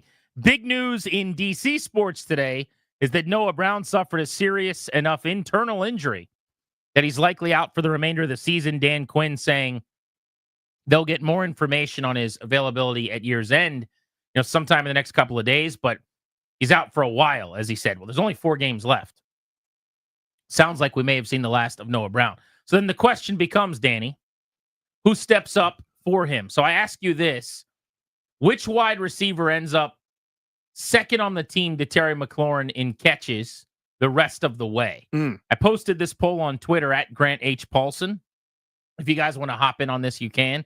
800-636-1067.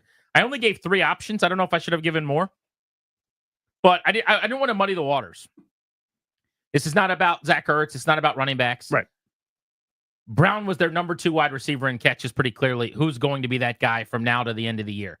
De'Ami Brown, Luke McCaffrey, or Olamide Zaccheaus? 64% of people said Luke McCaffrey, 27% said De'Ami Brown, and 10% said OZ. I think it's Zaccheaus because he's 4th. He's 8 receptions behind Brown as it is. That's, 1 more target per week. And but I'm tired of going, the Luke McCaffrey breakout's coming, and then not having it come. He gets a target every other week, and that's just what it is for this year. You've got Luke McCaffrey breakout fatigue. Yeah, and again, I'm a fan. I like him. He was awesome with us, and I think he could do more. If it's up to me, if it's old Randy Douye or Danny Kingsbury, I'm running Luke McCaffrey out there. I'm just not changing anything except that McCaffrey now runs what Noah Brown was running. But I don't think that's what they're going to do. I think it's 1 extra target for Zaccheaus per week. Zaccheaus does not really run the routes Noah Brown runs. No, or so it's not a used? replacement. It's a doing something different. But do you think you think they're going to change the offense considerably? No, I think Zaccheaus just gets looked for more. You know what I mean? Like, so we're in the same stacks, the same bunches. Who more often than not is in Noah Brown's spot? De'Ami Brown running his routes. Mm-hmm. De'Ami. Yeah. And he just, instead of going 4 for 50 like Noah Brown did, he goes 1 for 13 or whatever. And Zaccheaus gets a couple more catches in the underneath bubble screen stuff. Exactly. I mean, certainly a path to that. I could see that.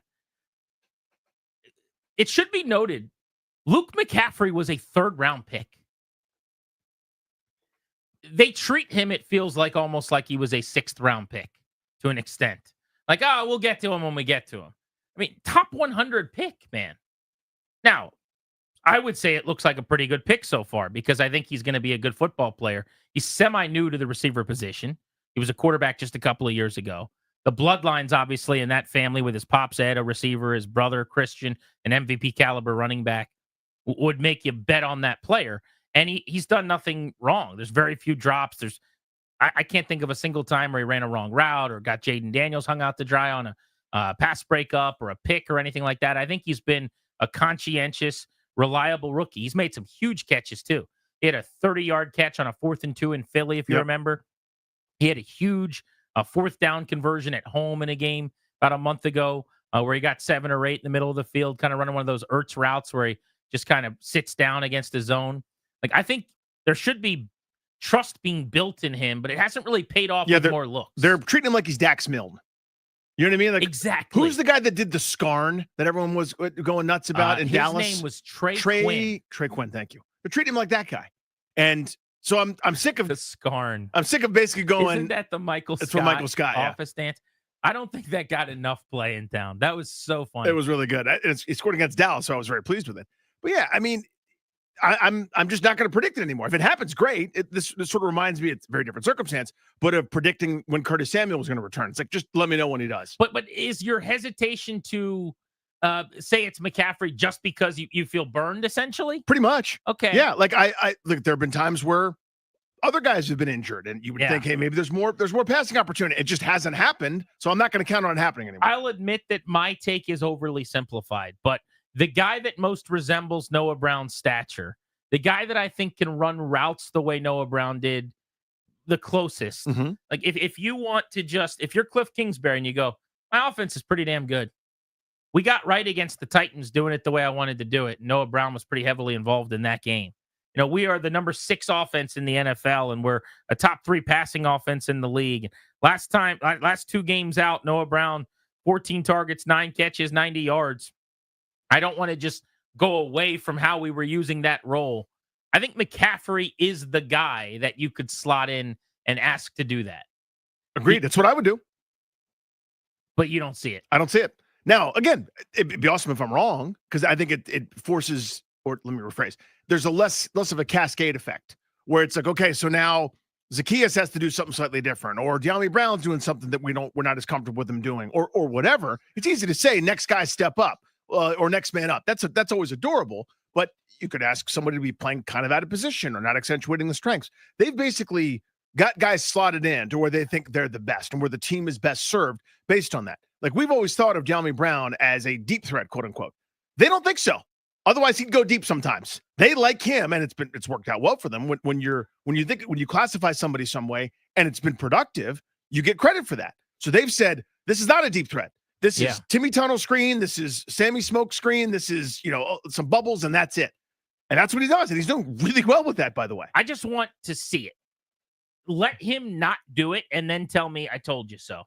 If you're Cliff Kingsbury. You mean Brown or McCaffrey? No, Luke McCaffrey. Yeah. He's been targeted 20 times this year. He's caught 16 balls. Mm-hmm. It's a really high percentage, by the way. Now, I'm not saying he's going down the field a whole lot, right? I mean, it's mostly like tight end type routes. But 80% of the time when you've thrown him the football, a good thing has happened. Give him an opportunity. Mm-hmm. And then if he doesn't make the most of it, if he struggles, if he drops passes, if he loses a fumble, if he, falls down and you get picked off, okay, he's not ready. But I don't want to just take your word for it at this point. And he's not Dax Milne. Mm-hmm. He wasn't drafted in the 6th or 7th round. Like, frankly, when you take a guy at receiver in the 3rd round at pick number 100, he should be helping more than Luke McCaffrey is, which I don't hold against McCaffrey because he doesn't get the targets at a dependent position. They might say, if you gave him truth serum, hey, he's not getting the targets because he's not good enough to right now. Okay. Fine. Let me see that. I want to see what that looks like. But if you want to just kind of bury him on the depth chart because you brought in Noah Brown and he's better, cool. Noah Brown's gone now. Now what? I would say the same thing to an extent about Ben Sinnott, by the way. Like, we probably don't talk enough about, and when the offense is good and the team's winning, there's good reason for that. Precisely. But Ben Sinnott was drafted with the 53rd pick in the draft. He was a 2nd rounder. The fact that he has 5 more targets than you do this year and 3 or 4 more catches than I do is actually not okay. I agree with you. Like, he should be more involved. They should be doing things. It's not just we drafted you for next year thing. No, let's develop, let's use, let's supplement with, let's get better by way of using the guys that we drafted here. And especially if Zach Ertz went down and Ben Sinnott still didn't really get an opportunity, that would be pretty telling. It'd be very much so. If Noah Brown goes down, and respectfully to Olamide Zacchaeus, but nice guy. Olamide Zacchaeus, who caught 10 balls for the Eagles last year, is the next man up who all of a sudden gets a couple more targets and catches. Come on. That's a 3rd round pick. Yeah. It's a week 15, if not now, after an injury. When? Precisely. And to your point, we talk about this all the time when it comes to Terry. When an offense is struggling and your best player doesn't get the ball, I'm going, are you kidding me?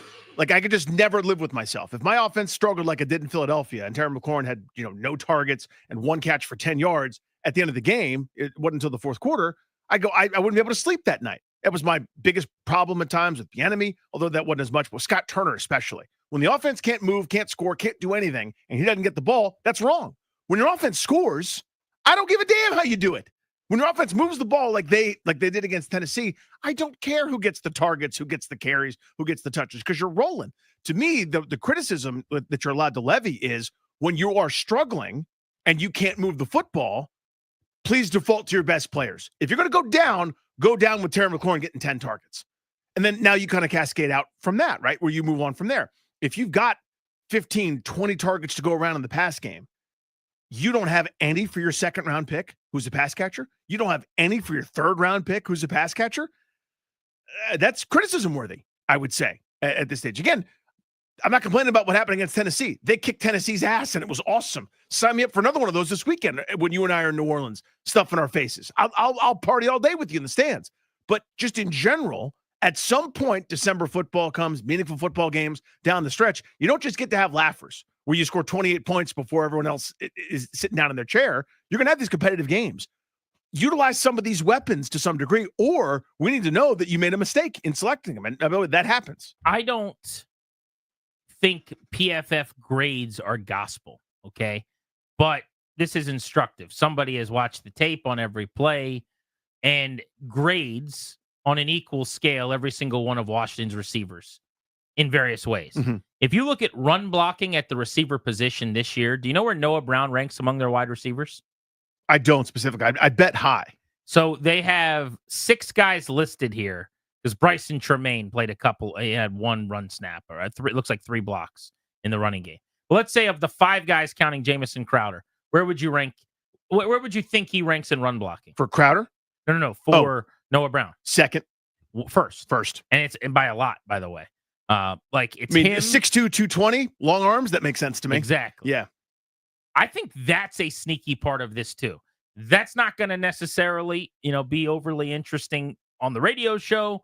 That's not something that's easy for me and you to speak to without actually being able to go back right now and watch some of the tape. You think of that Shanahan system, right? It's a requirement. And I think there's some of that here.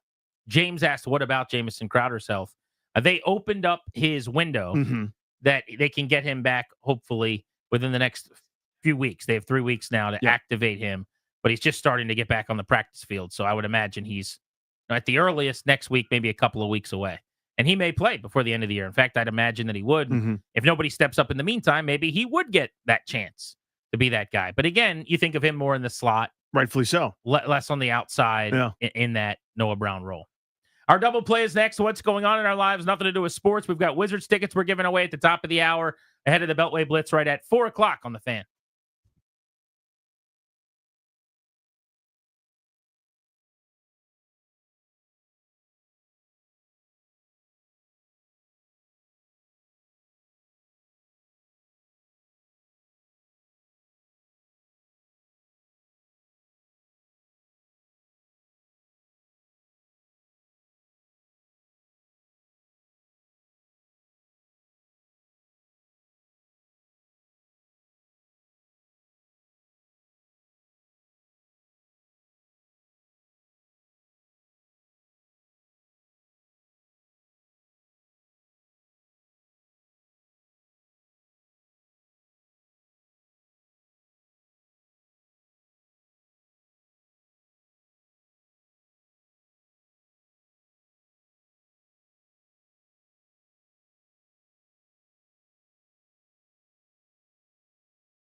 Our double play is driven to you by your local Washington area Honda dealers. Stop in for a great deal on the rugged and capable Honda Pilot.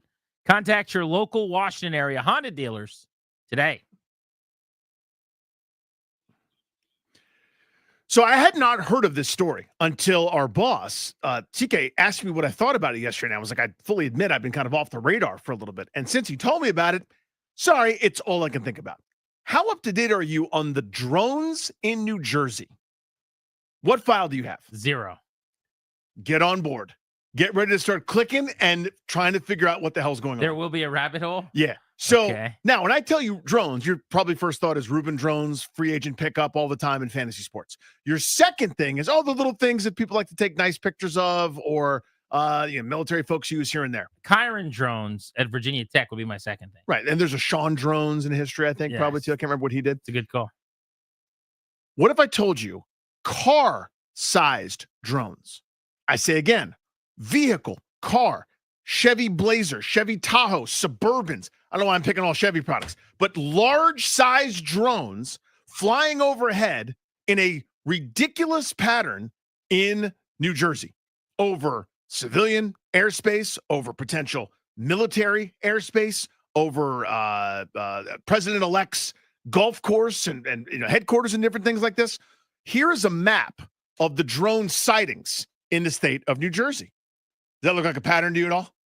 Does it look like anything that might say some sort of, strategies involved behind it? That's where people are seeing them. So in addition to just people seeing drones overhead that are the size of cars and trucks, you're going, well, that's not that big of a deal. No one knows what it is. The FBI is involved trying to figure out and get to the bottom of it. Every agency says that we have no clue. And you ready for this part? Here's the little teeny tiny rub. When you stare at them, they disappear. What do you mean? I mean, when you notice them, at first it looks like your eyes are playing tricks on you. They vanish in thin air. The governor of New Jersey, not like a dude that's like, I come outside and there's a circle of crops that wasn't there before, and I was on the alien spaceship. I'm not talking about that guy. I'm talking about the governor of New Jersey going, we don't know what this is. We need to get to the bottom of it. It's crazy. And when you look at them, they vanish. That's what's happening right now. And nobody cares because the outrage machine on your normal news can't stop for this. Stop. Everybody out there, stop. Focus on this. Get me the explanation for what this is, what's happening, why it's happening, who's doing it, how they're doing it, what technology is involved, how do you get things to vanish when you look at them, the whole 9 yards. Is this Mysterio, one of the Spider-Man villains, pulling this crap off? Give me all the information immediately. I have a lot of questions. Go. I want to confirm a few facts first. Go on. The drones are the size of vehicles. Yes. Like the cars that are in my driveway and garage. Mm-hmm. So we're not talking, and I'm not even doing shtick, I mean this. Yes. We're not talking about like motorized little cars. Correct. You're talking about what you drove to work and what I drove to work. That is how big the drone is? That is right. And it's just hovering how high up? Varies in height, but people could see them above their homes. Hundreds of feet? Yeah. I mean, does it look like it's 10 feet off the roof and you see the whole car-sized drone, or is it like 1,000 feet up and you see what appears to be a small drone? Great and question. As it gets closer, it's really big. Great question. It varies. So sometimes people see them like, not quite as high as a plane because you wouldn't be able to sort of tell the difference, but low enough where you go, that's not the size of a drone that's got a cell phone on it. That's the size of a car. So there are, again, a number of outlets that have reported all this kind of stuff. This is ridiculous. This is unacceptable. 100%. It is precisely ridiculous. First the balloon from China, and now this. This is the thing. Everybody focus on this. Stop. You're doing something else. You're like, well, I'm outraged about. Your outrage doesn't matter. Car-sized drones are hovering above the ground, doing Lord knows what over Lord knows where. And when you look at them, what happens? They vanish. It's not one person. Where it's not in one New crazy Jersey person. is this? This is all over the place. Morris and Somerset counties. But just random towns. It's not like it's it's all over. Right next to Manhattan. Right by, not too far from Manhattan. There's a Rockaway Township arsenal, military base there. Why do they want to look at King George County? You see what I'm saying? Of course I do. Why there? I don't know. Okay. This is part of the mystery. So I just Googled drones in New Jersey. Drones in New Jersey. Which sounds like a great band name. And the headlines include This is just a quick headline check. Doesn't matter where Get from. your headline check. 5 things to know about the recent drone sightings in New Jersey. Mm-hmm. Mystery New Jersey drones are coming from Iranian mothership offshore, according to a congressman. Okay. That's his hypothesis. Okay. I don't know. New Jersey swarming drones. Expert says U.S. military likely behind mystery. That's my guess, by the way. We need to know whether the drones over New Jersey pose a threat to the homeland. Mm-hmm. And then mysterious New Jersey drone sightings prompt call for state of emergency. State of emergency. That's not, again, it's not just some dude going, I synced it up high. No. Statewide, everybody's seeing these things. And no one can figure it out. No one can explain it. So it could be anything from a really sharp scientist with a big lab in his second house design these things and he's just flying them around for fun. Or country spying on us. Or yep. No. Yeah. I don't know about that. I don't think it's them. Mm-hmm. Based on? Nothing. Okay. I just don't. You don't think Bill Belichick was going to get an NFL head coaching job? Yeah. Based on? You just don't. Yeah. That's kind of where I'm at on. This is not the aliens trying to figure out what New Jersey's like. We need to see Morristown. Right. They love Jersey Shore so much. They go, check out Morristown. Let's find out where they dine. Is that a Wendy's? Let's get more info. I don't think that's it. I mean, the go dark when spotted thing. That to me is the, oh my God. So this is going to make you so mad what I'm about to say. Go on. And I admit this is a flaw for me. Okay. But I'm just sharing something with a friend. Okay. When I hear something that seems hard to believe, my choice is to believe that it's not correct. Does that make sense? Oh, I've experienced this. I know. So when you first said this, I'm like, this is blown out of proportion and stupid. And then I Google it and I'm like, oh, there's something to this. But people are all just reveling in this and making stuff up. Mm-hmm. And it's a tall tale. This is Mickey Mantle hitting a 700-foot home run. New It was Jersey, actually 436 feet. New Jersey Governor Phil Murphy said the recent drones, which have been sighted in the state, are, quote, very sophisticated, saying the minute you get your eyes on them, they go dark. Again, that's the governor of New Jersey on the record. Not informally, not over a pint. This is at the podium, talking to you and me, letting us know, hey, Governor, what's going on? What do we know? Here's what we know to this point. So what do you think it is? The thing that we should be all focused on. That's what I think it is. I know, but what do you think is it? Why are the drones there and who sent them? This is a great question. My point is, I have no earthly idea. Of course, none of us do. I'm going to ask you, though, for your prediction again. What do you think this is? You got to guess. What is it? I will play your game in a second. Okay. Everyone needs to stop doing everything else and get me the explanation. You've mentioned that several times. So what do I think it is? I think it's a new technology that is way ahead of us, and we're getting pwned in this regard by somebody and somehow. Alien or another country? Another country. That's my best guess on this one. You think it's another country? Mm-hmm. I think it is. It's not Russia because they're using stuff from 60 years ago currently. In Russia, drones become more visible. Right. They'll pummel your internet for sure. But they ain't hovering drones. We over have good us. sophisticated phishing scam. China, maybe. I'm gonna say, for me, it's 60% another country. Mm-hmm. No. I'm gonna go back. 60% U.S. military, some type of thing. It's our own thing. We're doing it. We're just scaring testing. ourselves and letting people. Well, they don't care. They're like, Yeah, oh, people are complaining about it. Who cares? We got to do our test. Mm-hmm. That's 60%. 39.5% another country. 0.05% dude in his basement, figured some way to hover some drones. And it, the Tony Stark of 2024. Yeah, that one's off the board for me. There's no way it's just a dude. I think it's a better chance of that than an alien. I'll say that. No, alien over just dude. In terms of percentage. If it's one or the other, I'm confident it's a dude. Alien. If it's one or the other, alien or a guy. Like just a guy who goes like Tony Stark, 2024. Yeah, Tony. The New Jersey's Tony Stark. Yeah. Alien over New Jersey's Tony Stark. Yeah. We could bet lunch on that one. I like that bet. Well, again, I'm not betting that it's one thing or another, but I'm telling you, it's not a dude. The Wizards play at home, and you're going to be there if you win tickets next on Wizards Wednesday ahead of the Blitz. That is an amazing double play. Attaboy. G&D on the Fan.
Caller 10-800-636-1067. Right now, you're winning Wizards tickets. Thursday, December 19th, they're playing Charlotte. You'll be there. First 10,000 fans in attendance are getting a Wizards quilted bucket hat. Pretty cool. You'll get one of those. Tickets are available. Go to thefandc.com/contest. It is a Wizards Wednesday on Grant and Danny. And the show today and every day is brought to you by our friends, the law firm Kandori and Murad, that will help update your last will and testament, that will set up a trust for you and your family. Schedule a consultation with their estate planning attorneys today by visiting kmlawyers.com. Be sure to tell them G&D sent you. That's kmlawyers.com. I am to blame, and I will raise my hand and say this is my own fault. Okay. That I'm too locked in on probably the NFL and football and podcasts and whatever else. But it is an indictment on the news media that I have not heard that story. 100%. About these random drones in New Jersey. Mm-hmm.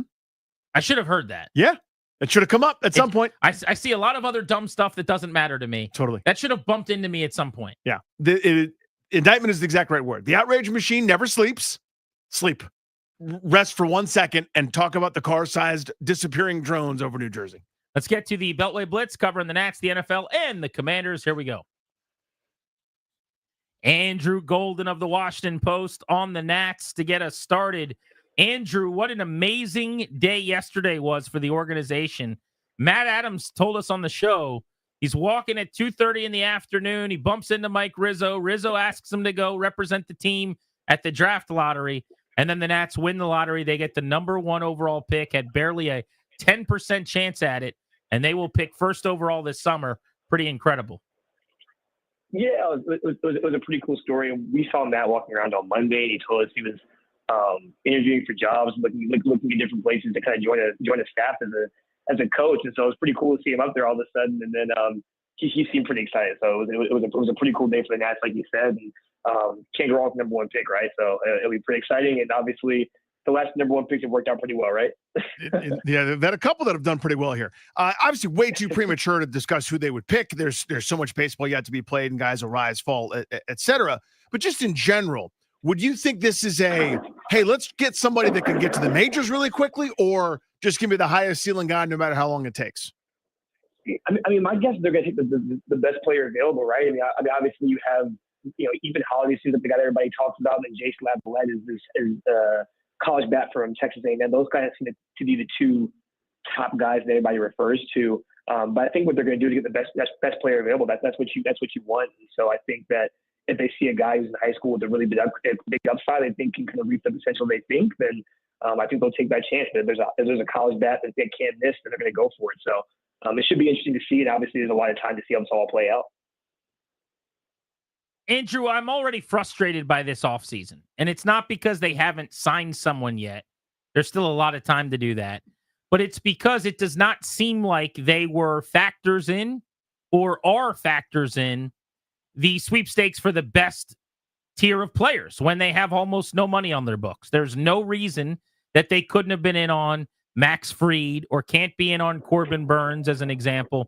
And it just doesn't seem like those are the waters they're swimming in.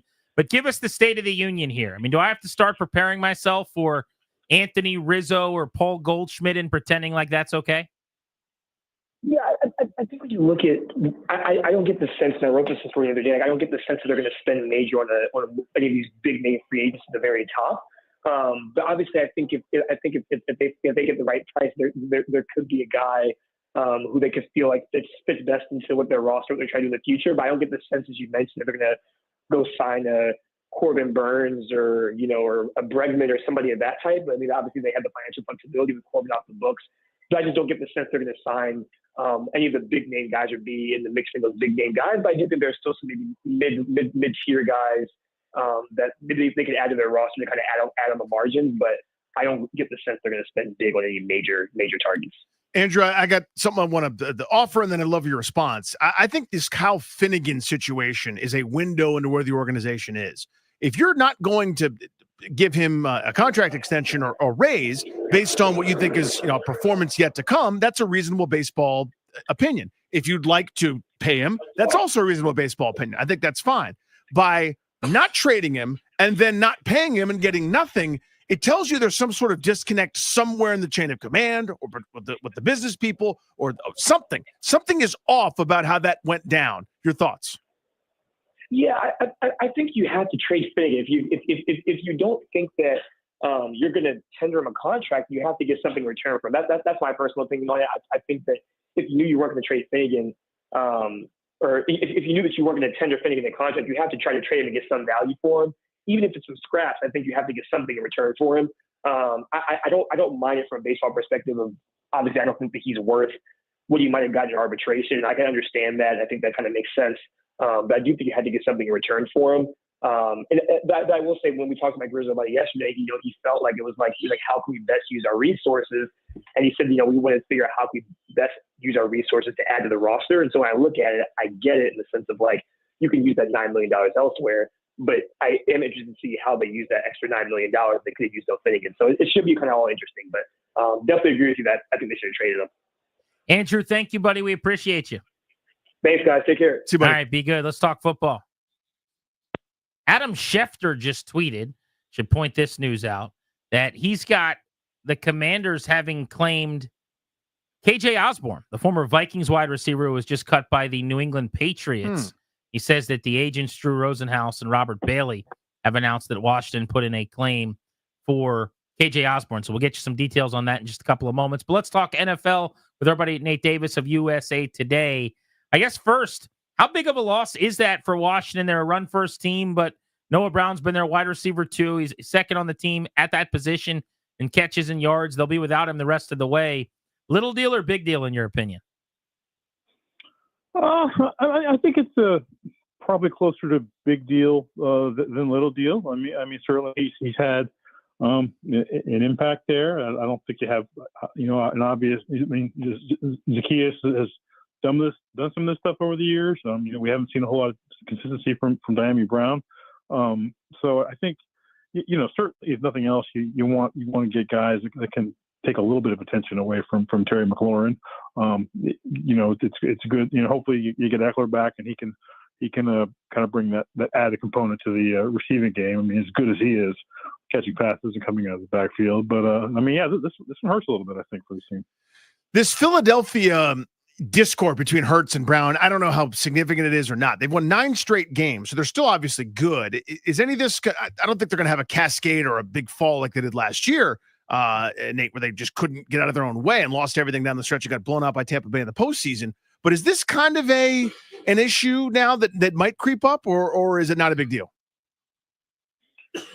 That's a great question, Danny. I mean, they were I think 10-1 last year before the wheels fell off, and in spectacular fashion. And some of this stuff, maybe not just directly, but what was in play last year, as I recall, last year was more Hurts and Brown doing their own thing at times, improvising on the field. You need to be balanced. I mean, this offense is obviously more Saquon Barkley driven this year than it was maybe more so by AJ Brown last year. But I mean, I think to me, the thing that's troubling is number one is and I've been to a few of their games, talked to a few of their guys, Lane Johnson, one specifically, that is, not, before this all bubbled up, it's kind of said, that they need to keep the focus on the main thing, on the next game at hand and not revert to what happened last year. And this does feel like a bit of a reversion, and you would hope that guys like Jalen Hurts and AJ Brown, are professional enough that, if you catch 4 passes for 43 yards and win, I mean, that's a successful day.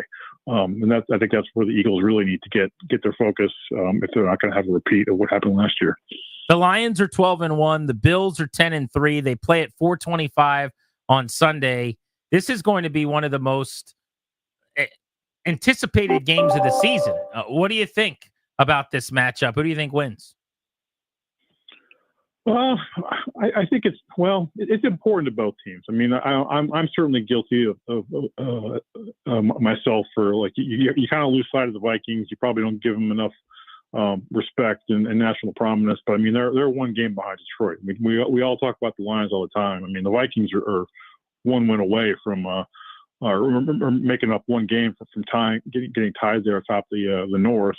And then they play in Week 18. So it's certainly a big game from Detroit's perspective, but it's certainly a big game from Buffalo's perspective. I mean, they only had to tie the Chiefs with the tiebreaker they have to get that number 1 seed in the AFC, and now that they've fallen 2 games behind. So there's a lot of implications for both teams. Not maybe as much in the tiebreaker component just because it's an interconference game. But I think maybe for the Bills coming off the loss, it feels like they need to win this one. Otherwise, I think they're just going to have to kind of be like in Packers mode, for instance, where they're kind of coasting to the end of the season, knowing that they can't really make a whole lot of ground for the next couple of weeks while trying to stay sharp ahead of the playoffs. Nate, thank you as always, buddy. Talk soon. Thank you. You got it, pal. Hit that local 53 sounder, Darius. Our guy Mitch Tischler will talk about that particular football team here in the nation's capital. Mitch, who replaces, if anybody, Noah Brown in that production?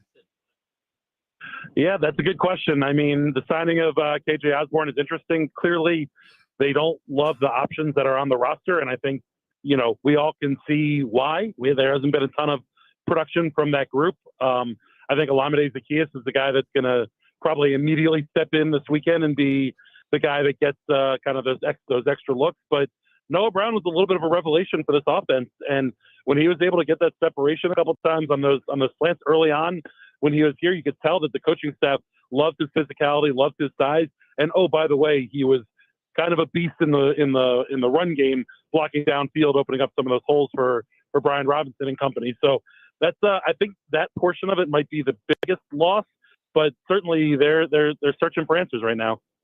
Yeah, they certainly are. One of those answers, potentially KJ Osborne, who, as we're talking about, they claimed off waivers.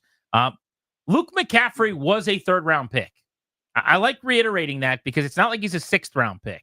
At a team that has wide receiver problems / needs, drafting a guy in the third round should help you. And now you lose your number 2. And if not now, when? I mean, I don't know. Do they not think he's very good? Like, it is semi-ridiculous that if he's not a factor, if he's not utilized as a third-round pick after this injury, like, we need to maybe change the conversation about his rookie year, I think. Yeah, I mean, my two thoughts on Luke McCaffrey. One, when he was drafted, when this team was going through the draft, there wasn't an expectation that they were going to be in the playoff hunt. I think obviously there was a hope, but not an expectation. And I think you see some of these mid-round draft picks the team was looking at as more of long-term developmental players. And I think Luke McCaffrey, kind of sits in that world, being that he was a quarterback at Rice and then, obviously moved to wide receiver. And then secondly, forever, the Commanders, Washington Football, Burgundy and Gold have been in this world of just developing players and not necessarily worried about winning football games, particularly when you get to the back half of the season. But all of a sudden, this team finds itself in the middle of a playoff run. And quite frankly, I'm not as concerned about developing players as I am about, winning games and getting to the playoffs. And I think that you have kind of a situation where when Luke McCaffrey was drafted, the thought wasn't necessarily that, okay, we're going to rely on him for major catches and major yards this season because he is a developmental prospect. And now you're stuck in this world where you need to find somebody who can help you win on Sunday against New Orleans because, oh, by the way, that you're basically playing playoff games here the last 4 weeks of the season. I guess that's fine. And if they drafted him this year with no expectation of playing him or needing him to be an impact player, maybe, but they've played him a ton. I mean, he's been on the field a lot. So those two things kind of conflict for me a little bit, and they just don't necessarily involve or target him. I don't know. I don't think it's an unrealistic expectations to say that a third-round pick, even one that wasn't expected to really help them a lot until next year, for a team that has one legitimate wide receiver and now lost their number 2 guy, should be able to help them. Yeah, I'm not arguing with you. I mean, certainly I would love for Luke to step in and be a bigger piece of this offense. In his snaps, we have seen him get open downfield and not necessarily see the football. But I of course, you want to see Luke, but I think that you're in a situation where, to me, if it's a question of, winning and losing, and a guy like Olamide Zaccheaus, who doesn't give you a ton of, future, hope or help, but he's a veteran NFL player who you can plug and play and get some yardage out of. I don't think that's the worst. That's the worst thing in the world. Look, Mitch, I'm totally with you. I'm not saying like I would rather develop him than play the veteran. I'm saying if Zaccheaus, who caught 10 balls last year for Philly, is better than your third-round pick this year, that's not ideal. Maybe it's not ideal. I think there's some context to catching only 10 balls in Philly last year when you have two superstar receivers, on the outside there. But yeah, you're not wrong here. You want more out of Luke, and I think the coaches would probably tell you the same thing, and so would Luke. But I think when it comes to stepping in and playing this weekend and being the receiver of extra targets because of the injury, I think you want a guy who you have some confidence in, who's a veteran who's kind of been there, done that. Hard to quantify this, but do your best to do so. Who's this a bigger revenge game for? Marshawn Lattimore or Chase Young? I was saying on our podcast on Beltway Football, the Chase Young Washington story is just such a zero to me. It's like a hot chick you went on a date with once 5 years ago, and you thought maybe there was a future there, but realized that there were some major red flags and moved on from it. I just, it's interesting. I don't think that Chase is a big enough impact player that it's something that you need to, overly concentrate on. To me, it's Marshawn Lattimore, because it's both going back to New Orleans. Hopefully he's going to get a full complement of reps, or at least a significant number of reps in his new team that's coming in, looking to make the playoffs against, the previous team. I also think the Marshawn Lattimore intel portion of it is going to be a nice little piece for the rest of the secondary in terms of, what the Saints like to do. The quarterback question is up in the air, but who kind of their key players are, and it's going to come down to finding a way to stop Alvin Kamara on that Saints offense, and hopefully Marshawn has a little bit of a key to help them out there. Mitch, you are a Mets fan. We talk a lot of baseball in the press box during downtime. Are you steamed up for Juan Soto? I think this is going to be blasphemy on Washington Nationals airwaves. I'm excited for the Mets that they jumped in the pool, both feet all in, did a cannonball. I don't know that I think Juan Soto is ever going to live up remotely close to the contract. I think Shohei Ohtani, in a very short period of time, has proven that at least the first couple of years of that deal are entirely worth it. I am hopeful that Soto is that guy. I am just fearful that we're not going to get the production out of him that I think folks expect. Respectfully, I hope you're right, and it doesn't happen, and the Mets go 0-162 for the next duration of the deal. But you're our guy, Mitch. Thank you, pal. Hey, real quick, there's a correlation between the drones in New Jersey and Bill Belichick being back in football. I don't know what the NCAA's rule is on Spygate, but this might be an elaborate plan by Belichick getting back involved. Mitch is onto something. There's perhaps. something there. Did you connect those dots? I hadn't yet, but now I will. Thank you, Mitch. By the way, he's one of those good Mets fans. I mean, if there's such a thing. Like he's one of the guys that is a Mets fan. Less bad. But you don't have to necessarily hate him. Right. Do you think that there's something to that? Not specifically. If this was like over East Rutherford, it's Spying a Giants on practice, Rutgers or if it's like something. a Rutgers bit, or if it's like, he's at NC State. I just can't imagine Bill Belichick in that Carolina blue on the sideline coaching against like Louisville in October. Yeah. For 2-2 North Carolina. And a big ACC tilt against UVA. That's staggering.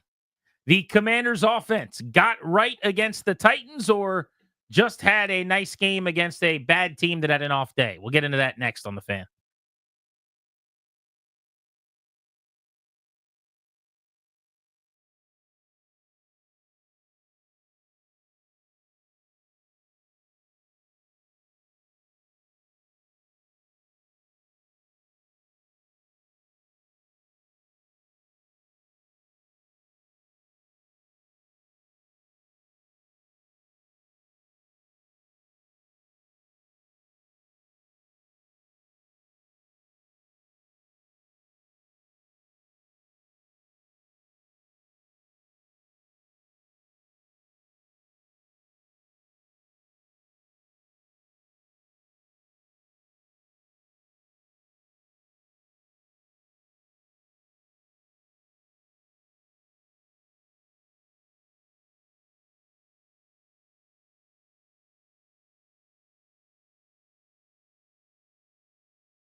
knew the Commanders' offense would be without Austin Eckler for the next couple of weeks and possibly the remainder of the regular season. Today we found out Noah Brown is also going to be out, likely for the rest of the year in his case. That's the number 2 and number 3 pass catcher for the Commanders in terms of catches and yards that they will be down. So they've still got McLaurin, who's going to get a ton of attention, obviously. They've still got Ertz, who doesn't do a lot after the catch, but is pretty reliable at getting open in the middle of the field and at least moving the sticks in big spots. McLaurin, 61 catches. Ertz, 52 catches on the year. McLaurin's gone for 896, and Ertz is over 500 yards as well. But then you've got Noah Brown, 35 for 450, and Eckler, 33 for 350, both out moving forward, which means at receiver, Zacchaeus, Diami Brown, Luke McCaffrey, one of or all three have to step up. And at running back, clearly, Chris Rodriguez and Jeremy McNichols are going to have to step up as well. Although I don't know how much either of those guys is going to be catching the ball out of the backfield. But Danny, for a team that I would say was about as lucky as you can be at keeping your skill position players on the field for the first 3 quarters of this season, all of a sudden now, 50% of your top 4 pass catchers going to be out for the stretch run. Yeah, it is. And listen, this is what happens. This is this league. The injury rate is really, really high for a reason. So they dealt in spurts without Robinson, dealt in spurts without Eckler. This will be the longest they've been without him, certainly. But now you drop Noah Brown from that group as well. And all of a sudden, to your point, you're thin. It's guys that aren't tested just yet. Maybe they step up. Maybe you get more production from Luke McCaffrey, who we've been talking about off and on all afternoon. Maybe you get KJ Osborne to step in quickly and be kind of the missing link. Who knows? But it's I hope, or I think, or I wonder, instead of I've seen, right? And that's kind of the variable here for a team that's now playing meaningful football. If they were 5-11 at this stage, whatever, let the kids play. Let's see what happens. They're not. They are in the postseason if it started today with the Rams hot on their tail. They play Atlanta, who's got something to say about it if they're able to make the postseason or not. Later on in their schedule, you got Philadelphia again, a Dallas team you owe something to. So this is now a meaningful time for guys that are unproven. I think that the loss of Brown is actually harder to make up than the loss of Eckler, which seems odd to me because I thought Eckler, especially early in the year, was one of their most important players offensively. And I would say that that's a bigger loss because Eckler can make more big plays. First of all, he's great as a kick returner. Been awesome in that role this year. But he has ripped off some big runs. He has been awesome out of the backfield, making plays after the catch. How many times this season have they opened games where he's been involved on 2 or 3 of the first? Eckler one way, Eckler the other Exactly. way. Eckler, a Cincinnati game is the perfect example. Same This with is Philly. Austin Eckler drive, everybody, and you go, wow. It's like their road game thing. They have him out there as a veteran, a calming presence. They check it down to him with like a designed little screen. He picks up a handful, then they throw it to him the other side of the field. They get a first down and they're moving and it's 1st and 10. Mm-hmm. And they do that, and it's by design, I think. So I do think he is a more important player. I don't think that's debatable. But I think that they can more easily replace Eckler than Noah Brown down the stretch based on having Robinson, who can just elevate his role as a rusher. The fact that Rodriguez, the 2 times he's played, has been really good. Mm-hmm. The fact that McNichols has flashed a bunch this season. We haven't really seen Michael Wiley, but I still think just based on the preseason, he can play a little bit. I just think they're way better at the running back position. So is it possible for me to feel like Eckler's the better player and the more important player, but the loss of Brown is probably actually larger? Interesting. I mean, sort of given the context of the position, Yeah, I don't think that's where crazy. I'm at. Yeah. I mean, to me, I not only lean, I give it to Eckler in terms of who's more important not to have. But I see your point, I guess is what I'm saying. Like to be the I don't know, the world's tallest anthill can be more significant given your perspective than something in a kind of more crowded field, right? So for me, Eckler, his running ability between as a ball carrier, you're right, easy to replace with all due respect, and I like him a lot, and I'm get to his value in a second. Guys have run the ball just as effectively, whether it's Robinson, Rodriguez. They're slightly different players, but you've seen McNichols run it effectively at times as well. To me, it's in the pass game where he's irreplaceable. The easy button that he provides to turn a little hitched, a little sideways screen or something into 14, or keep the chains moving, or a check down that goes for a first down. The volume for him, to me, is just that much more important for this offense. It's It's just it's whether it's staying ahead of the chains on first and second down, whether it's getting that third down conversion, just his touches. And when he's there, it's this safety outlet to me that where Brown has been more inconsistent in that regard. But I see your point. But they have guys, I think, that can do that, not as well, probably. We haven't really seen anyone do it what Brown does. In other words, like at the running back position, I think you can throw the ball to Brian Robinson and he can have success. We've seen it for years, actually. Last couple of years, he's done that at a pretty high level. We just haven't seen any, like we're debating, can Luke McCaffrey step up, or is Olamide Zaccheaus able to run the same stuff? I mean, heck, KJ Osborne might be able to get on the field pretty quickly because that second receiver role is kind of such a wasteland, so to speak. Whereas running back, they're pretty loaded. But Eckler, there's just no denying how good he was at times this season. I thought there were games where he was their best weapon early in the year. Like in September, you take Jaden Daniels out of the question. I thought he was kind of their best weapon. I'm convinced of that. Yeah. I think that at all times. I mean, again, it's I wouldn't say at all times because Robinson has been there. I mean, he's run for 130 yards and 120 times a couple times where Eckler's had 4 carries and 2 catches. Sure. But I'll give me the weapon that is Eckler, where you have to respect all of it. You got to defend every blade of grass horizontally, etc. There's games where he gets a couple of touches. Sure. Yeah. But I don't, not involved. Well, I don't think that changes the level of weaponry, if that makes any sense. I mean, it all depends on how you quantify it. I mean, but to me, not having him, I think you have to rip things out of the playbook. I think there's a reason they're not flaring Chris Rodriguez out. They're not motioning Brian Robinson into a stack formation and flipping him a screen because I don't think they believe in it. I don't think they really want to do that. Whereas with Eckler, you're damn right you do. You line him up where he's hiding in the backfield as a fullback, like Robinson's standing up a little bit higher with his hands on his knees. Eckler's down like super low, where his defenders are peeking over the line to see if you can see him. You're not really sure which way he's running once the play starts. That kind of stuff he provides that nobody else can, I feel like.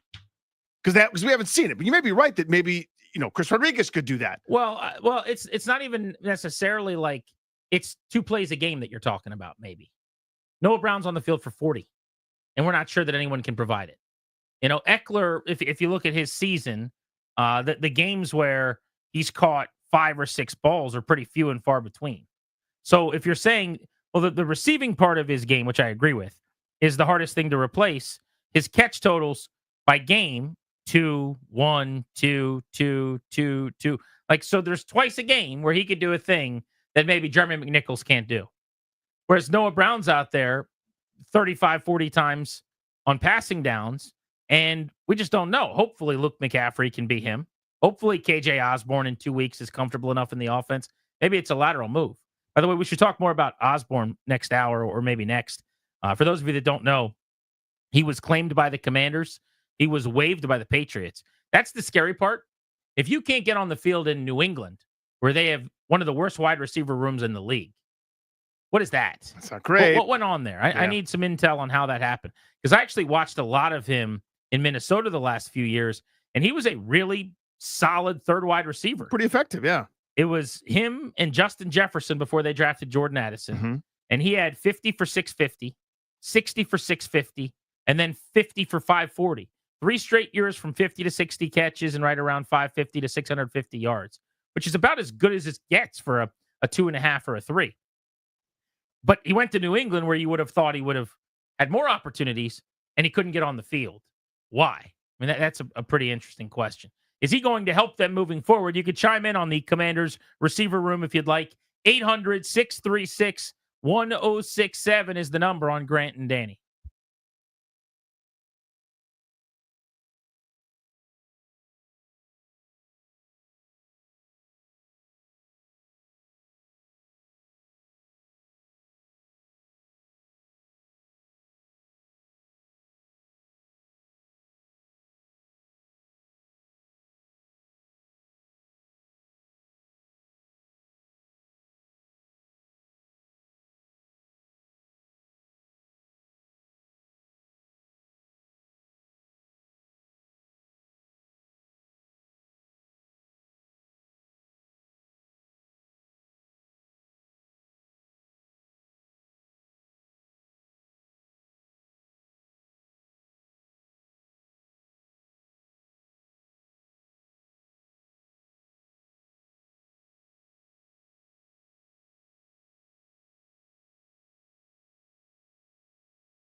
KJ Osborne, the former Viking, and as of this season, New England Patriot, has been claimed by the Commanders.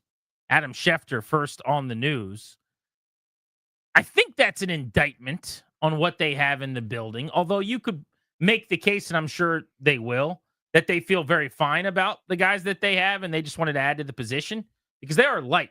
And if you look at it, until Jamison Crowder comes back, they're basically down to 4 wide receivers. That's right. They had 5 that they used. Crowder was the other guy of the 6. He is unavailable, just activated onto the ability to be able to practice. He's not up yet, so he will not play this weekend, probably even next weekend. Bryson Tremaine's on the practice squad. So you need a 5th receiver. They had to go find somebody, and KJ Osborne was available. They put in a claim. They got him. This is a guy who's actually had more success in the league than anybody in their building other than McLaurin. Yeah, I don't see him as the same way I saw Noah Brown. In other words, when you do it in the preseason, you're going, oh, this guy can play for us. Whereas now it's like, we need a body. And I don't know that we trust inexperienced rookie to do it. Let's go get a veteran because there's no other veteran really in that room right now until Crowder comes back. I mean, I suppose you could call Zacchaeus that, but somebody that's got some pelts on the wall. So I don't see it like as soon as Osborne's up to speed, he's your new Noah Brown and your number 2 receiver. Maybe I'm wrong. Maybe I'm underestimating. But to me, this is we need an NFL body among this total group of unprovens. It feels like it's going to go one way or the other, where either he will end up taking over Brown's role by the end of the season, and like a couple weeks from now, he'll be starting and he'll catch 3 balls for 35 yards each week like he's Noah Brown. Or they claimed him and he doesn't get on the field. You know what I mean? Yeah. Like it's almost never that he's just part of the fabric and one of the guys and he goes out for 7 to 10 reps and gets 1 target. Like Noah Brown pretty quickly overtook the room. If he does the same, didn't take long, yeah. I do think that will tell you everything, honestly.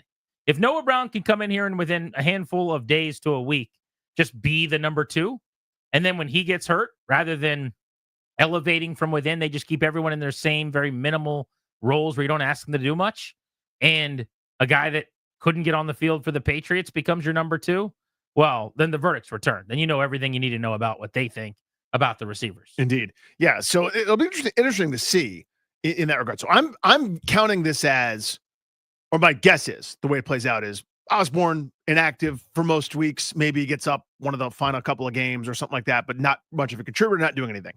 If it's okay, the instant he's ready to go, everyone's looking at their watch going, okay, is he ready? Is he ready? Is he ready? And he comes in and, as you say, takes over Brown's role. So once Brown has been healthy and been here, he plays, I think, the second most of any receiver. I think I have the snap counts right. He's north of 50%. Whereas, someone like McLaurin is much higher than that. Oh, but yeah, he's by far number 2. If Osborne's doing that, then I think your point is 100% right. The indictment, red alert, flag. Do you remember this was a crazy story, but it was pretty cool. KJ Osborne saved a motorist that was in a car fire on the side of the road. Do you remember this? No. So get to know your newest commander here. This is when he was with the Vikings. There's a video that came out of him and some other bystanders, essentially, like risking themselves to go over and pull a guy out of a burning vehicle. Wow. Underneath of a freeway overpass. Basically, I'm pulling up the story here on ESPN. They always say wrong place, wrong time, KJ Osborne told Adam Schefter. But I was at the exact right place at the right time. Osborne said Wednesday morning that he was able to track down the identity and whereabouts of the man after 2 days of conversations with mutual friends he found on social media. The two haven't spoken yet, but he plans to reach out at the proper time. Former 5th-round pick in 2020, Vikings number 3 receiver the past 2 seasons, said he was in Austin, Texas for the weekend, and he'd been visiting with friends Sunday night. He was riding in an Uber. That's right, he was in an Uber. That makes it even crazier. When the driver noticed a car that had crashed into a pillar along the freeway. Police said the accident occurred near this certain expressway northbound side. Osborne, the Uber driver, and 2 other bystanders approached the car as the engine caught on fire. It was a big blaze. Airbags are deployed. The guy, I guess, is unconscious or unable to get out of the car. Osborne, being the NFL player of the group, who's big and strong, basically pulls this guy out of the car as it's burning. I'm thinking this is obviously a big risk, Osborne said. I don't have experience in this. In my head, I'm thinking the car may blow up at any second, and it could all be over. The 4 rescuers convinced the man to slide over to the passenger side, Osborne said, at which point they pulled him out of the vehicle. Osborne said he then carried the man 10 or 15 feet away to safety. The man was bleeding from the mouth. Incredible. Incredible. That's your new wide receiver, KJ. Here we Osborne. go. Toe to human, toe to rock. Let's go. I love stories like that. Me too. But and most athletes would do something like that. They're just normal people, but he did. I mean, he actually. That's right. A lot of people would also go, "I'm not trained for this. I don't know what's going to happen." Am I going to make it worse? Like, I don't know. That would always be my fear in these situations. It's not like I don't want to help, but you also know, what if he's paralyzed, or what if he's hurt and I'm dragging, am I supposed to lift this guy up? Mhm. Now, I guess if he's in a car that's burning on fire, yeah, I probably would connect the dots and say, whatever I'm going to do to him is worse, is better Is than less, yeah. the worst result of him staying in that vehicle. But pretty amazing. Osborne played his college ball at the University of Miami, and frankly, even has better career numbers than Noah Brown did when they went and got him. That's right. Yeah, But so it why hadn't been great didn't he lately. play for the Patriots? Yeah. I don't know if they went young specifically, with I'm blanking on some of the names. Is it it starts with a B? Is it Boutte? What's that guy's name? Yeah, from LSU. Yeah, so maybe they're playing Kayshon him Boutte. a little bit more, Polk a little bit more. So I'm wondering maybe if that's the paradigm. I have no idea. I wasn't honestly there wasn't on my radar. I wasn't I mean, following they got that one intimately. guy that is any good, really, and Demario Douglas. Yep. And he's okay, but it's just that is a red flag.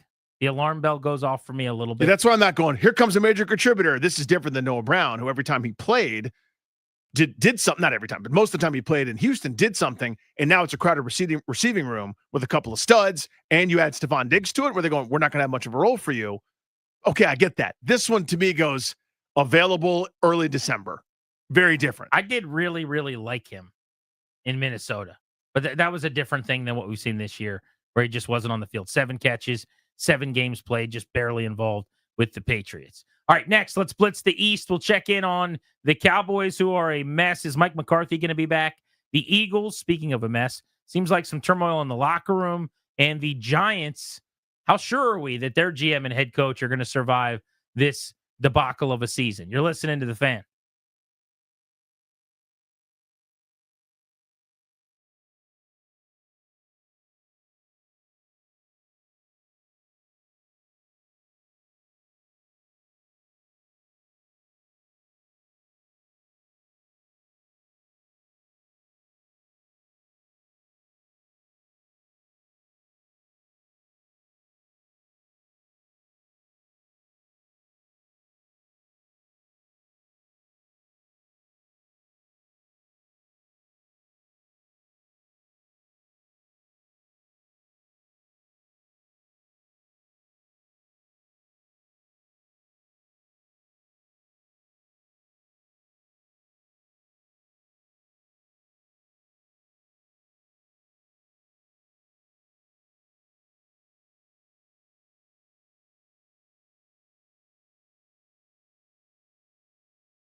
Welcome back, Grant and Danny on the Fan. We'll take you up to 6:30 on this Wednesday evening. As Washington continues to build the foundation of success on and off the field this season, it's time for you to plan for your future as well. As the exclusive sponsor of our show, the law firm of Condoria and Morad can help you update your last will and testament or set up a revocable trust for you and your family. Schedule a free consultation with their estate planning attorneys today by visiting kmlawyers.com. Be sure to tell them that Grant and Danny sent you. That's kmlawyers.com.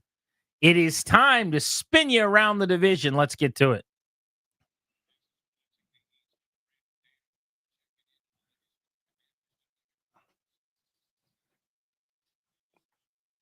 We begin with Dallas after a loss that might doom whatever chances they had left. They're now 5-8. Monday Night Football, 27-20.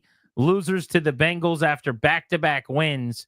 And to get the latest on the Cowboys, Joe Hoyt is a reporter for All City Network. Joe, we appreciate the time. How are you? Yeah, I'm doing well, guys. How are you? Doing okay. Looking at this team, Joe, it's weird because they're 21st in offense, 31st in terms of points allowed, and yet they're not that bad. It's like a crippling mistake each week that seems to undo them, but they're not terrible. If I'm a Cowboys fan, I'd either rather be really good, obvious, or be worse than this. It seems like they're kind of in the middle and just sort of regular bad. Yeah, no doubt. I think in the middling area is kind of what you don't want to be in terms of pro sports. You either want to be going for it or building up resources to then go for it later. And right now they're in the middle. And I think honestly what that tells you is the team does fight. And I know that's kind of a cliche culture-y thing, but hey, with a guy in an expiring contract and head coach Mike McCarthy, you're seeing a team that is definitely throwing all they can at it. You saw how emotional Micah Parsons was after the game. That was a game they not only wanted, but they believed that they should have had. And obviously one muffed punt after a punt block with 2 minutes left that would have set them up in field goal range if they didn't even touch it. That hurt them a lot. This was a devastating locker room after the game and kind of lingering still. How was the Micah Parsons act regarded after the game? I mean, he did the I can't believe this thing on the sideline for a few minutes. Then he walked off right away at the end of the game. Didn't acknowledge anybody. I mean, is it just that he cares more than anybody else? He's the best? Or is it like hey, man, you're a captain. What are you doing? Yeah, I think that Micah Parsons, he talked about this, it's kind of darned if he does and darned if he doesn't, right? And he's a guy that I think, he's a leader on the team and he cares a lot, but he's also one of those unique leaders. I think that he's a unique character in himself. And I don't think people, really looked at it that badly here, per se. I think that they saw emotion, they saw fight. And clearly, if you watch that game, he had double-digit pressures and no sacks. And, he was going after Joe Burrow all night. So I think it's one of those things when in terms of Micah Parsons' leadership, you're going to take whatever Micah Parsons you get because on the field, the product is good. Joe, some good things for that Dallas offense against Cincinnati. Is that they found some good things or they're playing Cincinnati? I think a little bit of mixture of both. I think the one thing they have found, though, recently is Rico Dowdle. And this was a guy that if you kind of ask Cowboys reporters, including myself from training camp, hey, I know they keep talking about this running back by committee, but I'm not sure they should do that when they have a guy like Rico Dowdle who hasn't really been healthy throughout his career, but has looked good when he has. He'd averaged over 4 yards a carry entering the season. Now he's on fire. He became he had back-to-back 100-yard rushing games. Before that, the Cowboys hadn't had a 100-yard rusher in 26 games. So he's a guy that likes to, quote, run through people's faces. He's a feisty runner with a kind of a mean streak. And so far, he's been able to stay healthy while doing it, which has been a big coup for the Dallas Cowboys offense. Yeah, I thought he was really good against Washington, too, 3 games ago. Went for 86 yards in that game, then a 112 and a touchdown against the Giants, and 131 on 18 carries against the Bengals. He's on a heater. Best guess, Mike McCarthy keep his job or no? It's becoming the question of the time. And to be honest with you, asked me a month ago, I would have said no way. But now there's little hints, there's little breadcrumbs. And, you had Troy Aikman before the game on Monday Night Football tell 105.3 The Fan here in Dallas that he expects Mike McCarthy to be back. And he had reasons for it, one of which is who do you go get? And if you're Jerry Jones, do you want to go through a coaching search? So honestly, all this to say, now that Bill Belichick's off the board, reportedly, I think there's a chance that Mike McCarthy does come back if they continue to show fight. It's interesting, I think, because him and Jerry Jones are friends. And if you look at it from last year, they probably could have had the chance to go get Bill if they wanted to move on from McCarthy after that Green Bay loss. I think that would have been a good fit. And I think in terms of who do you go get to replace Mike McCarthy, that would be a guy that would have been up there. But obviously that's not going to happen. So Dak Prescott's season obviously cut short with that injury. Overall, the numbers weren't astounding. What's kind of the vibe, the pulse, whatever you want to call it, on Dak and this, long-term marriage that's happening because that cap number is enormous? Yeah, I think it kind of depends on who you ask around here. If you ask a lot of fans, they might say, oh my gosh, how did we give that much money to him? And a lot of other people are like, well, honestly, he kind of puts you in that position to win. And I think that's the threshold you need from a franchise quarterback who you're willing to pay. I think, honestly, if you look back earlier this season, there was a lot of Dak having to play superhero. They weren't running the ball early in the season because they were going with that committee approach that was just not rhythmic and not fluid. Their defense was struggling mightily. They had one of the worst run defenses in history through the first 5 games of the season. So long story short, I don't know if it's the most fair indicator of Dak Prescott's performance this past season, because I don't think, one, he had a lot of weapons. And I think, you look at some of the offensive line struggles. I'm not sure it's the best indicator. But I think that people are content. A lot of people are content around here with Dak Prescott moving forward and excited to have a franchise quarterback at that threshold. The question is, can he get them over the top? And that's always going to be the question with Dak Prescott. Yeah, and it's probably way more complicated than just Dak getting him over the top, right? As is always the case at the quarterback position. Joe, really quickly, got about 30 seconds on this one, but wanted to end with the game this weekend.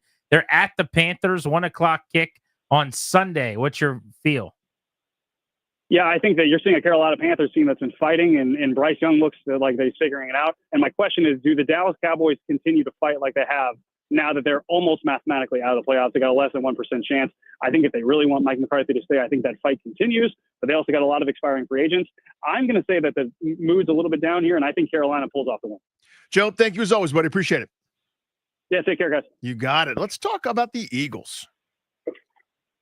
Chris Franklin, NJ.com. We'll break down those Eagles. Chris, for a team that's won 9 straight games, it seems like not everybody's happy, huh?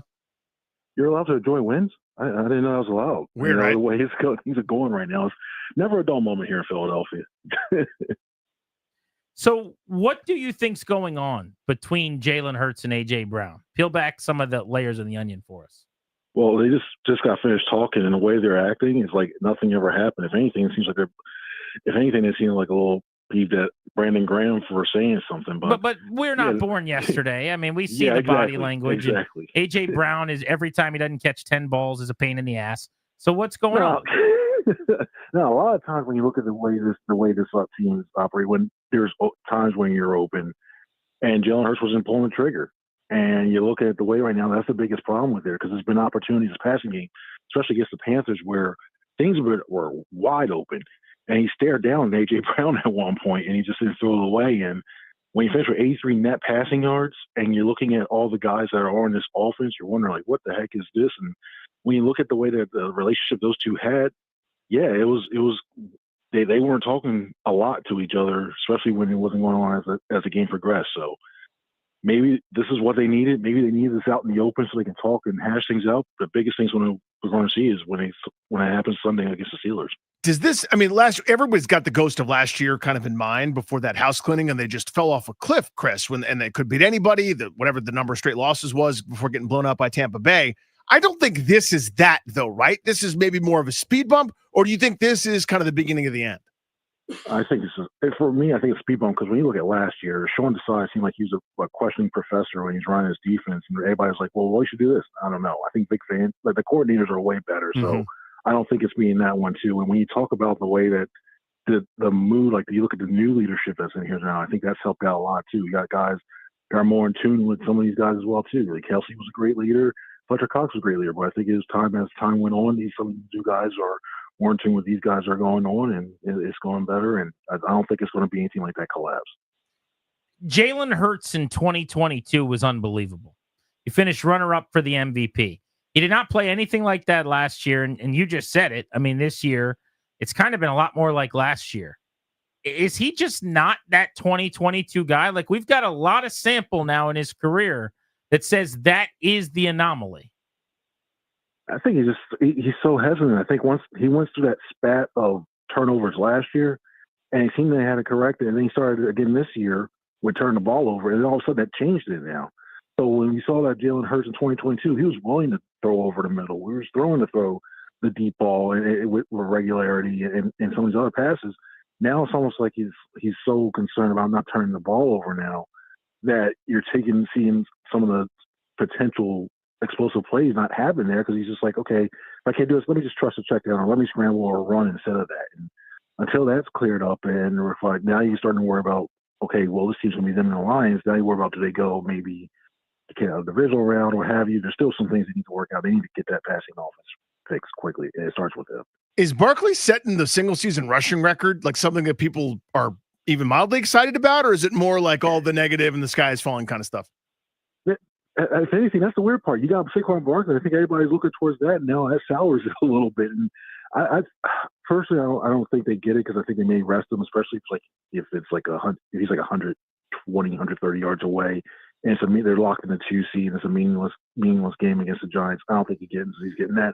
I show those offensive linemen do that, and people around here, it's just like, man, it's a rough time to be around here with all this stuff going on. In terms of, it definitely is a weird time.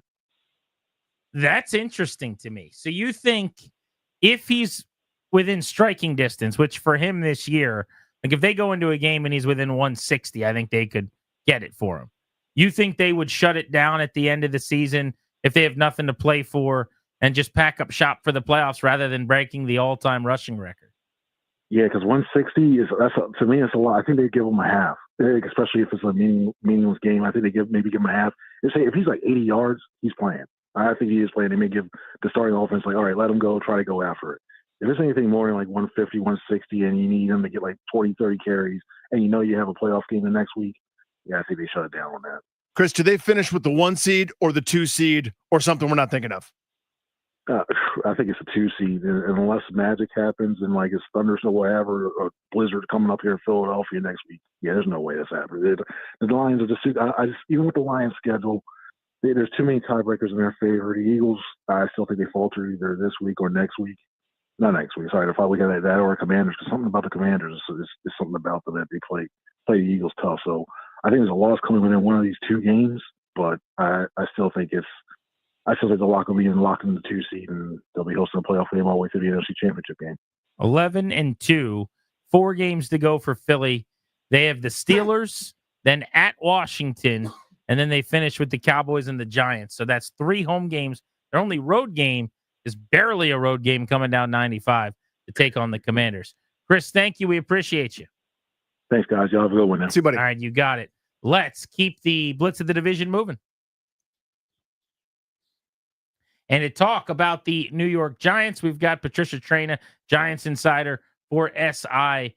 Patricia, let's begin with the quarterback carousel that keeps on spinning. Is it DeVito time again?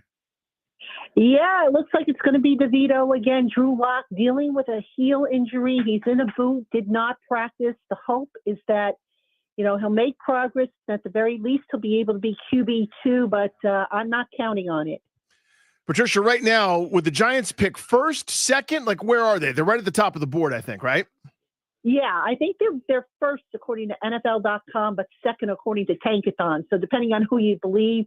But yeah, they are towards the top of the board. Is that something that I know, like, I don't think Brian Daboll cares or, Joe Shane or executives, they'd like a better showing. But do you think that's kind of something that fans are interested in and maybe, maybe deep down in the secret places that an exec would like? Yeah, I think so. I mean, look, the Giants need a quarterback. That I think everybody agrees with. They can also use additional help at cornerback.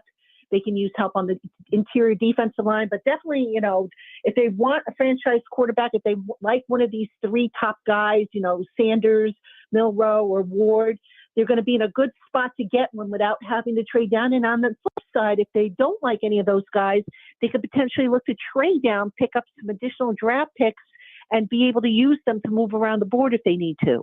Yeah, the Giants, as of this moment, would have the number 2 pick. They and the Raiders are both 2-11. They've had a slightly easier schedule. The Vegas Raiders have, so that's why they have the number 1 pick in a tiebreaker. And then the Patriots, Panthers, Jaguars, Titans, and Jets are all 3-10. So, I mean, New York could still screw this up, Patricia, like they did last year. They could, they're a win this weekend away or a couple of wins in the next 3-4 weeks away from potentially picking as low as like 8 or 9 again. Yeah, they are. And I know a lot of fans are not going to be too happy if that happens. But look, I know a lot of fans want the Giants to tank. The locker room is not thinking that. It's just however it works out, it works out. I think the Giants believe that no matter where they're picking, they'll be able to get good talent. Now, obviously, you can look at Joe Shane's track record and say that's a questionable statement, but if they do their due diligence and they explore all the options, which I'm sure they're doing at quarterback, hopefully they get the right guy in here. 8 straight losses for the Giants. I want to talk about quarterback in a moment, but you mentioned Shane and Dable. What's your level of confidence? Give us a percentage chance that both of those guys are back. I think Shane is on more solid ground than Dable. I think Wow. if I had to put a guess on it, I would say Shane's probably 99% certain to be back. Dable, I think, is better than 50%. Because they can obviously use the quarterback play as an excuse. They can use the injuries as an excuse, but I don't necessarily think he's a slam dunk. John Mara has said he's got to learn to be patient with the process. And obviously Shane and Dable, they're talking to ownership every day and letting them know what's going on. And John Mara sees also what's going on. So it's just a matter of, what they decide to do. And then again, we don't know what Steve Tisch, the other half of ownership, is thinking right now. He kind of stays out of the public spotlight. So maybe he decides he wants to change. Patricia, here's something that I've noticed. This sounds kind of, rings familiar with previous Giants teams.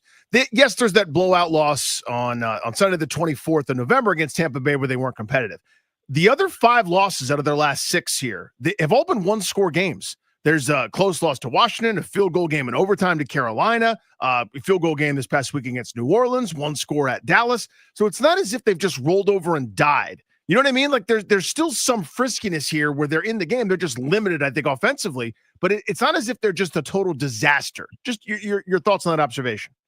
Yeah, I think you're spot on. I mean, you look at the number of 1-score games that they lost, and you could easily say that, if they make the field goal against the Saints, then maybe they win that game in overtime.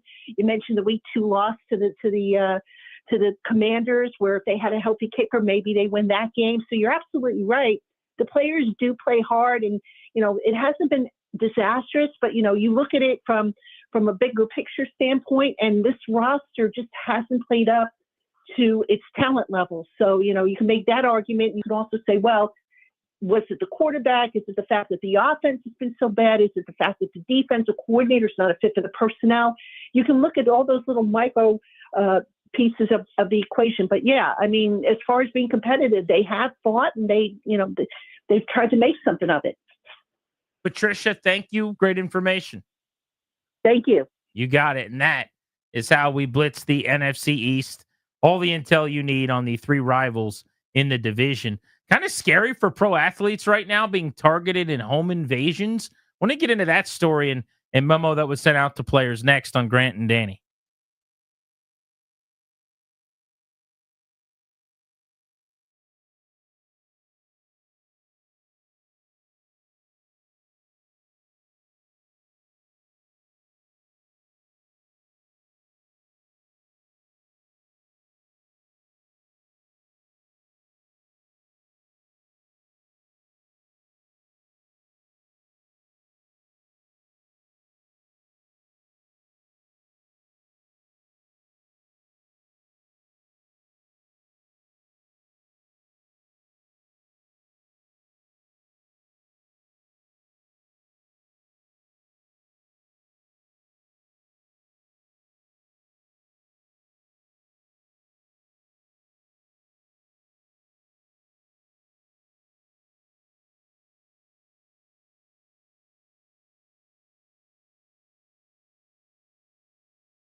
Garrison Ryan on the production.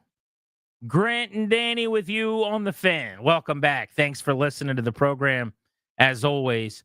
So we talked about this for just a minute yesterday, but this is a pretty scary deal. So during Monday Night Football, Joe Burrow's house got broken into. A female employee of his, she's listed as an employee. She's a model who's like 23 years old. Mm-hmm. Joe Burrow's 28. I think they were seen canoodling together in another country at some point this offseason. Not my job to connect any dots. I don't know anything about anything. Okay? I think she works for Burrow Enterprises, is what it sounds like. But she was at the house, and she did claim, I believe, on the 911 call that she lives there. So maybe she's a live-in employee. I'm not really sure exactly what's going on. That's not my job. I do feel bad for Joe Burrow, by the way. Seriously. Because by all accounts, he's like a super private guy. Nobody knows who he's dating, what he's up to. And then by way of a home invasion and someone breaking into your house, and people are finding out that maybe you're dating this other celebrity. But we're told that it's an employee and that she happened to be there and may live there. I don't know. Again, Danny, whose job is it? It's not mine. Not mine. Oh, not yours. Okay. I don't know anything. Okay. But his house got broken into, which would be interesting and sad if you heard that, but is particularly compelling because a week ago, if you remember, we talked about the story from right around Thanksgiving when the NFL issued an alert to teams and players after a bunch of recent burglaries. In a memo obtained by the Associated Press had this, other places, the league said homes of professional athletes across multiple sports have become, quote, increasingly targeted for burglaries by organized and skilled groups. Basically what happens is, it's just like a scene out of The Town or something. Mm-hmm. Instead of it going in and knocking off a bank, which is impossible to do in 2024, you're going to get your ass caught. I don't know if it's one group that's well organized and goes city to city, or if it's just the new thing in bad guy land, that you pick a celebrity, you figure out where they live, you figure out when you can guarantee that they won't be there, and who's an easier target than the athlete who's going to be at the game. Who you know has a window where they're simply not home. I can see him on TV. Yeah. It's like a politician at a debate or something. I see you. I know you're not there. So, yeah, they've got security cameras and they've got some security, I'm sure. But you can break in, you can steal things, you can leave. And that's what happened to Joe Burrow. But this is weeks after this memo went out, Danny, where this is a thing that players have talked about over the last couple of weeks now, that they're worried about, that they're adding security. This is kind of scary. It's not even kind of. It's exactly scary. I have always. I only say kind of. No, because I'm with you. I didn't. they're not like. It seems like the plan is that you're not trying to harm anybody that's actually at the house. You're quite literally trying to break in when they're not there and stealing their things, which is why I say kind of. Yeah, I didn't want to. I wasn't like trying to top you or whatever. I'm just saying like it is like this is something. And George Costanza had a funny moment on Seinfeld where he was talking to the players and he actually said something a lot of us have always thought. He's like, with all the plane fights you guys take, isn't it amazing there aren't more plane crashes? Which is the last thing you should ever say to somebody that flies all the damn time, right? And that's kind of what made it so awkward and funny. But this isn't funny. But I've always thought this is such a bigger risk, and I'm surprised it doesn't happen more. Not in a good way. Like, this is really scary. Scary type stuff. Here's what I'm doing if I'm an NFL agent from here on out. If I've got a guy above a certain threshold, and it's up to you to decide what that is, I'm now basically saying, teams, provide security. Part of the contract, where either it's somebody who, is outside of the gated community, whether it's outside at the end of the driveway, whatever it is, we need security for these guys. Because I think to and from the game, sure, but at my house, yes, I pay you millions. You probably can do that on your own. I would say you guys provide it because it's too important. It's a peace of mind thing for me. So maybe I'd say it's up to you, but it would be an incentive that's something that I would totally ask for. You're going to ask Odyssey to provide security at your house? No, because I can't get an Uber ride reimbursed. But like the professional sports franchise, yes. The high profile dude, yes, is something I'd 100% ask for. I mean, to me, the nature of the fact that these guys are such targets. It's one of the reasons for so many years, just to get another tangent, is one of the reasons I'm kind of like, I would frown upon my players going to clubs. Not because I think it's stupid, but besides that, what you teach your own for whatever's fun. When you are a target, you are the guy that everyone knows how much money you make. It's public. Everyone knows your net worth, you're this, you're that. And where you're going to be and how you're going to be there, I think it's scary. It invites an element that shouldn't exist, but we're seeing it. It does. Totally. Yeah. And we've seen it here. Remember, Sean Taylor was supposed to have been the victim of a home invasion, not murdered. He was not supposed to be in his house. And it's quite literally exactly what happened in Miami, where his home was broken into. He just happened to be there when he wasn't supposed to have been. In fact, he left the team and went and traveled in a way that wasn't even normal at the time because he was injured. And the people that broke into his house to steal some stuff were surprised, and because he's huge and now you're at risk of getting your ass beat or worse, they shoot at you. And that's really, I think, the part that can go sideways here. Or in the case of Joe Burrow, this girl that's in his home. Okay, so Joe Burrow's not there. You'd assume that anyone who's related to Joe Burrow in a game that's in Cincinnati is just going to be at the game. But guess what? Families don't always travel to road games. Yep. So in this case, his girlfriend, employee, whatever it is, she's in the house. And she's going, someone broke into my house. I think they might still be here. Didn't know what to do. Do I leave? Do I stay here? I'm reading from CNN the warnings, and the warnings are when 3 sports leagues, which was the NFL, the NBA, and the NHL, reached out to their players, and everyone got sent this memo that this is a thing that's happening. It's only happening more and more. You got to be vigilant. You got to be careful. The warnings came from recent reports of burglaries at the homes of players in the NBA and the NFL, including Chiefs stars Patrick Mahomes and Travis Kelce. So they both had their homes broken into this season. The NFL issued a security bulletin to teams Wednesday advising the thieves appear to exploit team schedules to target athletes' homes on game days. The criminals are using several methods to figure out where professional athletes live, and then, when they'll not be home, which that one's a lot easier, I'd say, including public records, social media, news reports, along with their own surveillance of the properties, according to the bulletin. The NHL told CNN, this is a couple of weeks ago, it cautioned its teams about the burglaries, but it declined to share any communication it sent to players. The NBA's got a bunch of examples. Mike Conley Jr. of the Timberwolves on October 22nd, getting ready for a game. His home was broken into while he was at a Vikings football game. Yeah. And I guess it posted on social media. Next thing you know, cars swarm and break into his house. Yeah. I mean, so part of this is a social media element too. That's part of it. Yeah. With your location services on, you never know. People can know where you're at and they go, okay, we're totally in the clear. I mean, but when people hear your house got broken into when you weren't there, it's like that bling ring in LA where people just sort of go, whatever. It's not that big a deal. You lose some stuff, you're rich. I'm telling you, it's not just that. It's never happened to me, knock on wood, thankfully. But I've had really good friends who basically couldn't live in the home anymore. They weren't there. The house got broken into. They got robbed. It's so disconcerting and it's so upsetting that you never trust again. You know what I mean? Like you can't sleep right anymore. Because that's all you can think about is somebody lurking around, skulking through your stuff, and so you lost some silverware. So what? It's not about the belonging. It's not that you lost some china. Who are they? The sticky bandits taking your silverware? Yeah, I mean it's not even about that. It's the fact that Marvin Harris, like we were violated, and I hate you throwing that term around loosely, but that's what it was. No, I can relate to this. So I mean, this is a nothing burger compared to what we're talking about. But my car, I think I told you about this. It was like a couple months ago, was gone through. And I got in my car, and at first I didn't even notice it. I'm like, why is all this stuff on my seat? And the last thing in your mind you're thinking is, oh, someone went through your car. So I just kind of started driving to work. And it really wasn't until I got to work and I noticed a couple more things are like laying on the floor. And I'm like, what is this? I haven't seen this in a year. It's like an old DVD. I think it was Elf, actually. But I haven't seen the DVD in like 2 years. And I'm like, oh, this was in my glove box because I took it over to watch someone's house 3 years ago, whatever. And I'm going, why is, and I realized, wait a second. Someone went through everything in, like, my glove box is poured out. Yep. I was like, oh, someone was in my car last night. And it is that's the perfect word, violated. Like, it's this uneasy feeling. Nope. Nobody did anything that hurt me. In this particular instance, your boy's got nothing valuable, I can promise you. Mm-hmm. But there certainly wasn't anything left in my car overnight that was valuable. And so it was, someone went through and sifted through some things. They may have stolen a CD or I don't know. If they took $10, I didn't notice it. But my point is, it jacked me up. Yeah. Like, it messed with my head. It messes with you. Yeah.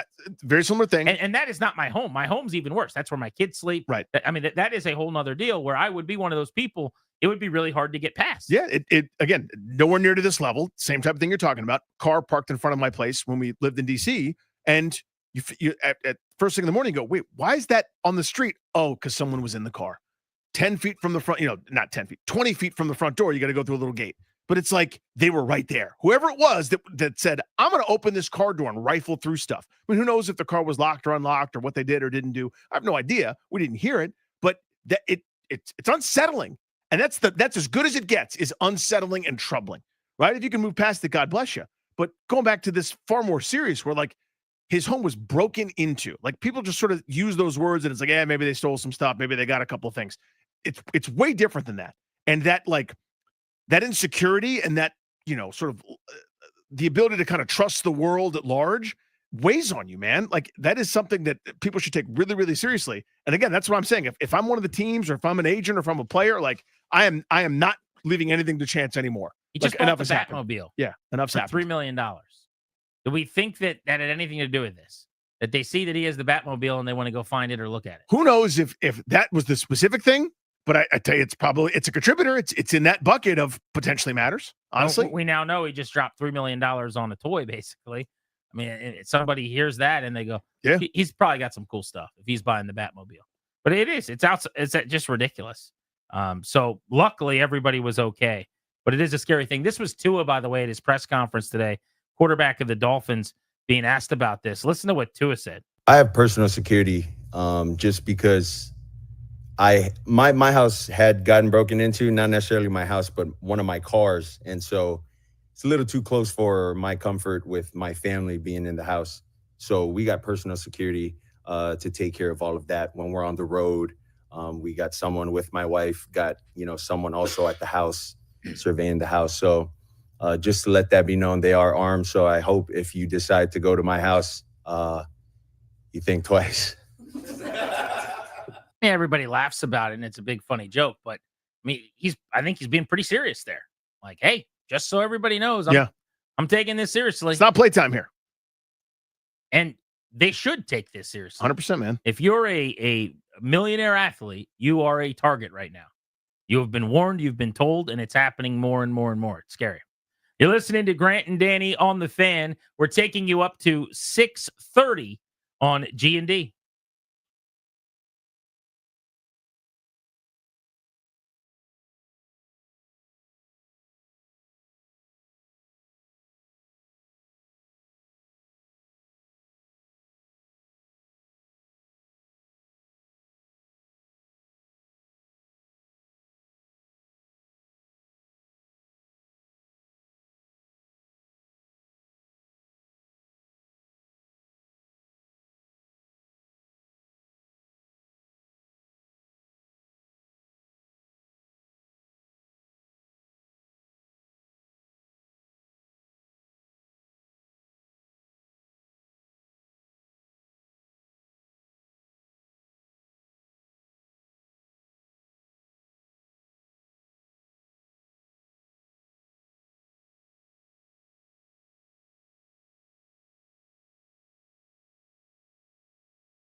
So I saw a stat that I thought was pretty surprising.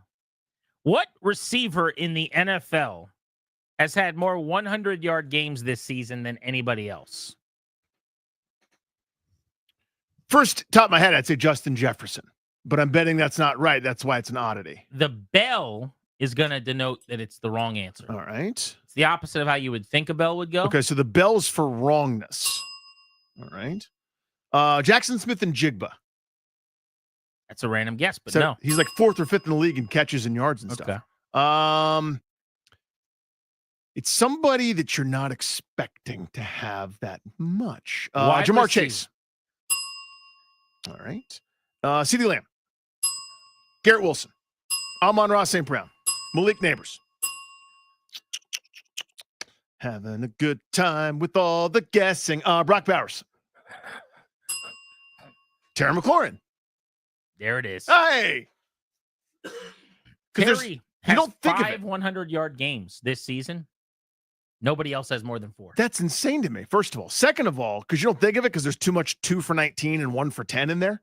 From like, oh, yeah, it's McLaurin. But maybe that's the case. Jamar Chase's big games have been unbelievable. They're very big. I saw he's looking for $40 million. He'd be the first receiver to get that. Justin Jefferson has been in the mid-30s. He might. I mean, Chase, 14 for 177 and 2 touchdowns against the Cowboys on Monday night. It was his 3rd best game of the year. Yeah. He went 11 for 264 and 3. Remember that game against the Ravens? And then previously, he had gone 10 for 193 and 2 against Baltimore. But he only has 4 100-yard games. Now, his big ones are 264, 193, 177, and 118. So that'll do it. It'll get you where you need to go. He's at 1,300 yards, 93 catches already. On pace for well over 1,720 touchdowns. Wow. Sorry about it. That dude's good. But the 4 touchdown group the 4 100-yard game group at receiver includes Chase and Jefferson, who right now would be the first college teammates to ever finish 1 and 2 in receiving yards in a season. They played together at LSU with the aforementioned Joe Burrow, by the way. Puka Nacua, 4. Garrett Wilson, 4 games with 100. Zay Flowers, believe it or not, 4 games with 100. Nico Collins has been hurt a bunch. So Nico Collins would probably have 5 as well if he wasn't out for several weeks, maybe even more. And then A.J. Brown, who's very angry in Philadelphia, apparently, has 4 games of 100. But McLaurin, more 100-yard games than anybody else in the NFL. That is hard to fathom. Because he's a whisper quiet 7th in the league in terms of yards. Not in terms of catches. The volume isn't there, but yardage-wise, he's easily in the top 10. And now teams have caught up. Because remember, he was way ahead of a lot of guys because they already had their bye week. Washington had their late bye. So now pretty much everybody's at that 13 games played plateau. But he's still holding his own, having a really, really good year. Yeah, he's been very good. And I think my frustration when we talk McLaurin, to some extent, is people say, oh, well, you guys make so much out of where he's lined up. Look at the year he's having. And I always go, he'd be having a better year if he was used better. If he was targeted earlier in games, if he was targeted more often. Like his target share compared to the other guys around him in receiving yards in the league is lower. Yeah, 1 catch for 10 yards against Philadelphia is my response. But in addition to your point about targets, he is way down the target list. share. I mean, if you look at the other guys around him, top 5, top 7, top 10, I tweeted this a couple weeks ago, but it was like the percentage of the team's targets for the top 6 receivers. Everything was similar in like the 50, 45 range. Like McLaurin's way below. Yeah, below He's Hunter making Henry a in lot targets. out of a little. Yeah, below Kate Otten, below Kamara, below Hunter Henry, who I mentioned, Brian Thomas, David Njoku. I mean, there's a lot of people that he shouldn't be behind in terms of targets that he's way behind. Darius, if you wouldn't mind playing a little game show music for me right now. Oh, man. This is not hard. They're always hard for me. You're like, name a broadcast team. And I'm like, Well, that one was tough. uh. But no, this is literally your opinion. That's all we're doing here. Oh. Okay. When you're ready. The kick will come from Matthew. No, Wright. not that. Not that. Not that one. A game show music Game show. bed is what Game we're show. looking for. Well, if you want to play a Mike Tirico highlight, I mean, I'm always okay with that. Okay, here we go. Do you want a game show music bed or do you want Mike Tirico underneath of us? Let's do both and Which just do have you want? chaos. Okay. Just have let the Joker lighting the money on fire Right. here. We just have Mike Tirico highlights sitting around. We fire him every now and just then. in case. Okay. This is a list. This is via Lights, Camera, Barstool, which I think is like their movie pod or All right. something. I don't know. But this is the most anticipated movies of 2025. This is via Fandango's fan picks. Okay. So I want to just know, Danny Rouillet, are you in or not on these movies? Will you in a world where you saw movies in the theater, Yeah. would you be interested in going and seeing them? Okay, here we go. Captain America: Brave New World. That's a yes. I am all the way in. That's a yes. Steam. Even though it's not a Chris Evans situation, you realize. I do realize. Okay. I'm steamed up for that. Yeah, I'm good to go for that. Yep. It's an Anthony Mackie situation? Mm-hmm. You kidding me? Yeah. You think I haven't seen We Are Marshall? Let's do this thing together. All right. Mission Impossible: The Final Reckoning. I'm going to say that's a soft yes. Oh, come on. Really? Yeah. That should be a loud, confident, boisterous yes. I've seen them all at some point, right? I don't know. I don't remember which one is Ghost Protocol or Infinite Dragon or 3, or I don't know them all. I'm going 9 out of 10 Captain America, 10 out of 10 Mission Impossible. This is the interest level? Final Reckoning. Yeah. Yeah. So a new Cap, probably a 7.5 out of 10 for me. Okay. There will be popcorn. New Mission, 5. God, that's low. That is disrespectful to Tom Cruise. By the way, I don't know if you know this. This is the Final Reckoning. How many more reckonings are there after this? This is it. You sure? This is the final. They'll reckoning. never make another one. You don't remember they this is like a 2-parter, a 3-parter. They're like, we saw the first part already. He's in the water. What's going to happen? All right, number 3, Jurassic World Rebirth. 0. Out. These need to go away. Yeah. I do think ScarJo's in this one. So that has my attention because she's very talented. She's such a good actress. She's wonderful. But come on, man. Yeah, I'm out. Stop with the Jurassic Worlds already. I took I guess he was 10 at that point, to whatever I forget what they're called. Jurassic Planet World, where like just dinosaurs escaped and you'd be surprised at the plot. And he was like, that was fine. Look, even at that level. We are going over the most anticipated movies of 2025 on Grant and Danny here on The Fan. Number 4 on this list. From the world of John Wick. In a world. Ballerina. So this is John Wick? This is John Wick. So here's my sneaky little Usher-style confession. I have never seen a John Wick movie. Me either. That makes 2 of us. Which is not something that like dudes are supposed to say. I can already see Gylo tweet. Every time we bring up John Wick and I mention that I've never seen it, our buddy Guy Lorian tweets me and he's like, bro, these are made for you. You're killing me. What's the matter with you? I've never seen a John Wick. I haven't It either. just never lined up. It never happened for me. Now I'm going to make it an 8 because I am always interested in them. It just, the stars haven't Well, aligned. and I'm asking for people that know. Would it make sense if I just see the 4th one? Like in the theater? Because I didn't go to 2 and 3 because I didn't know if I needed to see the other one, whatever. I don't think any movie is ever made that it can't stand alone. I'm sure you'll like it more if you've seen the other ones, but there's no way they would make a movie where you just go in there and you go, what's happening? Who is this? Why is this happening? More that, yeah, I see your point, but more that like I'm supposed to care about this person. Why? Well, I Where think if they just already have a character that's every built in. series that's 4 deep, you're probably going to care about more if you saw the first. Yeah, that's kind of my point. All right. The Fantastic Four First Steps. I've been burned. I've been burned too many times. I am out. I'm going to say on that. in because Vanessa Kirby is in it and she's really good at acting. Oh, is Vanessa Kirby in it? She's in it. She's I stand a corrected. great actress. I am in on that movie. But here's why I'm in. really in. Pedro Pascal. Yeah. If Pedro Pascal says I'm making it, Danny Rouillet needs to see it. You had me at Vanessa Kirby. She's an outstanding actor. Really good acting. Number 6, Avatar, Fire and Ash. We don't have a measure for how out I am. I'll go 0 as well. 0. Here's one we'll disagree on. Wicked Part 2. Still 0. Yeah. So I'm going to be now a 9. I just saw the first half of this movie. It was a cliffhanger. Me and the they left it open-ended? Daughter went. Yeah, it was to be continued situation. Basically the second act of Wicked. So there is a Sylvester Stallone type cliffhanger here? That's a movie cliffhanger reference. I got it. Yes, the movie didn't end. It's a play. It just and we stops, got kinda. I got it. basically the intermission. All right. The Accountant 2 starring Ben Affleck. In. Let's go. Underrated. Never gets the respect. I agree. Why does it get no respect? J.K. Simmons is so good in that film. He is. And Ben Affleck's character is so different. I love it. Is Affleck directing that?